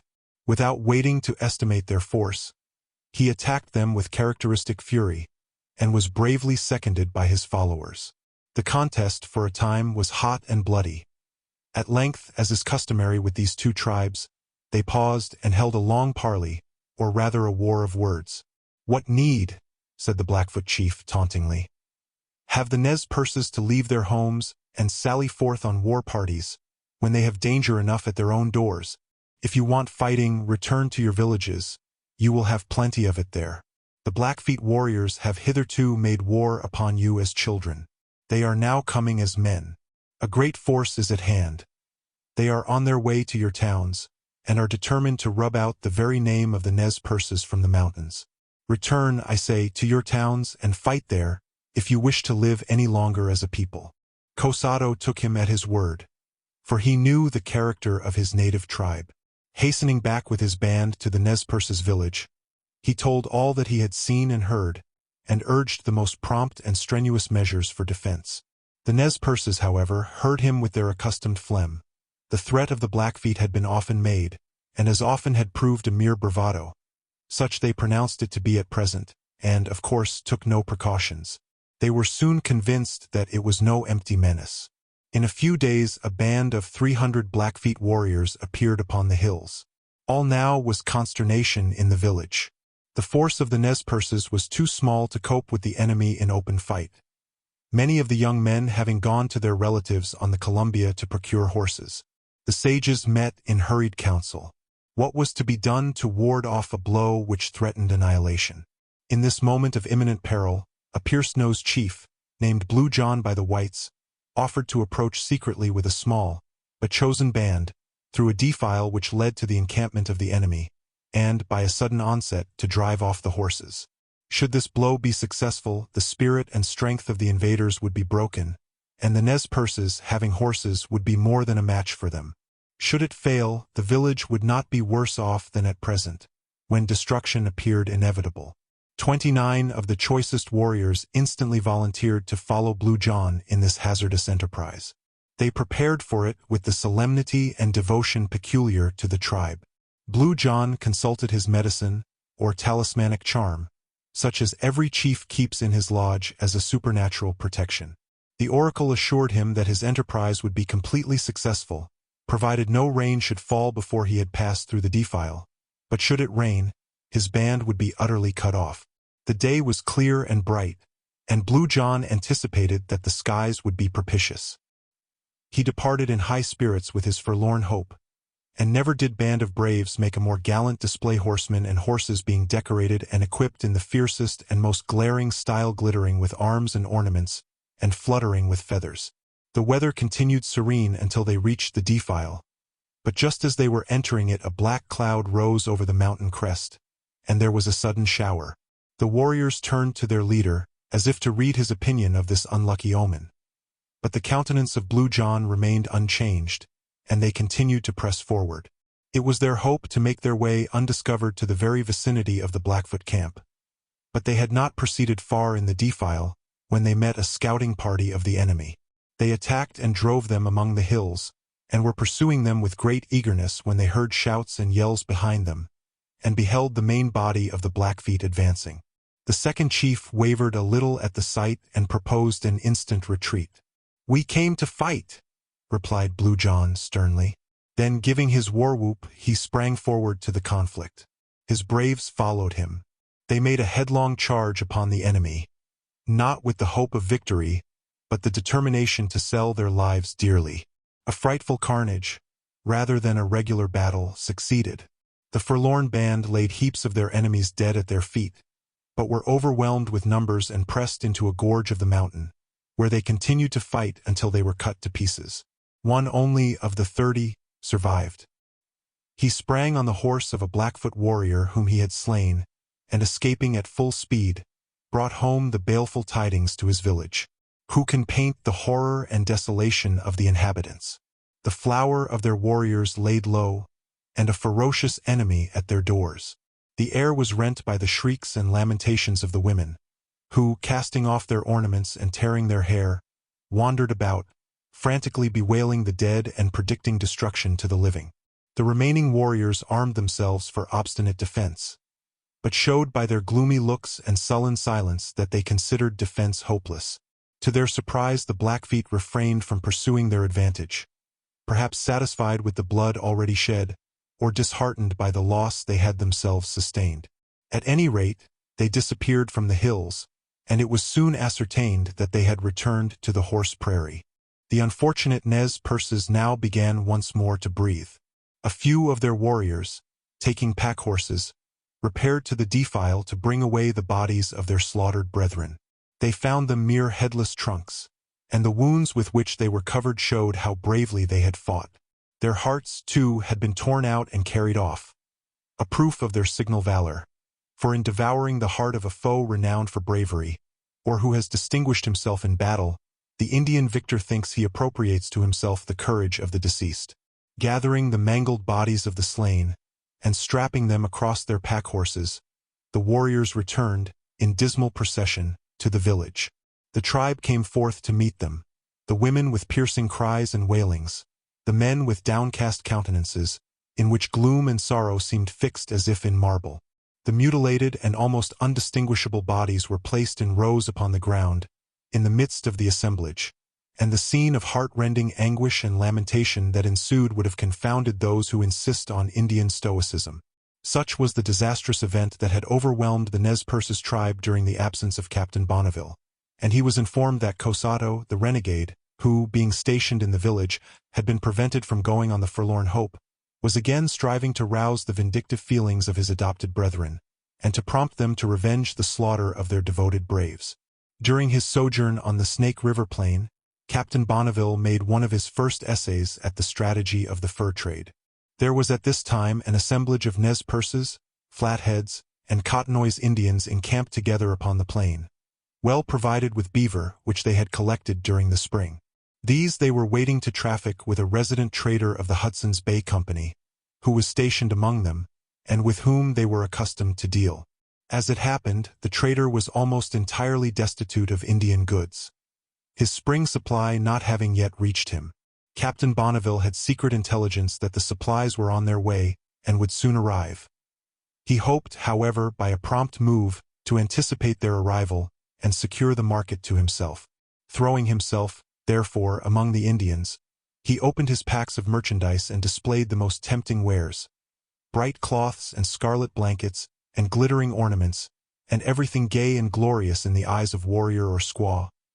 All, however, was in vain. The Hudson's Bay trader was a perfect master of his business, thoroughly acquainted with the Indians he had to deal with, and held such control over them that none dared to act openly in opposition to his wishes. Nay, more. He came nigh turning the tables upon the captain, and shaking the allegiance of some of his free trappers by distributing liquors among them. The latter, therefore, was glad to give up a competition, where the war was likely to be carried into his own camp. In fact, the traders of the Hudson's Bay Company have advantages over all competitors in the trade beyond the Rocky Mountains. That huge monopoly centers within itself not merely its own hereditary and long-established power and influence, but also those of its ancient rival, but now integral part, the famous Northwest Company. It has thus its races of traders, trappers, hunters, and voyagers, born and brought up in its service, and inheriting from preceding generations a knowledge and aptitude in everything connected with Indian life and Indian traffic. In the process of years, this company has been enabled to spread its ramifications in every direction. Its system of intercourse is founded upon a long and intimate knowledge of the character and necessities of the various tribes, and of all the fastnesses, defile, and favorable hunting grounds of the country. Their capital, also, and the manner in which their supplies are distributed at various posts, or forwarded by regular caravans, keep their traders well supplied, and enable them to furnish their goods to the Indians at a cheap rate. Their men, too, being chiefly drawn from the Canadas, where they enjoy great influence and control, are engaged at the most trifling wages, and supported at little cost, the provisions which they take with them being little more than Indian corn and grease. They are brought also into the most perfect discipline and subordination, especially when their leaders have once got them to their scene of action in the heart of the wilderness. These circumstances combine to give the leaders of the Hudson's Bay Company a decided advantage over all the American companies that come within their range, so that any close competition with them is almost hopeless. Shortly after Captain Bonneville's ineffectual attempt to participate in the trade of the associated camp, the supplies of the Hudson's Bay Company arrived, and the resident trader was enabled to monopolize the market. It was now the beginning of July, in the latter part of which month Captain Bonneville had appointed a rendezvous at Horse Creek in Green River Valley, with some of the parties which he had detached in the preceding year. He now turned his thoughts in that direction, and prepared for the journey. The Cottonois were anxious for him to proceed at once to their country, which, they assured him, abounded in beaver. The lands of this tribe lie immediately north of those of the Flatheads and are open to the inroads of the Blackfeet. It is true, the latter professed to be their allies, but they had been guilty of so many acts of perfidy that the Cottonois had, latterly, renounced their hollow friendship and attached themselves to the Flatheads and Nez Perces. These they had accompanied in their migrations rather than remain alone at home, exposed to the outrages of the Blackfeet. They were now apprehensive that these marauders would range their country during their absence and destroy the beaver. This was their reason for urging Captain Bonneville to make it his autumnal hunting ground.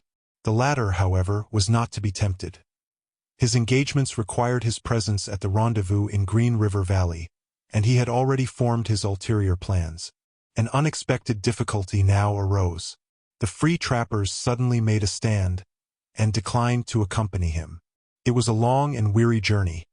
The route lay through Pierre's Hole and other mountain passes infested by the Blackfeet, and recently the scenes of sanguinary conflicts.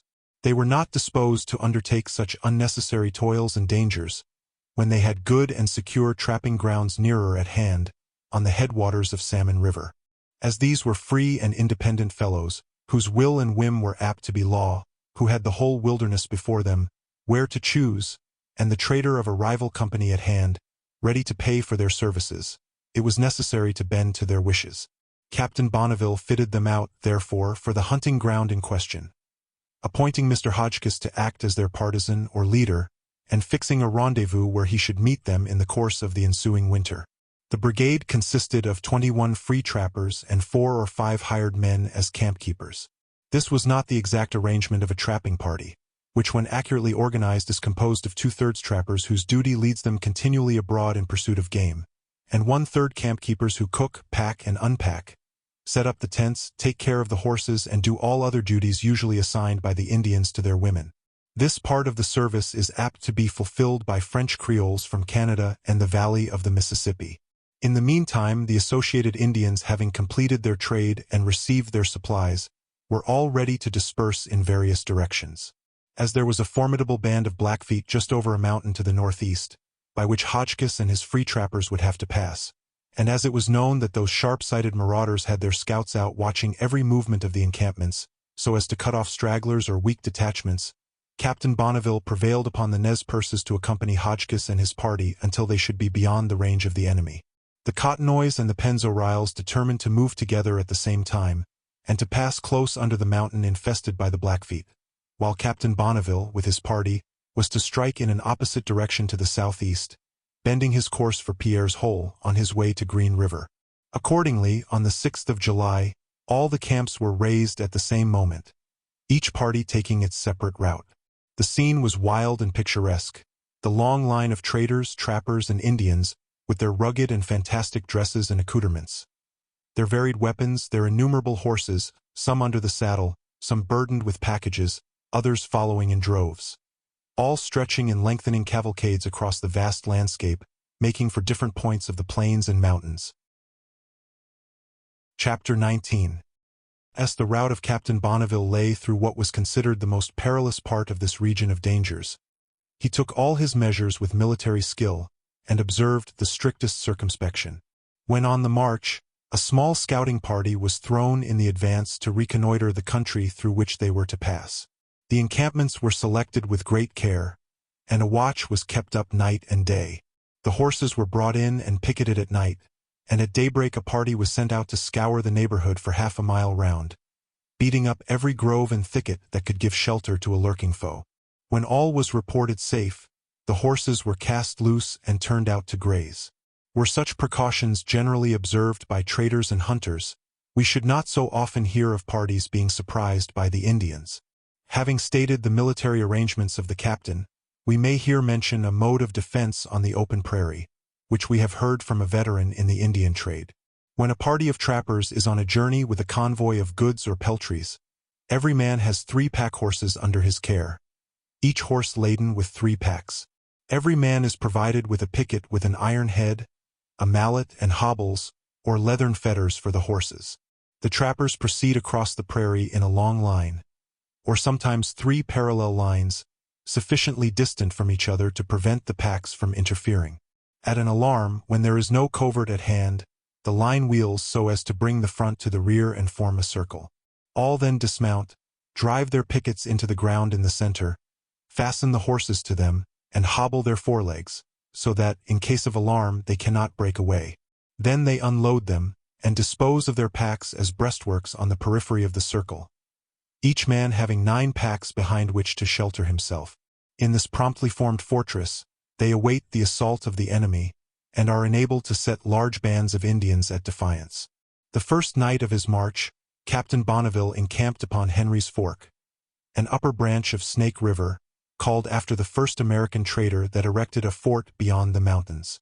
About an hour after all hands had come to a halt, the clatter of hoofs was heard, and a solitary female of the Nez Perce tribe came galloping up. She was mounted on a mustang or half-wild horse, which she managed by a long rope hitched round the under jaw by way of bridle. Dismounting, she walked silently into the midst of the camp, and there seated herself on the ground, still holding her horse by the long halter. The sudden and lonely apparition of this woman, and her calm yet resolute demeanor, awakened universal curiosity. The hunters and trappers gathered round, and gazed on her as something mysterious. She remained silent, but maintained her air of calmness and self-possession. Captain Bonneville approached and interrogated her as to the object of her mysterious visit. Her answer was brief but earnest. "I love the whites. I will go with them." She was forthwith invited to a lodge, of which she readily took possession, and from that time forward was considered one of the camp. In consequence, very probably, of the military precautions of Captain Bonneville, he conducted his party in safety through this hazardous region. No accident of a disastrous kind occurred, excepting the loss of a horse, which, in passing along the giddy edge of a precipice, called the Cornice, a dangerous pass between Jackson's and Pierre's Hole, fell over the brink and was dashed to pieces. On the 13th of July, 1833, Captain Bonneville arrived at Green River. As he entered the valley, he beheld it strewed in every direction with the carcasses of buffaloes. It was evident that Indians had recently been there, and in great numbers. Alarmed at this sight, he came to a halt, and as soon as it was dark, sent out spies to his place of rendezvous on Horse Creek, where he had expected to meet with his detached parties of trappers on the following day. Early in the morning the spies made their appearance in the camp, and with them came 3 trappers of one of his bands, from the rendezvous, who told him his people were all there expecting him. As to the slaughter among the buffaloes, it had been made by a friendly band of Shoshones, who had fallen in with one of his trapping parties, and accompanied them to the rendezvous. Having imparted this intelligence, the 3 worthies from the rendezvous broached a small keg of alcohol, which they had brought with them to enliven this merry meeting. The liquor went briskly round. All absent friends were toasted, and the party moved forward to the rendezvous in high spirits. The meeting of associated bands, who have been separated from each other on these hazardous enterprises, is always interesting, each having its tales of perils and adventures to relate. Such was the case with the various detachments of Captain Bonneville's company, thus brought together on Horse Creek. Here was the detachment of 50 men which he had sent from Salmon River, in the preceding month of November, to winter on Snake River.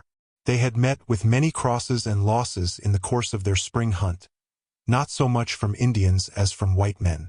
They had come in competition with rival trapping parties, particularly one belonging to the Rocky Mountain Fur Company, and they had long stories to relate of their maneuvers to forestall or distress each other. In fact, in these virulent and sordid competitions, the trappers of each party were more intent upon injuring their rivals than benefiting themselves, breaking each other's traps, trampling and tearing to pieces the beaver lodges, and doing everything in their power to mar the success of the hunt. We forbear to detail these pitiful contentions. The most lamentable tale of disasters, however, that Captain Bonneville had to hear was from a partisan, whom he had detached in the preceding year with 20 men, to hunt through the outskirts of the Crow country, and on the tributary streams of the Yellowstone, whence he was to proceed and join him in his winter quarters on Salmon River. This partisan appeared at the rendezvous without his party, and a sorrowful tale of disasters had he to relate. In hunting the Crow country, he fell in with a village of that tribe, notorious rogues, jockeys, and horse stealers, and errant scampers of the mountains. These decoyed most of his men to desert, and carry off horses, traps, and accoutrements. When he attempted to retake the deserters, the Crow warriors ruffled up to him and declared the deserters were their good friends, had determined to remain among them, and should not be molested. The poor partisan, therefore, was fain to leave his vagabonds among these birds of their own feather, and being too weak in numbers to attempt the dangerous pass across the mountains to meet Captain Bonneville on Salmon River, he made, with the few that remained faithful to him, for the neighborhood of Tulloch's Fort on the Yellowstone, under the protection of which he went into winter quarters. He soon found out that the neighborhood of the fort was nearly as bad as the neighborhood of the Crows. His men were continually stealing away thither, with whatever beaver skins they could secrete or lay their hands on. These they would exchange with the hangers-on of the fort for whiskey, and then revel in drunkenness and debauchery. The unlucky partisan made another move. Associating with his party a few free trappers, whom he met with in this neighborhood, he started off early in the spring to trap on the headwaters of Powder River. In the course of the journey, his horses were so much jaded in traversing a steep mountain that he was induced to turn them loose to graze during the night. The place was lonely. The path was rugged. There was not the sign of an Indian in the neighborhood, not a blade of grass that had been turned by a footstep. But who can calculate on security in the midst of the Indian country, where the foe lurks in silence and secrecy, and seems to come and go on the wings of the wind? The horses had scarce been turned loose, when a couple of Arikara or Rickaree warriors entered the camp.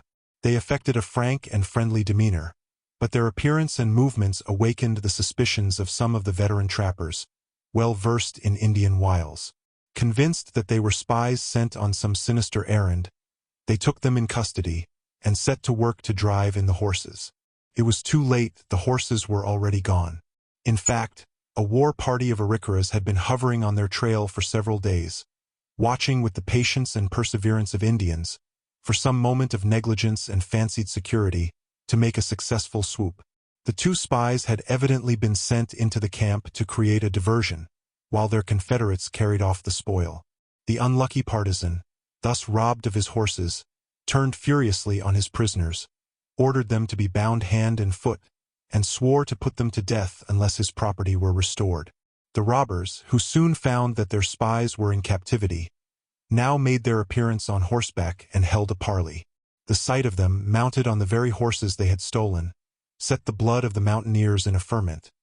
But it was useless to attack them, as they would have but to turn their steeds and scamper out of the reach of pedestrians. A negotiation was now attempted. The Arikaras offered what they considered fair terms, to barter one horse, or even 2 horses, for a prisoner. The mountaineers spurned at their offer, and declared that, unless all the horses were relinquished, the prisoners should be burnt to death. To give force to their threat, a pyre of logs and faggots was heaped up and kindled into a blaze. The parley continued. The Arikaras released one horse and then another, in earnest of their proposition. Finding, however, that nothing short of the relinquishment of all their spoils would purchase the lives of the captives, they abandoned them to their fate, moving off with many parting words and lamentable howlings. The prisoners, seeing them depart, and knowing the horrible fate that awaited them, made a desperate effort to escape. They partially succeeded, but were severely wounded and retaken, then dragged to the blazing pyre, and burnt to death in the sight of their retreating comrades. Such are the savage cruelties that white men learn to practice, who mingle in savage life, and such are the acts that lead to terrible recrimination on the part of the Indians. Should we hear of any atrocities committed by the Arikaras upon captive white men, let this signal and recent provocation be borne in mind. Individual cases of the kind dwell in the recollections of whole tribes, and it is a point of honor and conscience to revenge them. The loss of his horses completed the ruin of the unlucky partisan. It was out of his power to prosecute his hunting, or to maintain his party. The only thought now was how to get back to civilized life. At the first watercourse, his men built canoes and committed themselves to the stream. Some engaged themselves at various trading establishments at which they touched. Others got back to the settlements. As to the partisan, he found an opportunity to make his way to the rendezvous at Green River Valley, which he reached in time to render to Captain Bonneville this forlorn account of his misadventures. Chapter 20. The Green River Valley was at this time the scene of one of those general gatherings of traders, trappers, and Indians that we have already mentioned. The 3 rival companies, which for a year past had been endeavoring to outtrade, outtrap, and outwit each other, were here encamped in close proximity, awaiting their annual supplies. About 4 miles from the rendezvous of Captain Bonneville was that of the American Fur Company, hard by which was that also of the Rocky Mountain Fur Company. After the eager rivalry and almost hostility displayed by these companies in their late campaigns, it might be expected that, when thus brought in juxtaposition, they would hold themselves warily and sternly aloof from each other, and, should they happen to come in contact, brawl and bloodshed would ensue. No such thing. Never did rival lawyers, after a wrangle at the bar, meet with more social good humor at a circuit dinner. The hunting season over, all past tricks and maneuvers are forgotten, all feuds and bickerings buried in oblivion. From the middle of June to the middle of September, all trapping is suspended, for the beavers are then shedding their furs and their skins are of little value. This, then, is the trapper's holiday, when he is all for fun and frolic, and ready for a saturnalia among the mountains. At the present season, too, all parties were in good humor. The year had been productive. Competition, by threatening to lessen their profits, had quickened their wits, roused their energies, and made them turn every favorable chance to the best advantage. So that, on assembling at their respective places of rendezvous, each company found itself in possession of a rich stock of peltries. The leaders of the different companies, therefore, mingled on terms of perfect good fellowship, interchanging visits, and regaling each other in the best style their respective camps afforded. But the rich treat for the worthy captain was to see the chivalry of the various encampments, engaged in contests of skill at running, jumping, wrestling, shooting with the rifle, and running horses. And then their rough hunters' feastings and carousels. They drank together, they sang, they laughed, they hooped. They tried to outbrag and outlie each other in stories of their adventures and achievements. Here the free trappers were in all their glory. They considered themselves the cocks of the walk, and always carried the highest crests. Now and then familiarity was pushed too far, and would effervesce into a brawl, and a rough and tumble fight, but it all ended in cordial reconciliation and maudlin endearment. The presence of the Shoshone tribe contributed occasionally to cause temporary jealousies and feuds. The Shoshone beauties became objects of rivalry among some of the amorous mountaineers. Happy was the trapper who could muster up a red blanket, a string of gay beads, or a paper of precious vermilion, with which to win the smiles of a Shoshone fair one. The caravans of supplies arrived at the valley just at this period of gallantry and good fellowship. Now commenced a scene of eager competition and wild prodigality at the different encampments. Bales were hastily ripped open, and their motley contents poured forth. A mania for purchasing spread itself throughout the several bands. Munitions for war, for hunting, for gallantry, were seized upon with equal avidity. Rifles, hunting knives, traps, scarlet cloth, red blankets, garish beads, and glittering trinkets were bought at any price, and scores run up without any thought how they were ever to be rubbed off. The free trappers, especially, were extravagant in their purchases. For a free mountaineer to pause at a paltry consideration of dollars and cents, in the attainment of any object that might strike his fancy, would stamp him with the mark of the beast in the estimation of his comrades. For a trader to refuse one of these free and flourishing blades a credit, whatever unpaid scores might stare him in the face, would be a flagrant affront scarcely to be forgiven. Now succeeded another outbreak of revelry and extravagance. The trappers were newly fitted out and arrayed, and dashed about with their horses caparisoned in Indian style. The Shoshone beauties also flaunted about in all the colors of the rainbow. Every freak of prodigality was indulged to its fullest extent, and in a little while most of the trappers, having squandered away all their wages, and perhaps run knee-deep in debt, were ready for another hard campaign in the wilderness. During this season of folly and frolic, there was an alarm of mad wolves in the two lower camps. One or more of these animals entered the camps for 3 nights successively, and bit several of the people. Captain Bonneville relates the case of an Indian, who was a universal favorite in the lower camp. He had been bitten by one of these animals. Being out with a party shortly afterwards, he grew silent and gloomy, and lagged behind the rest as if he wished to leave them. They halted and urged him to move faster, but he entreated them not to approach him, and, leaping from his horse, began to roll frantically on the earth, gnashing his teeth and foaming at the mouth. Still he retained his senses and warned his companions not to come near him, as he should not be able to restrain himself from biting them. They hurried off to obtain relief, but on their return he was nowhere to be found. His horse and his accoutrements remained upon the spot. 3 or 4 days afterwards a solitary Indian, believed to be the same, was observed crossing a valley and pursued. But he darted away into the fastnesses of the mountains, and was seen no more. Another instance we have from a different person who was present in the encampment. One of the men of the Rocky Mountain Fur Company had been bitten. He set out shortly afterwards in company with 2 white men on his return to the settlements. In the course of a few days he showed symptoms of hydrophobia, and became raving toward night. At length, breaking away from his companions, he rushed into a thicket of willows, where they left him to his fate. Chapter 21. Captain Bonneville now found himself at the head of a hardy, well-seasoned and well-appointed company of trappers, all benefited by at least 1 year's experience among the mountains, and capable of protecting themselves from Indian wiles and stratagems, and of providing for their subsistence wherever game was to be found.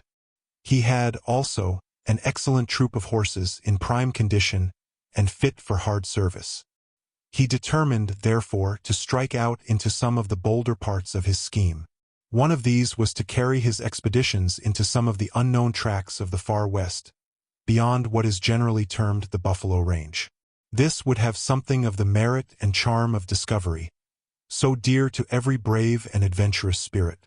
Another favorite project was to establish a trading post on the lower part of the Columbia River, near the Multnomah Valley, and to endeavor to retrieve for his country some of the lost trade of Astoria. The first of the above-mentioned views was, at present, uppermost in his mind, the exploring of unknown regions. Among the grand features of the wilderness about which he was roaming, one had made a vivid impression on his mind, and been clothed by his imagination with vague and ideal charms. This is a great lake of salt water, laving the feet of the mountains, but extending far to the west-southwest, into one of those vast and elevated plateaus of land, which range high above the level of the Pacific. Captain Bonneville gives a striking account of the lake when seen from the land.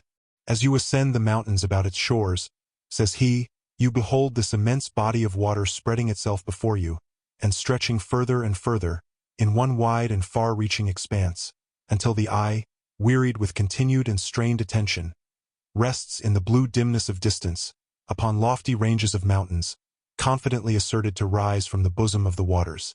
Nearer to you, the smooth and unruffled surface is studded with little islands, where the mountain sheep roam in considerable numbers. What extent of lowland may be encompassed by the high peaks beyond, must remain for the present matter of mere conjecture, though from the form of the summits, and the breaks which may be discovered among them, there can be little doubt that they are the sources of streams calculated to water large tracts, which are probably concealed from view by the rotundity of the lake's surface. At some future day, in all probability, the rich harvest of beaver fur, which may be reasonably anticipated in such a spot, will tempt adventurers to reduce all this doubtful region to the palpable certainty of a beaten track. At present, however, destitute of the means of making boats, the trapper stands upon the shore, and gazes upon a promised land which his feet are never to tread. Such is the somewhat fanciful view which Captain Bonneville gives to this great body of water. He has evidently taken part of his ideas concerning it from the representations of others, who have somewhat exaggerated its features. It is reported to be about 150 miles long and 50 miles broad. The ranges of mountain peaks which Captain Bonneville speaks of as rising from its bosom are probably the summits of mountains beyond it, which may be visible at a vast distance, when viewed from an eminence in the transparent atmosphere of these lofty regions. Several large islands certainly exist in the lake, one of which is said to be mountainous, but not by any means to the extent required to furnish the series of peaks above mentioned. Captain Sublette, in one of his early expeditions across the mountains, is said to have sent 4 men in a skin canoe to explore the lake, who professed to have navigated all round it, but to have suffered excessively from thirst, the water of the lake being extremely salt, and there being no fresh streams running into it. Captain Bonneville doubts this report, or that the men accomplished the circumnavigation, because, he says, the lake receives several large streams from the mountains which bound it to the east. In the spring, when the streams are swollen by rain and by the melting of the snows, the lake rises several feet above its ordinary level during the summer. It gradually subsides again, leaving a sparkling zone of the finest salt upon its shores. The elevation of the vast plateau on which this lake is situated is estimated by Captain Bonneville at 1 3/4 of a mile above the level of the ocean.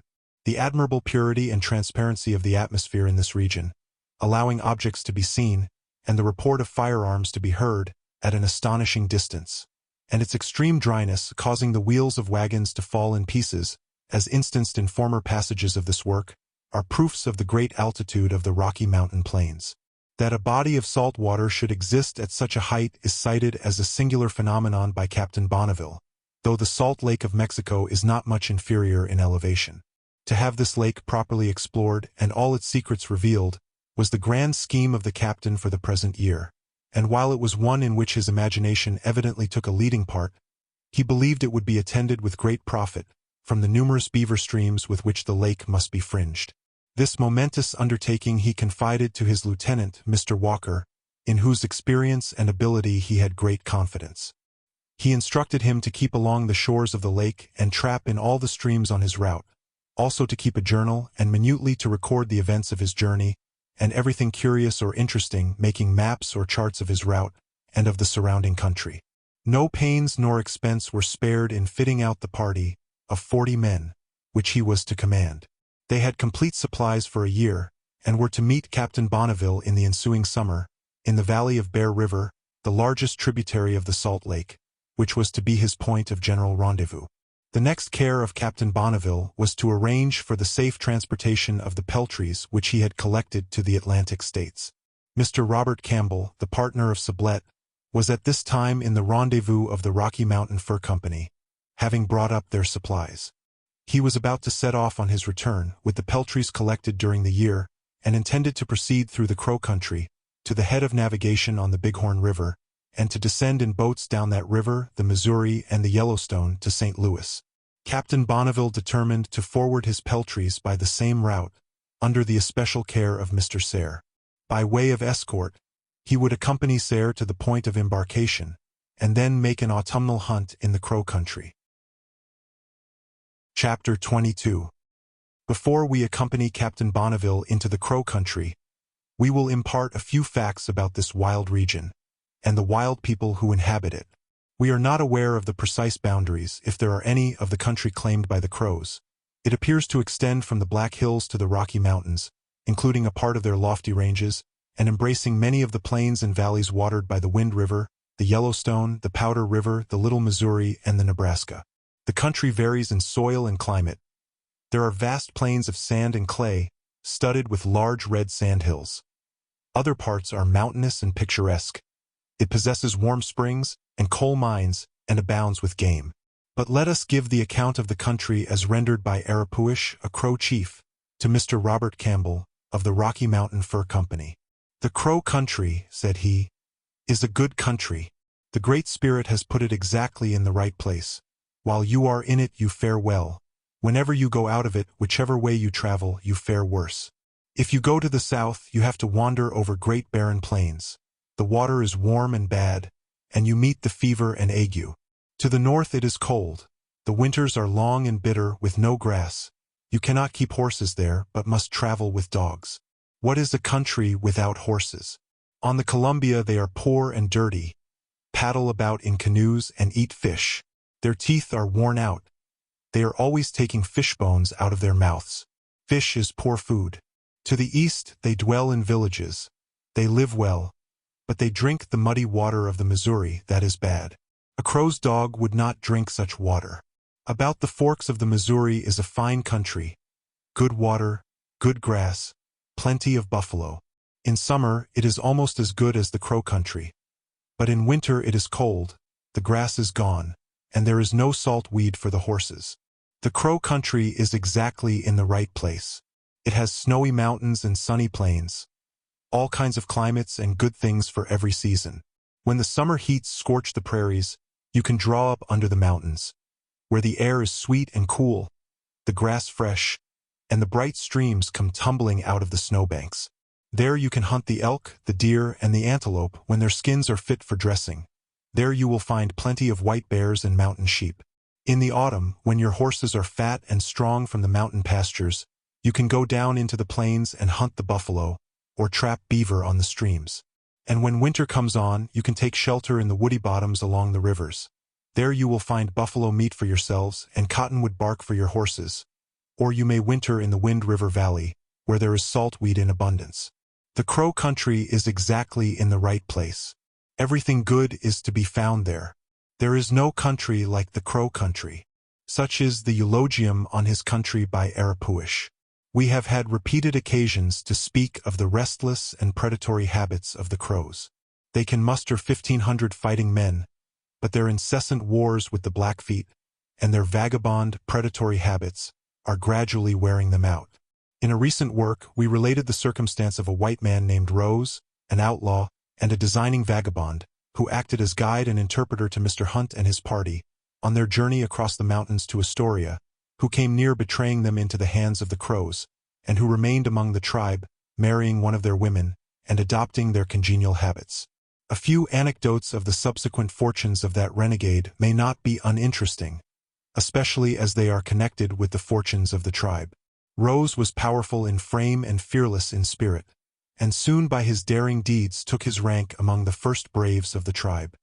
He aspired to command, and knew it was only to be attained by desperate exploits. He distinguished himself in repeated actions with Blackfeet. On one occasion, a band of those savages had fortified themselves within a breastwork, and could not be harmed. Rose proposed to storm the work, "Who will take the lead?" was the demand. "I," cried he, and putting himself at their head, rushed forward.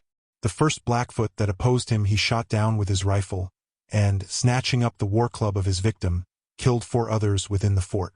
The victory was complete, and Rose returned to the Crow village covered with glory, and bearing 5 Blackfoot scalps, to be erected as a trophy before his lodge.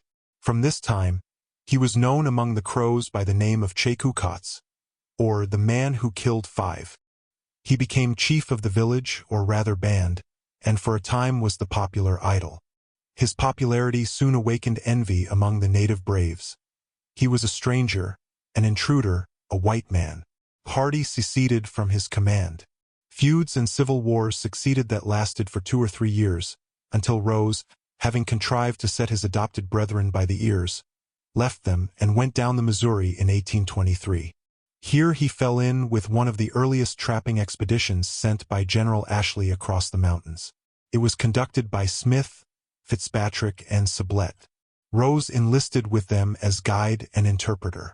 When he got them among the Crows, he was exceedingly generous with their goods, making presents to the braves of his adopted tribe, as became a high-minded chief. This doubtless helped to revive his popularity. In that expedition, Smith and Fitzpatrick were robbed of their horses in Green River Valley. The place where the robbery took place still bears the name of Horse Creek. We are not informed whether the horses were stolen through the instigation and management of Rose. It is not improbable, for such was the perfidy he had intended to practice on a former occasion toward Mr. Hunt and his party. The last anecdote we have of Rose is from an Indian trader. When General Atkinson made his military expedition up the Missouri in 1825 to protect the fur trade, he held a conference with the Crow Nation, at which Rose figured as Indian dignitary and Crow interpreter. The military were stationed at some little distance from the scene of the big talk. While the general and the chiefs were smoking pipes and making speeches, the officers, supposing all was friendly, left the troops and drew near the scene of ceremonial. Some of the more knowing Crows, perceiving this, stole quietly to the camp, and, unobserved, contrived to stop the touch-holes of the field pieces with dirt. Shortly after, a misunderstanding occurred in the conference. Some of the Indians, knowing the cannon to be useless, became insolent. Tumult arose. In the confusion, Colonel O'Fallon snapped a pistol in the face of a brave, and knocked him down with the butt end. The Crows were all in a fury. A chance medley fight was on the point of taking place, when Rose, his natural sympathies as a white man suddenly recurring, broke the stock of his fusee over the head of a Crow warrior, and laid so vigorously about him with the barrel, that he soon put the whole throng to flight. Luckily, as no lives had been lost, this sturdy rib roasting calmed the fury of the Crows, and the tumult ended without serious consequences. What was the ultimate fate of this vagabond hero is not distinctly known. Some report him to have fallen a victim to disease, brought on by his licentious life. Others assert that he was murdered in a feud among the Crows. After all, his residence among these savages, and the influence he acquired over them, had, for a time, some beneficial effects. He is said, not merely to have rendered them more formidable to the Blackfeet, but to have opened their eyes to the policy of cultivating the friendship of the white men. After Rose's death, his policy continued to be cultivated, with indifferent success, by Arapuish, the chief already mentioned, who had been his great friend, and whose character he had contributed to develop. This sagacious chief endeavored, on every occasion, to restrain the predatory propensities of his tribe when directed against the white men. "If we keep friends with them," said he, "we have nothing to fear from the Blackfeet and can rule the mountains." Arapuish pretended to be a great medicine man, a character among the Indians which is a compound of priest, doctor, prophet, and conjurer. He carried about with him a tame eagle, as his medicine or familiar. With the white men, he acknowledged that this was all charlatanism, but said it was necessary to give him weight and influence among his people. Mr. Robert Campbell, from whom we have most of these facts, in the course of one of his trapping expeditions, was quartered in the village of Arapuish, and a guest in the lodge of the chieftain. He had collected a large quantity of furs, and, fearful of being plundered, deposited but a part in the lodge of the chief. The rest he buried in a cache. One night, Arapuish came into the lodge with a cloudy brow, and seated himself for a time without saying a word.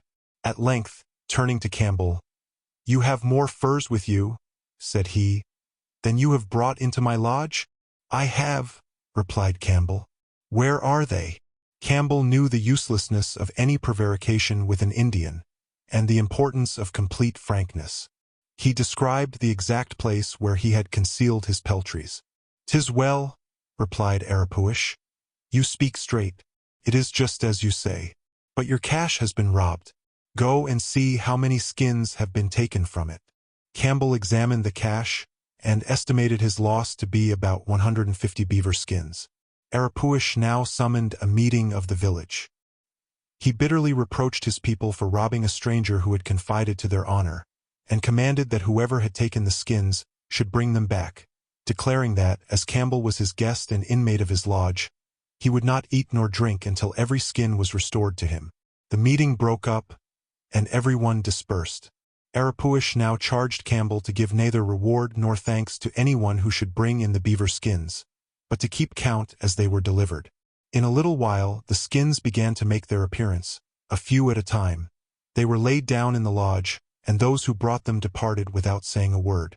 The day passed away. Arapuish sat in one corner of his lodge, wrapped up in his robe, scarcely moving a muscle of his countenance. When night arrived, he demanded if all the skins had been brought in. Above 100 had been given up, and Campbell expressed himself contented. Not so the Crow chieftain. He fasted all that night, nor tasted a drop of water. In the morning, some more skins were brought in and continued to come, 1 and 2 at a time, throughout the day, until but a few were wanting to make the number complete. Campbell was now anxious to put an end to this fasting of the old chief, and again declared that he was perfectly satisfied. Arapuish demanded what number of skins were yet wanting. On being told, he whispered to some of his people, who disappeared. After a time the number were brought in, though it was evident they were not any of the skins that had been stolen, but others gleaned in the village. "Is all right now?" demanded Arapuish. "All is right," replied Campbell.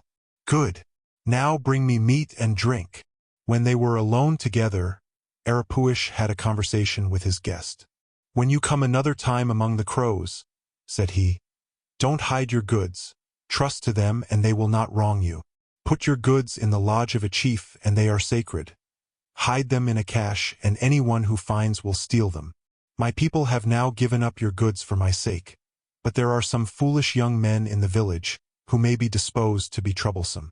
Don't linger, therefore, but pack your horses and be off."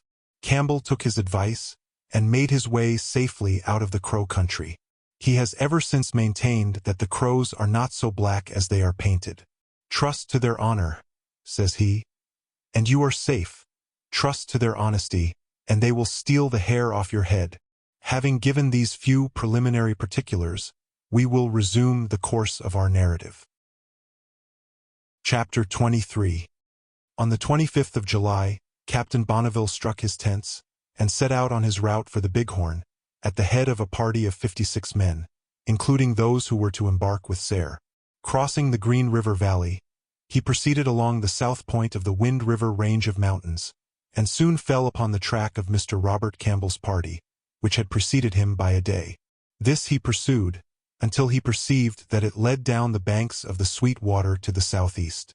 As this was different from his proposed direction, he left it, and turning to the northeast, soon came upon the waters of the Popo-Agi. This stream takes its rise in the Wind River Mountains. Its name, like most Indian names, is characteristic. Popo in the Crow language signifies head, and Agi, river. It is the head of a long river, extending from the south end of the Wind River Mountains in a northeast direction, until it falls into the Yellowstone. Its course is generally through plains, but is twice crossed by chains of mountains, the first called the Little Horn, the second the Big Horn. After it has forced its way through the first chain, it is called the Horn River. After the second chain, it is called the Bighorn River. Its passage through this last chain is rough and violent, making repeated falls and rushing down long and furious rapids, which threaten destruction to the navigator, though a hardy trapper is said to have shot down them in a canoe. At the foot of these rapids is the head of navigation, where it was the intention of the parties to construct boats and embark. Proceeding down along the Popo Agi, Captain Bonneville came again in full view of the bluffs, as they are called, extending from the base of the Wind River Mountains far away to the east, and presenting to the eye a confusion of hills and cliffs of red sandstone, some peaked and angular, some round, some broken into crags and precipices, and piled up in fantastic masses, but all naked and sterile. There appeared to be no soil favorable to vegetation, nothing but coarse gravel. Yet, over all this isolated, barren landscape, were diffused such atmospherical tints and hues as to blend the whole into harmony and beauty. In this neighborhood, the captain made search for the Great Tar Spring, one of the wonders of the mountains, the medicinal properties of which he had heard extravagantly lauded by the trappers.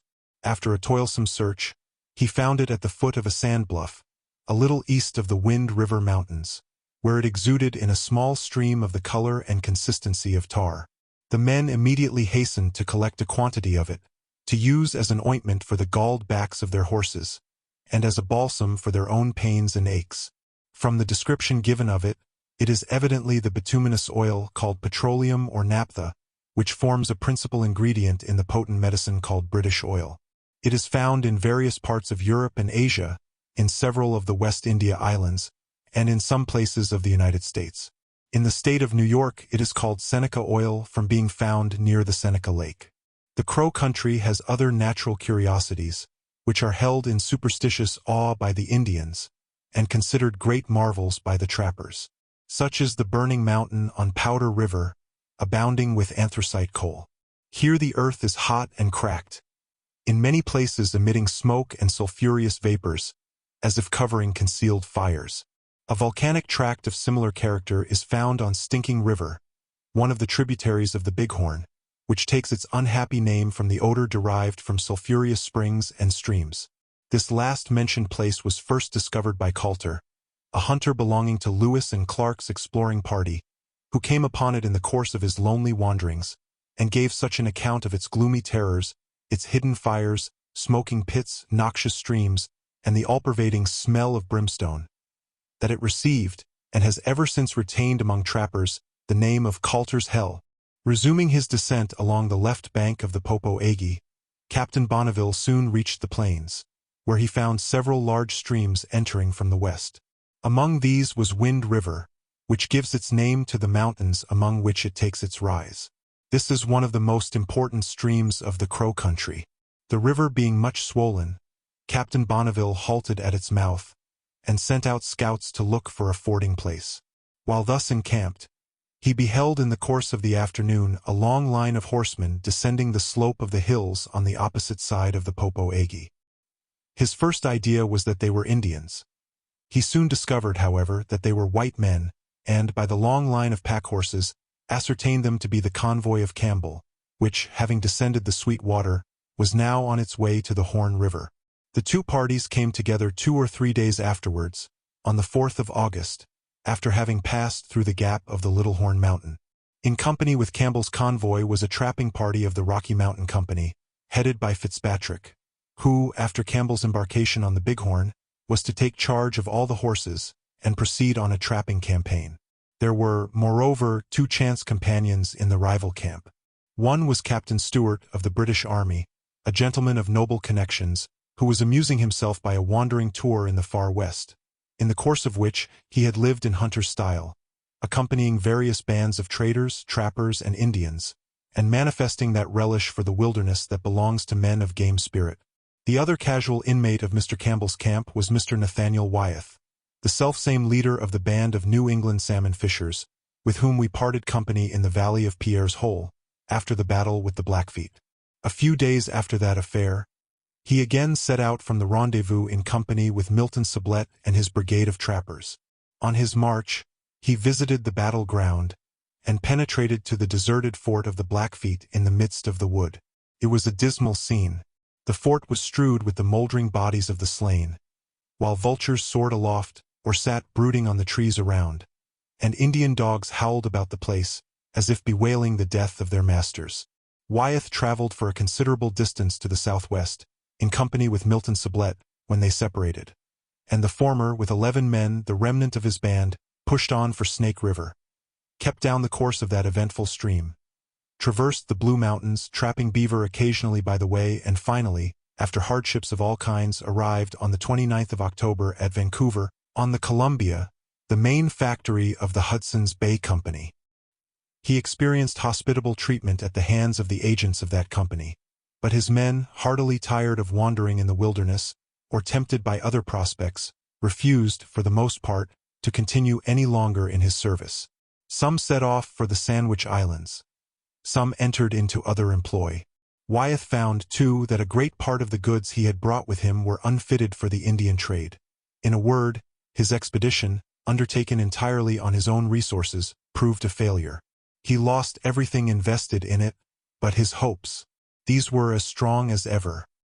He took note of everything, therefore, that could be of service to him in the further prosecution of his project, collected all the information within his reach, and then set off, accompanied by merely 2 men, on his return journey across the continent. He had got thus far by hook and by crook, a mode in which a New England man can make his way all over the world, and through all kinds of difficulties, and was now bound for Boston, in full confidence of being able to form a company for the salmon fishery and fur trade of the Columbia. The party of Mr. Campbell had met with a disaster in the course of their route from the Sweetwater. 3 or 4 of the men, who were reconnoitering the country in advance of the main body, were visited one night in their camp by 15 or 20 Shoshones. Considering this tribe as perfectly friendly, they received them in the most cordial and confiding manner. In the course of the night, the man on guard near the horses fell sound asleep, upon which a Shoshone shot him in the head and nearly killed him. The savages then made off with the horses, leaving the rest of the party to find their way to the main body on foot. The rival companies of Captain Bonneville and Mr. Campbell, thus fortuitously brought together, now prosecuted their journey in great good fellowship, forming a joint camp of about 100 men. The captain, however, began to entertain doubts that Fitzpatrick and his trappers, who kept profound silence as to their future movements, intended to hunt the same grounds which he had selected for his autumnal campaign, which lay to the west of the Horn River on its tributary streams. In the course of his march, therefore, he secretly detached a small party of trappers to make their way to those hunting grounds, while he continued on with the main body, appointing a rendezvous at the next full moon, about the 28th of August, at a place called the Medicine Lodge. On reaching the second chain, called the Bighorn Mountains, where the river forced its impetuous way through a precipitous defile, with cascades and rapids, the travelers were obliged to leave its banks, and traverse the mountains by a rugged and frightful route, emphatically called the Bad Pass. Descending the opposite side, they again made for the river banks, and about the middle of August, reached the point below the rapids where the river becomes navigable for boats. Here Captain Bonneville detached a second party of trappers, consisting of 10 men, to seek and join those whom he had detached while on the route, appointing for them the same rendezvous, at the Medicine Lodge, on the 28th of August. All hands now set to work to construct bull boats, as they are technically called, a light, fragile kind of bark, characteristic of the expedients and inventions of the wilderness, being formed of buffalo skins, stretched on frames. They are sometimes also called skin boats. Wyeth was the first ready, and, with his usual promptness and hardihood, launched his frail bark singly on this wild and hazardous voyage, down an almost interminable succession of rivers, winding through countries teeming with savage hordes. Milton Sublette, his former fellow-traveler, and his companion in the battle scenes of Pierre's Hole, took passage in his boat. His crew consisted of 2 white men and 2 Indians. We shall hear further of Wyeth and his wild voyage in the course of our wanderings about the far west. The remaining parties soon completed their several armaments. That of Captain Bonneville was composed of 3 bull boats, in which he embarked all his peltries, giving them in charge of Mr. Sayre, with a party of 36 men. Mr. Campbell took command of his own boats, and the little squadrons were soon gliding down the bright current of the Bighorn. The secret precautions which Captain Bonneville had taken to throw his men first into the trapping ground west of the Bighorn were probably superfluous. It did not appear that Fitzpatrick had intended to hunt in that direction. The moment Mr. Campbell and his men embarked with the peltries, Fitzpatrick took charge of all the horses, amounting to above 100, and struck off to the east, to trap upon Little Horn, Powder, and Tongue rivers. He was accompanied by Captain Stewart, who was desirous of having a range about the Crow country. Of the adventures they met with in that region of vagabonds and horse-stealers, we shall have something to relate hereafter. Captain Bonneville, being now left to prosecute his trapping campaign without rivalry, set out on the 17th of August for the rendezvous at Medicine Lodge. He had but 4 men remaining with him and 46 horses to take care of. With these he had to make his way over mountain and plain, through a marauding, horse-stealing region, full of peril for a numerous cavalcade so slightly manned. He addressed himself to his difficult journey, however, with his usual alacrity of spirit. In the afternoon of his first day's journey, on drawing near to the Bighorn Mountain, on the summit of which he intended to encamp for the night, he observed, to his disquiet, a cloud of smoke rising from its base. He came to a halt and watched it anxiously. It was very irregular. Sometimes it would almost die away, and then would mount up in heavy volumes. There was, apparently, a large party encamped there, probably some ruffian horde of Blackfeet.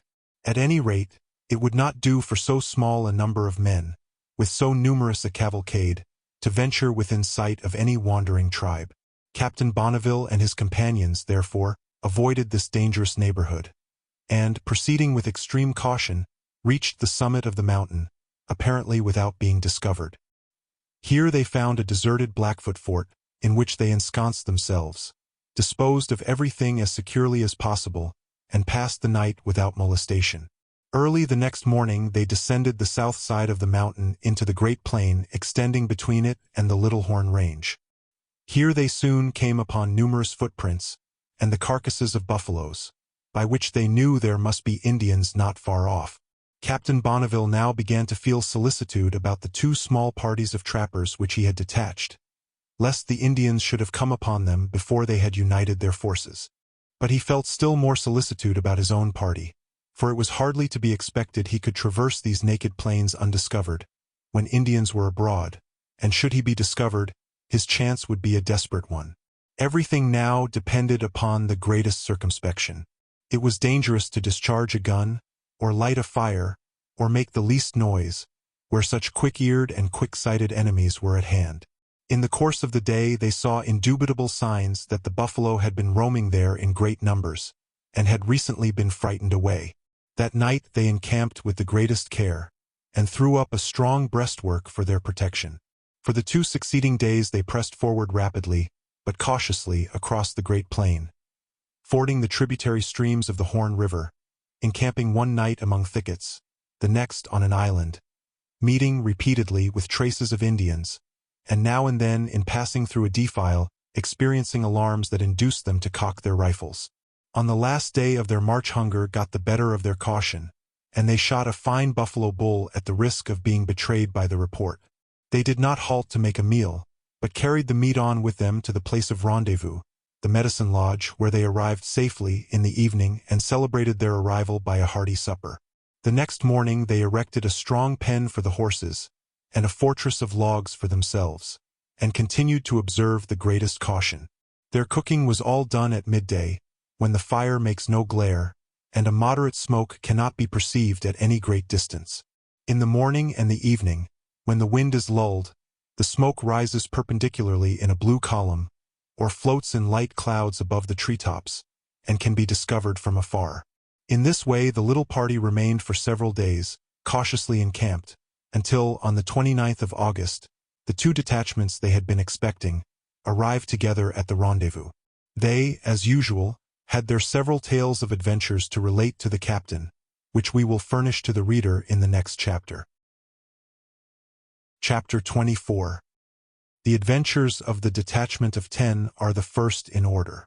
These trappers, when they separated from Captain Bonneville at the place where the furs were embarked, proceeded to the foot of the Bighorn Mountain, and having encamped, one of them mounted his mule and went out to set his trap in a neighboring stream. He had not proceeded far when his steed came to a full stop. The trapper kicked and cudgeled, but to every blow and kick the mule snorted and kicked up, but still refused to budge an inch. The rider now cast his eyes warily around in search of some cause for this demur, when, to his dismay, he discovered an Indian fort within gunshot distance, lowering through the twilight.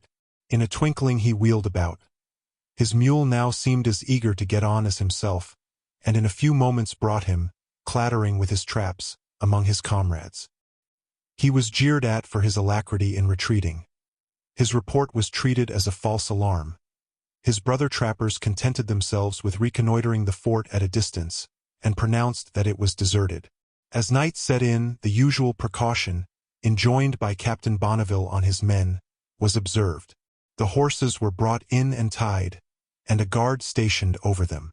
This done, the men wrapped themselves in their blankets, stretched themselves before the fire, and being fatigued with a long day's march, and gorged with a hearty supper, were soon in a profound sleep.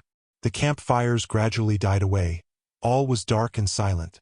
The sentinel stationed to watch the horses had marched as far, and supped as heartily as any of his companions, and while they snored, he began to nod at his post. After a time, a low trampling noise reached his ear. He half opened his closing eyes, and beheld 2 or 3 elks moving about the lodges, picking and smelling, and grazing here and there. The sight of elk within the purlieus of the camp caused some little surprise, but having had his supper, he cared not for elk meat, and, suffering them to graze about unmolested, soon relapsed into a doze. Suddenly, before daybreak, a discharge of firearms, and a struggle and tramp of horses, made everyone start to his feet. The first move was to secure the horses. Some were gone. Others were struggling and kicking and trembling, for there was a horrible uproar of whoops and yells and firearms. Several trappers stole quietly from the camp, and succeeded in driving in the horses which had broken away. The rest were tethered still more strongly. A breastwork was thrown up of saddles, baggage, and camp furniture, and all hands waited anxiously for daylight. The Indians, in the meantime, collected on a neighboring height, kept up the most horrible clamor, in hopes of striking a panic into the camp, or frightening off the horses. When the day dawned, the trappers attacked them briskly and drove them to some distance. A desultory fire was kept up for an hour, when the Indians, seeing nothing was to be gained, gave up the contest and retired. They proved to be a war party of Blackfeet, who, while in search of the Crow tribe, had fallen upon the trail of Captain Bonneville on the Popo Agi, and dogged him to the Bighorn, but had been completely baffled by his vigilance. They had then waylaid the present detachment, and were actually housed in perfect silence within their fort, when the mule of the trapper made such a dead point. The savages went off uttering the wildest denunciations of hostility, mingled with opprobrious terms in broken English, and gesticulations of the most insulting kind. In this melee, 1 white man was wounded, and 2 horses were killed. On preparing the morning's meal, however, a number of cups, knives, and other articles were missing, which had, doubtless, been carried off by the fictitious elk during the slumber of the very sagacious sentinel. As the Indians had gone off in the direction which the trappers had intended to travel, the latter changed their route and pushed forward rapidly through the bad pass, nor halted until night, when, supposing themselves out of the reach of the enemy, they contented themselves with tying up their horses and posting a guard. They had scarce laid down to sleep, when a dog strayed into the camp with a small pack of moccasins tied upon his back, for dogs are made to carry burdens among the Indians. The sentinel, more knowing than he of the preceding night, awoke his companions and reported the circumstance. It was evident that Indians were at hand. All were instantly at work. A strong pen was soon constructed for the horses, after completing which, they resumed their slumbers with the composure of men long inured to dangers. In the next night, the prowling of dogs about the camp, and various suspicious noises, showed that Indians were still hovering about them. Hurrying on by long marches, they at length fell upon a trail, which, with the experienced eye of veteran woodmen, they soon discovered to be that of the party of trappers detached by Captain Bonneville when on his march, and which they were sent to join. They likewise ascertained from various signs that this party had suffered some maltreatment from the Indians. They now pursued the trail with intense anxiety. It carried them to the banks of the stream called the Gray Bull, and down along its course, until they came to where it empties into the Horn River. Here, to their great joy, they discovered the comrades of whom they were in search, all strongly fortified, and in a state of great watchfulness and anxiety. We now take up the adventures of this first detachment of trappers. These men, after parting with the main body under Captain Bonneville, had proceeded slowly for several days up the course of the river, trapping beaver as they went. One morning, as they were about to visit their traps, one of the campkeepers pointed to a fine elk, grazing at a distance, and requested them to shoot it. 3 of the trappers started off for the purpose. In passing a thicket, they were fired upon by some savages in ambush, and at the same time, the pretended elk, throwing off his hide and his horn, started forth an Indian warrior. One of the 3 trappers had been brought down by the volley. The others fled to the camp, and all hands, seizing up whatever they could carry off, retreated to a small island in the river and took refuge among the willows. Here they were soon joined by their comrade who had fallen, but who had merely been wounded in the neck. In the meantime, the Indians took possession of the deserted camp, with all the traps, accoutrements, and horses. While they were busy among the spoils, a solitary trapper, who had been absent at his work, came sauntering to the camp with his traps on his back. He had approached nearby when an Indian came forward and motioned him to keep away. At the same moment, he was perceived by his comrades on the island, and warned of his danger with loud cries. The poor fellow stood for a moment, bewildered and aghast, then dropping his traps, wheeled and made off at full speed, quickened by a sportive volley which the Indians rattled after him. In high good humor with their easy triumph, the savages now formed a circle round the fire and performed a war dance, with the unlucky trappers for rueful spectators. This done, emboldened by what they considered cowardice on the part of the white men, they neglected their usual mode of bushfighting, and advanced openly within 20 paces of the willows. A sharp volley from the trappers brought them to a sudden halt, and laid 3 of them breathless. The chief, who had stationed himself on an eminence to direct all the movements of his people, seeing 3 of his warriors laid low, ordered the rest to retire. They immediately did so, and the whole band soon disappeared behind a point of woods, carrying off with them the horses, traps, and the greater part of the baggage. It was just after this misfortune that the party of 10 men discovered this forlorn band of trappers in a fortress, which they had thrown up after their disaster. They were so perfectly dismayed that they could not be induced even to go in quest of their traps, which they had set in a neighboring stream. The 2 parties now joined their forces, and made their way, without further misfortune, to the rendezvous. Captain Bonneville perceived from the reports of these parties, as well as from what he had observed himself in his recent march, that he was in a neighborhood teeming with danger. 2 wandering Snake Indians, also, who visited the camp, assured him that there were 2 large bands of crows marching rapidly upon him. He broke up his encampment, therefore, on the 1st of September, made his way to the south, across the Little Horn Mountain, until he reached Wind River, and then turning westward, moved slowly up the banks of that stream, giving time for his men to trap as he proceeded. As it was not in the plan of the present hunting campaigns to go near the caches on Green River, and as the trappers were in want of traps to replace those they had lost, Captain Bonneville undertook to visit the caches and procure a supply. To accompany him in this hazardous expedition, which would take him through the defile of the Wind River Mountains and up the Green River Valley, he took but 3 men.